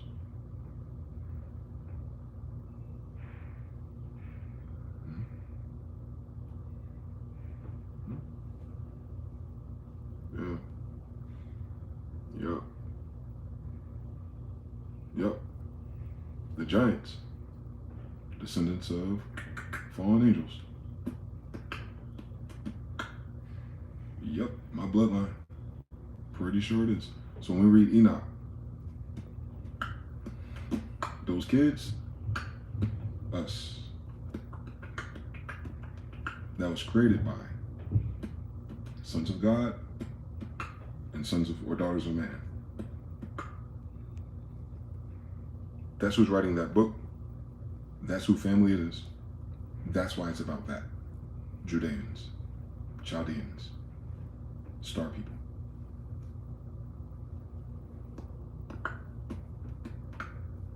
sky people came down and made us. We're the hybrid. That's why we're the emperors. Not because of how much money we have. They're talking about genetics. My genes come from space. We didn't start here. That's where all the magic comes from. And we just keep cross-linking. Add this, add that. But Mandel's law says, we'll ash it out. The real Ashkenazi. Me. The descendant of Carlos Habagastin Ashkenazi. Carlos V. Angel descendants. Quite literal. On King James English for angels. The reason why we have that book is because we are the descendants of angels. It's named after a king, isn't it? King James Bible. The other book is just called Demonologies. The Royal Bible. The royals are angels. The Angel Bible and all of their bloodlines. You'd only understand that if you're an angel, though. You would know King James is an angel. So if it's the King James Family Bible, this is the descendants and how they got here. This time, I guess, Chaldeans, mixing with Judeans, then mixing with 12 other tribes of Israel, Jacob. Yeah, ooh, I get it. Mixed people, whatever. That exists. That's not what I am, though.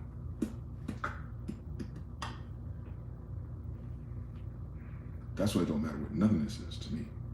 I'm starting to get used to it. It's bothering me, but now it's not bothering me no more. The fact that I can't do nothing about this. It wouldn't make a fucking difference if anyone believed me.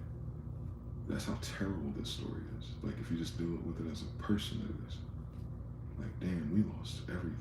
Our names, our memory, our dignity, our ability, our power to change or make claim of anything. And it's in our fucking territory, in our language, in our city names, in our style of architecture. And I can't do shit about that.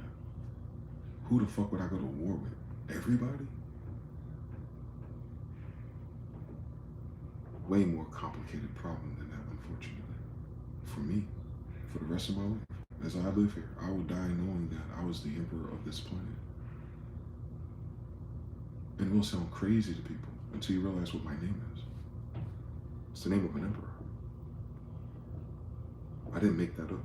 My family gave it to me.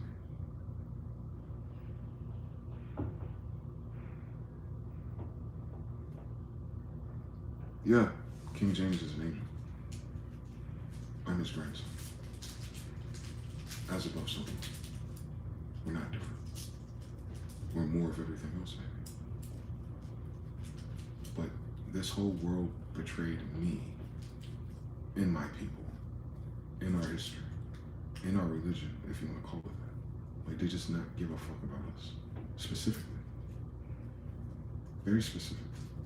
It's a very specific fuck you. It's not to all Africans, it's not to all black people. It's to the American Indian.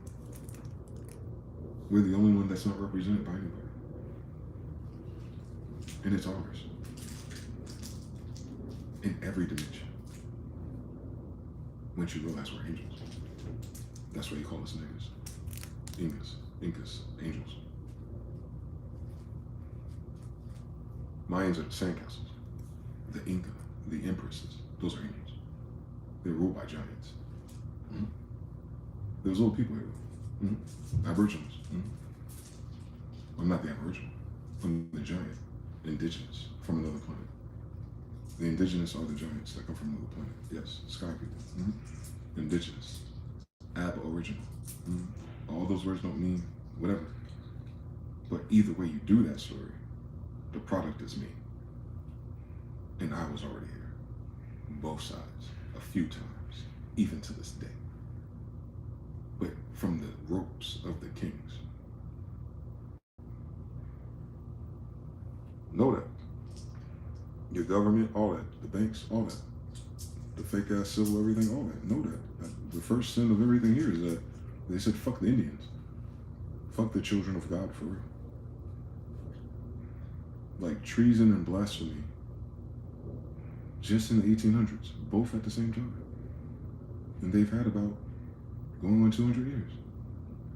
That's a great run. That's a great run when you understand what I'm saying.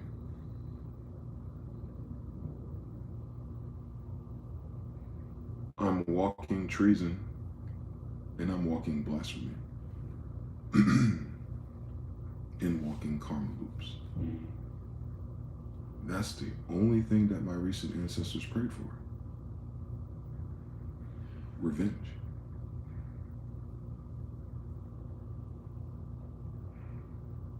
They predicted revenge. Dwayne, the drawing.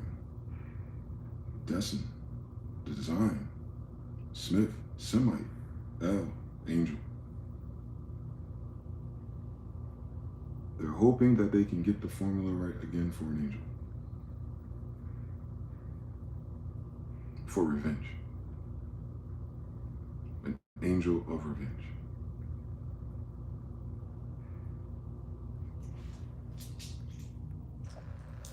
Yeah. Miracle. Miraculous. So my existence is that I don't have to do anything. I come from a bloodline of magicians. It speaks for itself. I would lie about that too. But I don't have to. Glory be to God. I can just be who the fuck I am. And it still won't be nothing crazier than that. I can be crazy by myself. Because ain't nobody got a story crazier than that. Nobody I have heard a story crazier than that shit. Call me crazy, Captain. On John Smyth-EL, my grandfather. Call him crazy too. Or he's speaking his language. When you're in his backyard. Just remember that. But the crazy guy seems to be why you're here. Crazy Khan or something. Ivan Khan Terrible. Is that about the history, or is that about the future? And a bloodline full of angels who can see the future? It wouldn't matter if everything's a loop. This is always going to be the same story. Part 2, part 3, part 4, part 5. Same story, part whatever this is. We start exactly the same. Lost. Orphans. In a desert. Being hunted, being betrayed, being misunderstood, while hoping we can destroy everything. They're hoping for a version of my family that comes back, that can destroy everything, correct? Let's take their version of this story. That Jesus will come back with the UFOs, the chariots of fire, and destroy everything. Is that correct? That is the expectation. Thanos snapping everything. That the armies of heaven will come down when he returns, correct? Like, that's the Revelation's expectation. That is the T.D. Jakes white people classic. Get saved and don't miss the bus during the rapture. Because after that, Jesus comes down and destroys everything. And then golden era, correct? But it comes with a war, right? That's why they're like, oh, this is the big World War III. Because the Bible said that God would come back. So why are they talking about black people and Mexicans? No, if you follow the script of the Bible, the idea is that you form all your armies against God. You're not fighting each other.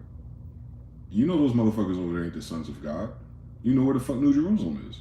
And I'm fucking Indian. You know exactly where the fuck I'm at. So don't play fucking stupid, right? Like, they're fucking assholes. So Revelation says that when we come back with the kingdom of heaven from the skies, the UAPs. Have you noticed something? For the first time in their fucking history, they're investigating UAPs in the open. Ain't that a bitch? Ain't that kind of like what the fucking Bible promised? All right, So if the Bible promised it, and they were living and planning their World War III Masonic agenda around it, and here it is, and I'm their kid.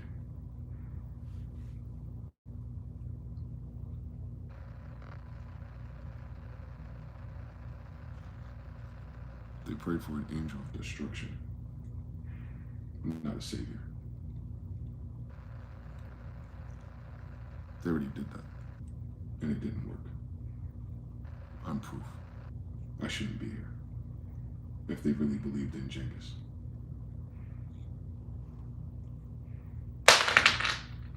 He was the emperor, king of kings of everything. So if he was the emperor and king of kings of everything, when was there time for other religions and belief systems? His son, my grandfather, is 400 years ago. So what does that tell you about everything else? If the emperor was here already, and he's the king of everything, that means everything changed after he left, okay? But his son was here, 1611, the kings of everything's sons. So everyone's still talking the same thing as their father talked. That's why they can come here, right? They're related, true. Can you imagine that? Egyptians spreading all over the world again after a flood. You've heard about that? Yeah, same story, I guess. So us, those people, we're still here in front of you. We're not, people misunderstand what I be saying. Be very fucking clear.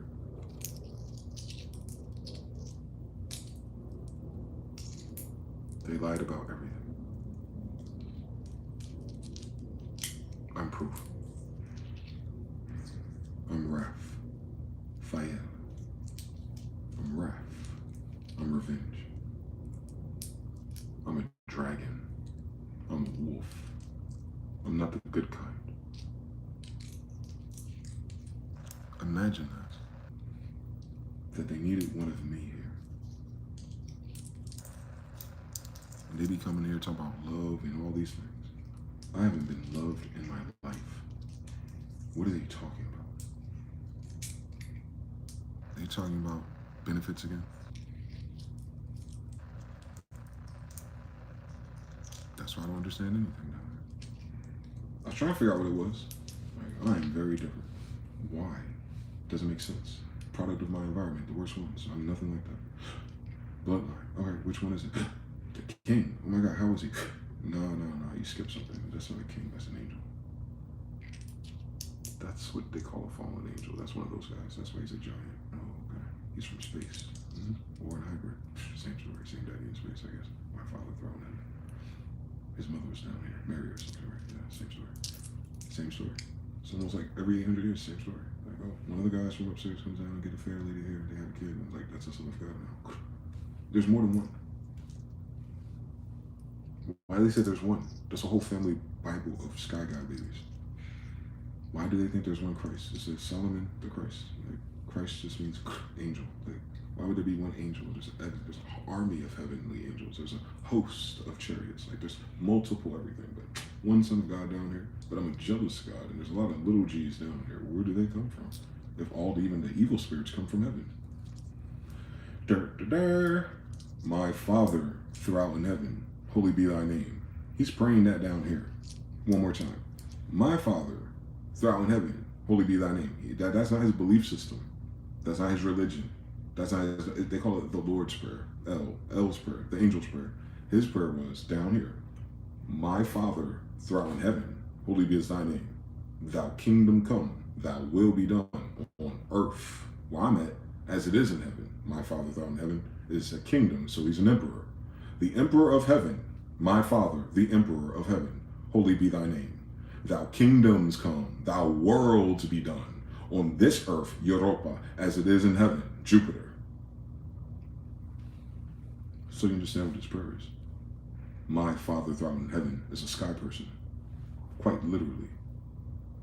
That's why he's the emperor. He's the king of kings. Because his father is the kings of space. They're looking for aliens. If they find them, they would work for my Father throughout in heaven. If it's anything else, they're under him. Grays and blues and everything in between us. My Father throughout in heaven, holy be thy name. Thou kingdom come. So the kingdom where these chariots of fires come from. He's the king up there. Not some sneaky little slithering snake or green alien. If you want to go there, NASA. As above, so below. If he's the emperor downstairs, he's the emperor upstairs. That's what that means. That's why we have UAPs in our Bible. It's quite literal. Enoch wasn't a rumor. Sky people came down here and had children. Why is that news? That's the oldest clue that that's what this is. And you know that genetically, in pineal glands and melanin. You know it comes from a different planet. Then that means so do we. And who the fuck are you on our planet using our language on our territories? That's what my question is. You understand what my question is? It's a little bit different than anyone could ever ask on this planet. I'm not just asking who the fuck people grandmas stay. I'm asking why the fuck are they on my planet? The people not from my fucking land, not from my fucking language, definitely not from that fucking book, and definitely following nothing that resembles a religion of it. But they're here, specifically in the territories of the birthright descendants of those from space, if you will. We're still down here. That's part of the reason why we created it. But we're here enjoying it anonymously, I fucking guess. Like a secret shopper. I fucking hope. Either fucking way, though. My Father, thou in heaven, holy be thy name. That's the place where my family comes from. That's where the UAPs come from. I think that's what I'm trying to say to you. Yeah, like 15-minute city Muhammad and shit like that. They're talking about the UAPs and UFOs and all those space battles, Nuremberg and all that shit. They're talking about Michael keeps winning that. Like, that's Michael doing that. My Father, thou in heaven, holy be thy name. It would be Michael, Archangel Michael. The Emperor of Heaven. Yo, Space Force, the real one. That's what heaven is. It's a Space Force. Quite literally. We're military. Sky people are military. Just like Avatar. They make those little white guys black people. They make the black people coming into this territory tall giants, and they make the Aboriginal people the little people. Inversion of the same story. We're the avatars and the invaders, if they had kids. Hence, emperor of everything. As above, so below. On kingdom come, thy will be done on earth as it is in heaven. We're going to take the same territory and rules and structures and model it after heaven. For the kingdom of heaven is within you, genetics. So of course you could bring it downstairs. Go forth and replenish the earth with what? With the gene codes from heaven. Who the fuck else would it be? Handcrafted by God. What the fuck else would we be? If they knew how to fucking read English, an angel language, about the bloodlines of angels, a whole book about them, the genes of Isis, a Titan, Venus, an angel, Gabriel, an archangel, messenger for all the new childbirths of Nephilim, angels. They're angels first, with human bodies, if you will. Mandel's law, though, what are they? If a black and white person is still a black person. If an angel and a man comes together, is that baby more man or more angel? Do the science. You already know the answer to that. We're still angels. Down here. That's what that book is about. Azariah is Raphael. Raphael's from heaven. Azariah's downstairs. That's what we were talking about. That's what Jesus was talking about, my brothers and sisters. He's the Son of God. So what's the brothers and sisters of a Son of God? Gods and goddesses. Who is he talking to? Israel and Judeans. Quite obviously.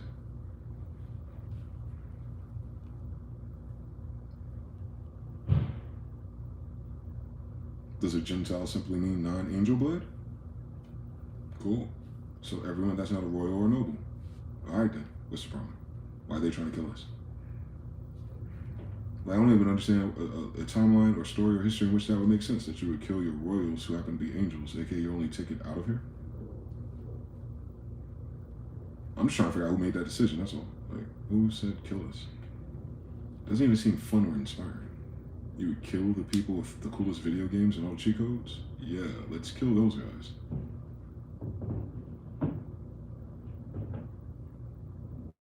For fucking what? So you have gay parties? You couldn't take a Virgin Island bitch?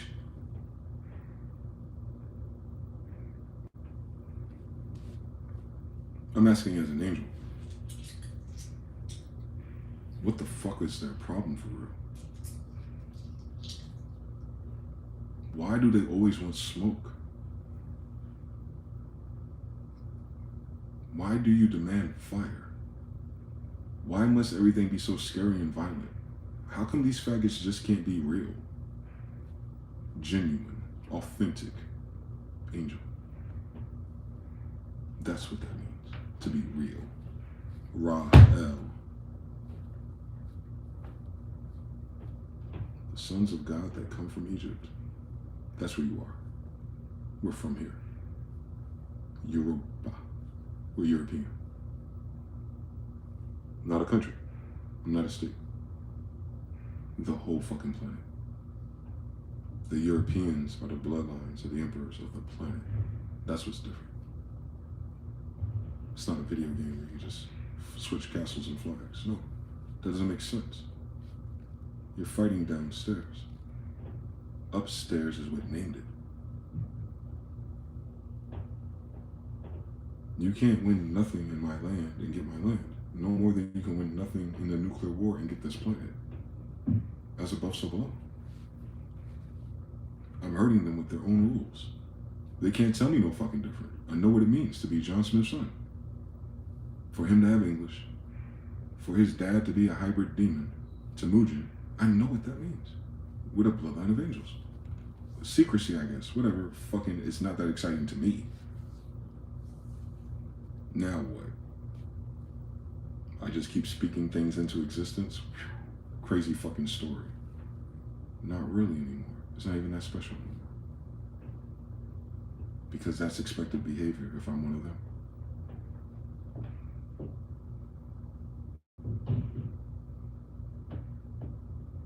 Of course I can do that. That's not my faith. That's not my belief. That's my reality. I'm their grandson.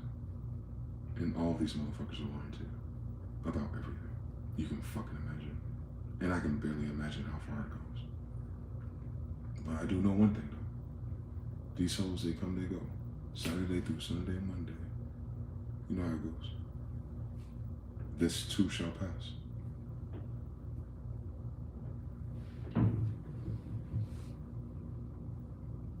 We held each other accountable through that book. Imagine how they want to do these assholes.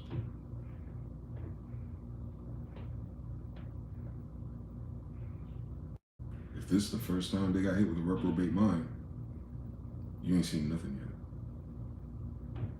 If they're just now being woken up all at the same time, I can bet you that strange signal from space is coming from us. Wake up, wake up, wake up. It's the first of the month. It must be if everyone's waking up at once. If everyone's cracking at once. If everything's filling at once. That's quantumly impossible unless God's involved, okay? They could just be his grandsons. Why would they need God involved on a fucking girl moon? Mm-hmm. You send the YNs down there. You send the angels down there, the young ones. My greatest grandfather throughout in heaven, holy be thy name. My grandfather throughout in heaven, holy be thy name. My father throughout in heaven, holy be thy name. It's a family. Can you imagine the people with the most wives had kids? It's like they had so many fucking potential chances for kids in doing so. Yeah. That was the point of this planet. I don't know what happened.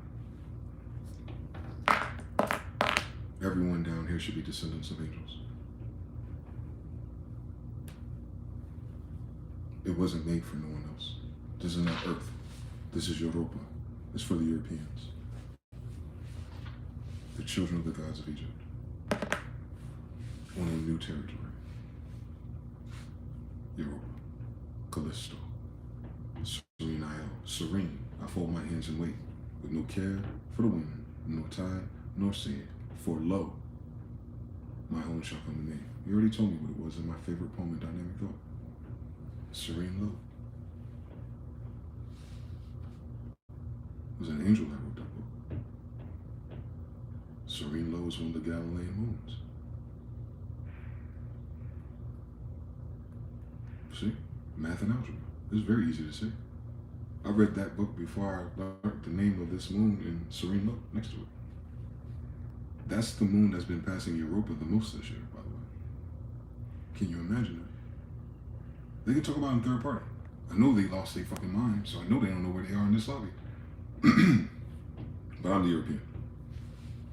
The blood of the kings and emperors. So if I'm the European, then I'm the king and emperor of Europa, the moon, not a country. So what that means, since I'm here, and that's what my name means, and that's what we said, what we were saying was Europa was the whole fucking thing. This moon, that is. We didn't start on this moon, but this moon right here, Serene lo in Europa, that's us, Galileans. That's all of ours. Leo, Jupiter, that's us, Judah, Lions, all that shit. But I'm a damn wolf.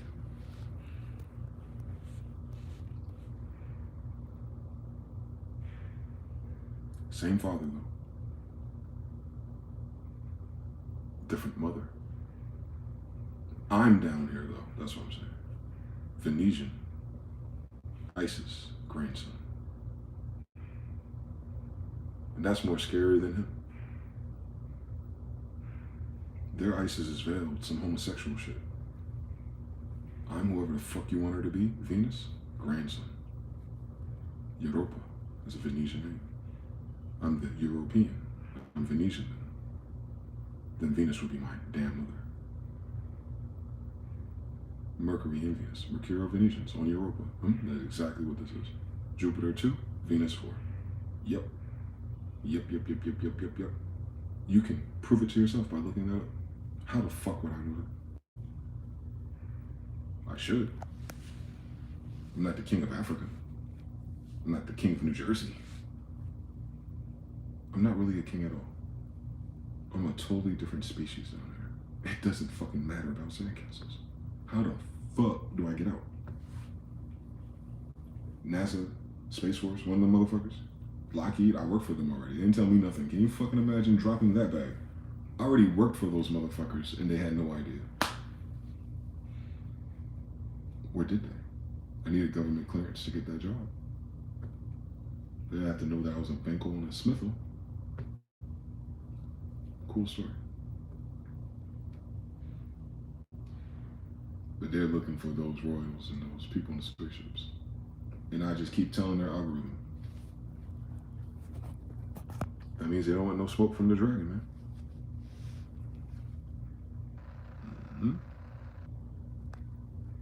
Yep. They sent us down here, boy.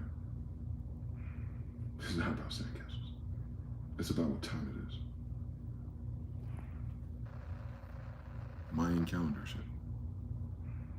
They said that this time period, Age of Aquarius, was the end. Because of new information? These niggas scared to read for real. They can't even fucking imagine how fast we would end this shit if they were waiting for a war. These motherfuckers are stupid. If at some point in the last 200 years we forgot everything, I think this is what they're about to go through their damn self. They about to have a Tower of Babel moment. And it starts on the inside. It's a metaphysical book, by the way. All the concepts that they make you exert outside yourself, you can flip it to inside yourself if you wanted to. Yeah, it's at least a triple entendre when we're writing it. So if you look at it metaphysically, all of their curses are internal. Their thought space is the only thing that's internal for it. Their heart aches. That's kind of weird. So a bad heart and a bad brain. What happened? What's the point of being rich for real? I thought they had better bananas or something.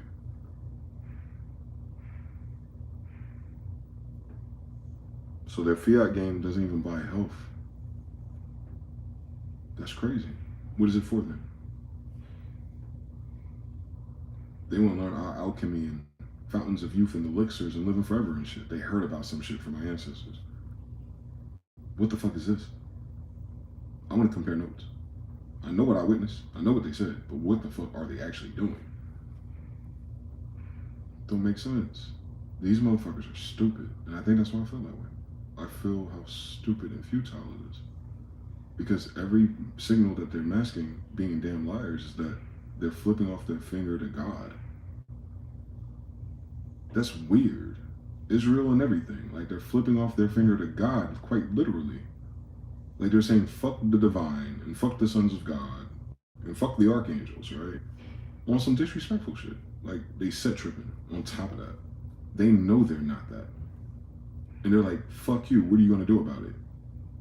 It was like blasphemy with a side of treason. I don't know what the fuck they think they're going with. Thank God we don't need to play word games. We would still win. But, as above so below though, that's a different game. I don't think above finds it funny. I don't. I think these angels are coming in and out and shutting down all kind of shit, including people, if I'm honest with you.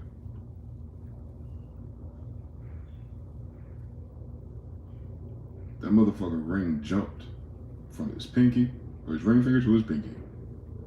Y'all looking for a shooter.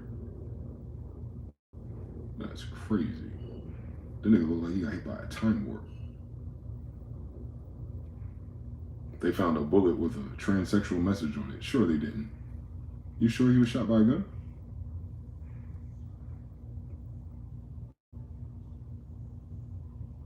We don't miss, do we?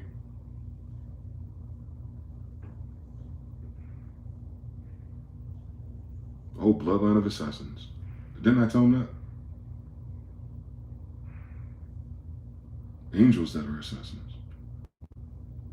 Can you imagine some crazy shit like that one day? That people can close their eyes and go to sleep and wish for something and it actually happens for them. And then they want to piss those type of people off. Can you imagine? Who got that movie out? Nightmare on Hell Street. What do you call a black man flying a plane? A pilot, you racist. That shit don't even bother me. My family has spaceships. What are these, how would I refer to energy? The things that these monkeys say are very cute. That's why I sound like fucking Freezer and shit. These fucking monkeys. I'm more Freezer than fucking Goku for real, if you think about it. That's why I couldn't see the bullet, because it probably isn't one. He got hit with a very interesting exotic weapon to make sure he died. There is no evidence. They will find no sugar. They can't, if it's a transsexual bullet or a fucking right-winger or bleeding liberal, they won't pick whatever variable makes sense to nothing. Who the fuck is Charlie Kirk, bro? Like, what the fuck? Is this a Star-Spangled Banner for the CIA half-raised staff? Like, what, this motherfucker die in Vietnam or something? Like, that nigga was cooking up black versus white rhetoric for the Civil War of stupidity. Like, then he got popped in the neck by an invisible bullet that time distorted his hand. One more fucking time. One more fucking time. In case you think I'm joking with you. This motherfucker, whatever hit him, whatever people reacted to, his hand had a ring on it. And as soon as the bullet hit him, it switched his fingers. The gold.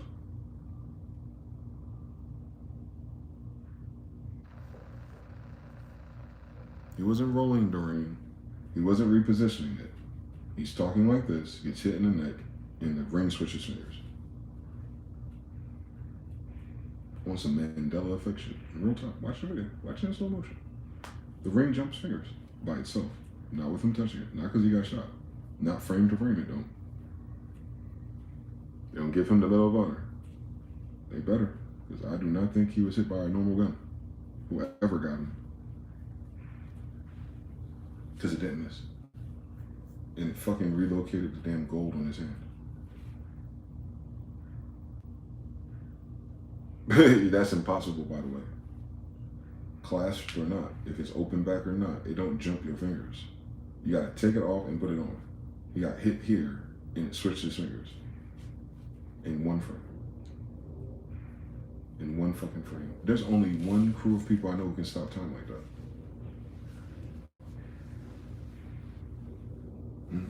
Yeah, same story.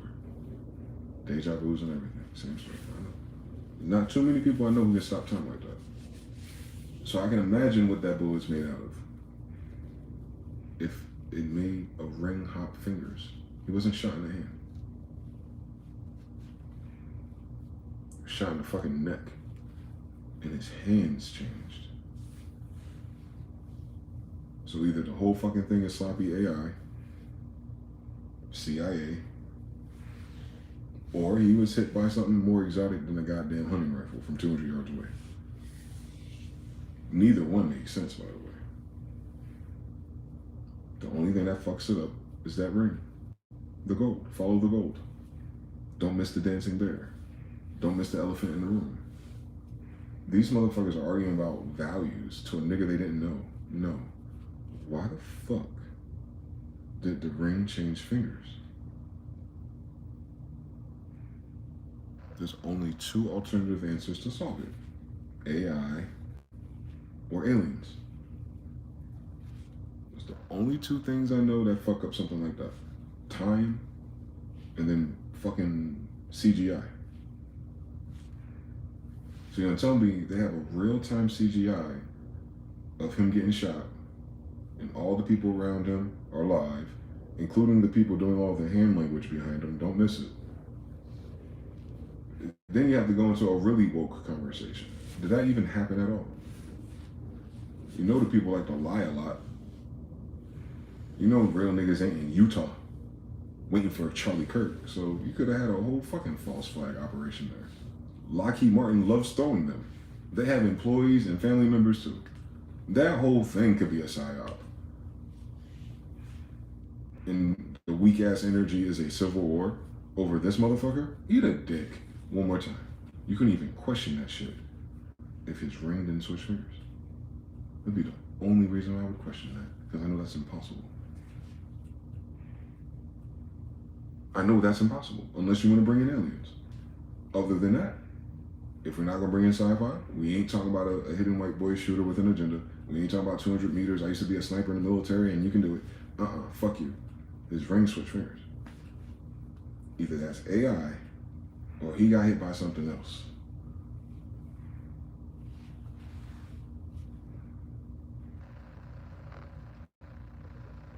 It's not just a white guy with a message neighbor, quiet in a CIA neighborhood with a millionaire with a hunting rifle, a millionaire with a hunting rifle with 200 yards, a millionaire planning this out by himself, a millionaire living in a comfortable neighborhood, wanted to shoot Charlie Kirk in front of everybody. Like he didn't just wait till he was asleep or something, right?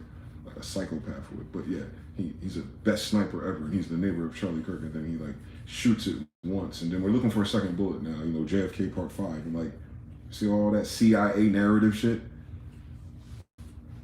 I'm not falling for it. Because that fucking ring switch fingers, boy. I've seen too many mid-journey renders, bitch. That's an artifact of AI, bitch. Fuck you and your physics. We know you suck at math. Look at your fucking budget and deficit. So miss me with your fucking physics and your angles and shit, bitch. I used to do editing video. Fuck them. There's no fucking reason in Hades that magical gold ring, open back or not, you get hit in the fucking neck and in one frame, your finger go, ring on my finger, ring on my next finger, comfortably at the base of it. Fuck out my face, bitch. That shit's AI. From a den of fucking liars. I don't give a fuck what they're crying about. It didn't fucking happen. Why the fuck you getting the Medal of Honor? They got all the fucking extras and servings on this shit, don't they? Oh, we want to put this on it. We want to put some spin on it. Oh, he a Christian and white Jesus. And there you go, lying in front of the Indian again. So the whole thing a lie to me. You understand something? Go ahead, nigga, lie to me. The devil, right? To them. Because the devil of a lie is the damn truth. I'm a wolf. So yeah, these bitch ass niggas.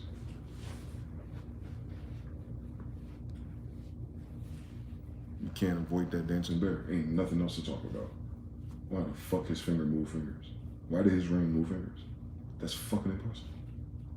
The nigga got shot in the neck. He didn't have time to think about switching it. Both of his hands were stuck in the air.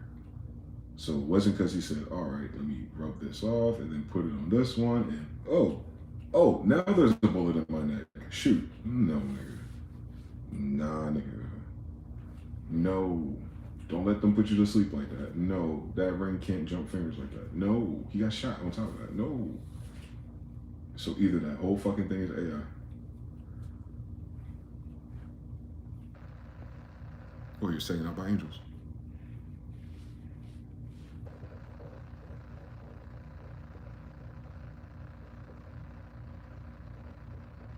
They're the only weapons that got Mandela effects. You seen Tenet? It's only the weapons that come from a different time zone that leave time artifacts. You seen all the movies about it?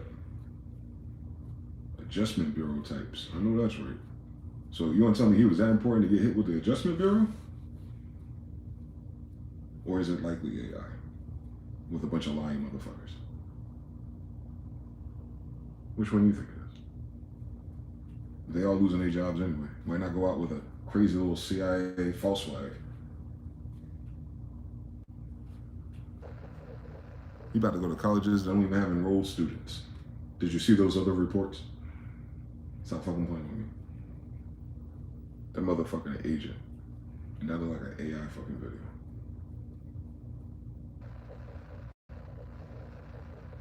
And I'm sure there's that many fucking white people in the government that would really be willing to lie for that, since they did it for almost every other false flag for the past 40 years of the United States. Crisis actors. They have agencies for this shit. Like, people get a bag, benefit from lying to everybody. I'm Indian, by the way. So we know this is true. That people will lie about everything for benefits. I don't have no benefit being who I am. Around a bunch of fucking liars, at least.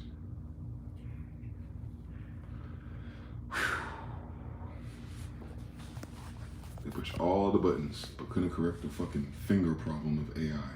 Ain't that a bitch? Bad math strikes again. False flag edition. Fuck him. They give him Medal of Honor. Yeah, it's the fixins. It's bullshit. Yeah, I seen that ring while holding the mic. I know, bro. You ain't got time to switch the. Listen, bro.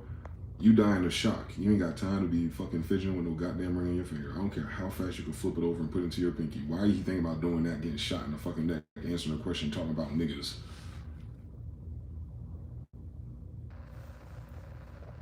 What do you get shot in mid-sentence talking about? It sounded like he was about to lie and in mid-sentence commit blasphemy.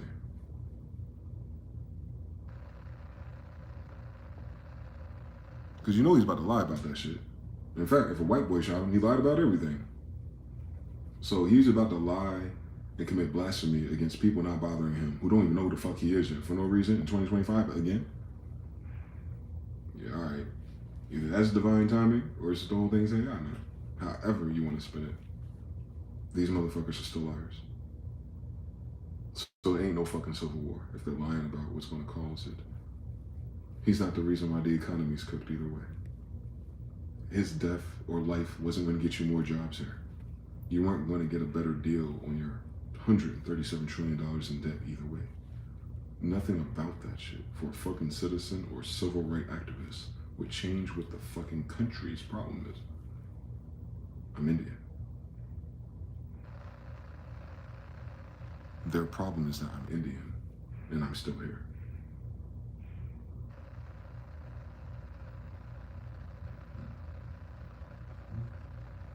Yep. Ackerman shit. Attack on Titan. I remember everything. Yeah, you motherfuckers are liars. You lied about everything. So they don't even know how to tell the truth. And their problem requires the truth for their solution. Ain't that a bitch? Their superpower is also their kryptonite. abuse of power. Their superpower, spellcraft, stagecraft, illusion magic, beautiful, Hall of Mirrors type shit. But they overused it. There's no reflections left to something beautiful. They fucked up everything. Not one thing. They fucked up everything at once. Multi-dimensional. As above, so below. I can imagine. That will explain why they're suddenly here. On our planet. We already had kingdoms and empires. Why would we switch to governments? That doesn't make any fucking sense. So I think they're completely newcomers. Like, I mean completely. I don't even mean reincarnated for a reason or purpose or none of that silly shit. I don't think they've been on this moon before. Whatever's driving them. Scientology, L. Ron Hubbard shit. Except for it wasn't a long time ago. It's after the Nuremberg battle. Had to be. It had to be. It's in German. And they're not German. I am. The Holy Roman Emperor's son. Karl V. From Germany. He's a Khan, though. That's his territory. Him and Pope Innocent would be like cousins or brothers. Same grandfather. Yeah. Abrahamic, Judean, Chaldean, star people. Same story. Chalike, Cherokee, Phoenix people. Same story. Reincarnation from angels, yes. That's what eternity is, if you're from eternity. As above, so below. If you live forever upstairs, you live forever downstairs. Reincarnation. That's why you have to have kids. Or a family tree, fig tree. Branches, roots. They can shut down all the leaves, but as long as that root there, if that angel is there, the angel can come back again later. That's what the whole Bible's talking about. King Nebuchadnezzar's a giant. He's a fallen angel descendant, obviously. The difference, Judah, Michael. That's the difference. Michael Jordan, Michael Judah, Michael Judah. Mikael Judah. Michael. His bloodline, Jerusalem, empire. Emperor upstairs, emperor downstairs. Everyone else is a king down here. Cool fucking story, bitch. What they tripping on? See? Once you know what the truth is of what that is, and that's where they got this from, like this is based on that. It had to be. No other way around. They're using English. So if they're taking the basis of how we took the waters above and split it from below, and we had the kingdoms above and the kingdoms below, you can technically say we're the Nomo to the people above us. We could be the people underwater. They could be the regular people. And then they would still have sky people. And then we're down here. We're the people in the middle. And the people in the water, we're from. They're the Nomo. And then we have sky people. And that loop continues for quite a few planets and cycles, actually. They already drew all this shit. Newell got all the damn drawings.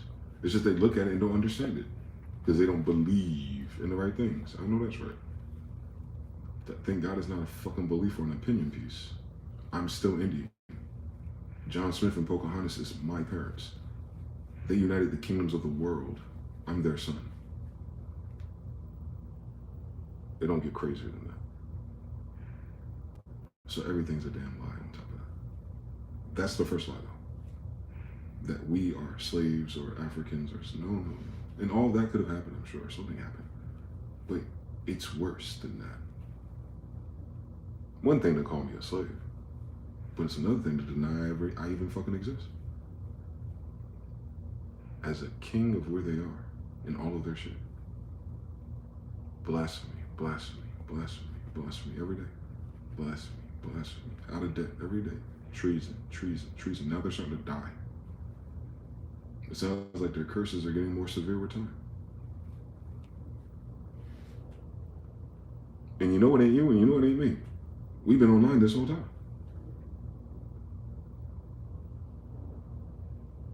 That's what my point is. We're multi-dimensional.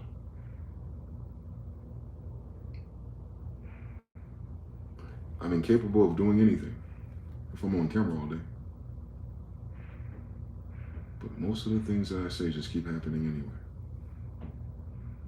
That's crazy. I wonder who actually watches my videos.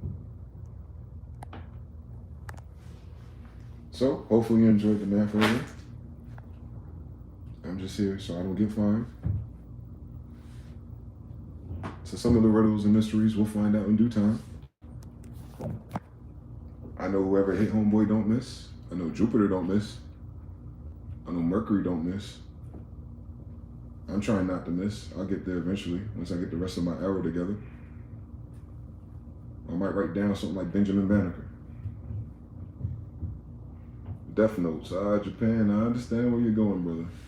For those people who have a genie assigned to them. So imagine if there's just people with shinigamis. What the fuck would an emperor kid have? If you got angels and demons, I got archangels and archdemons with me. Which one you think I should lean on?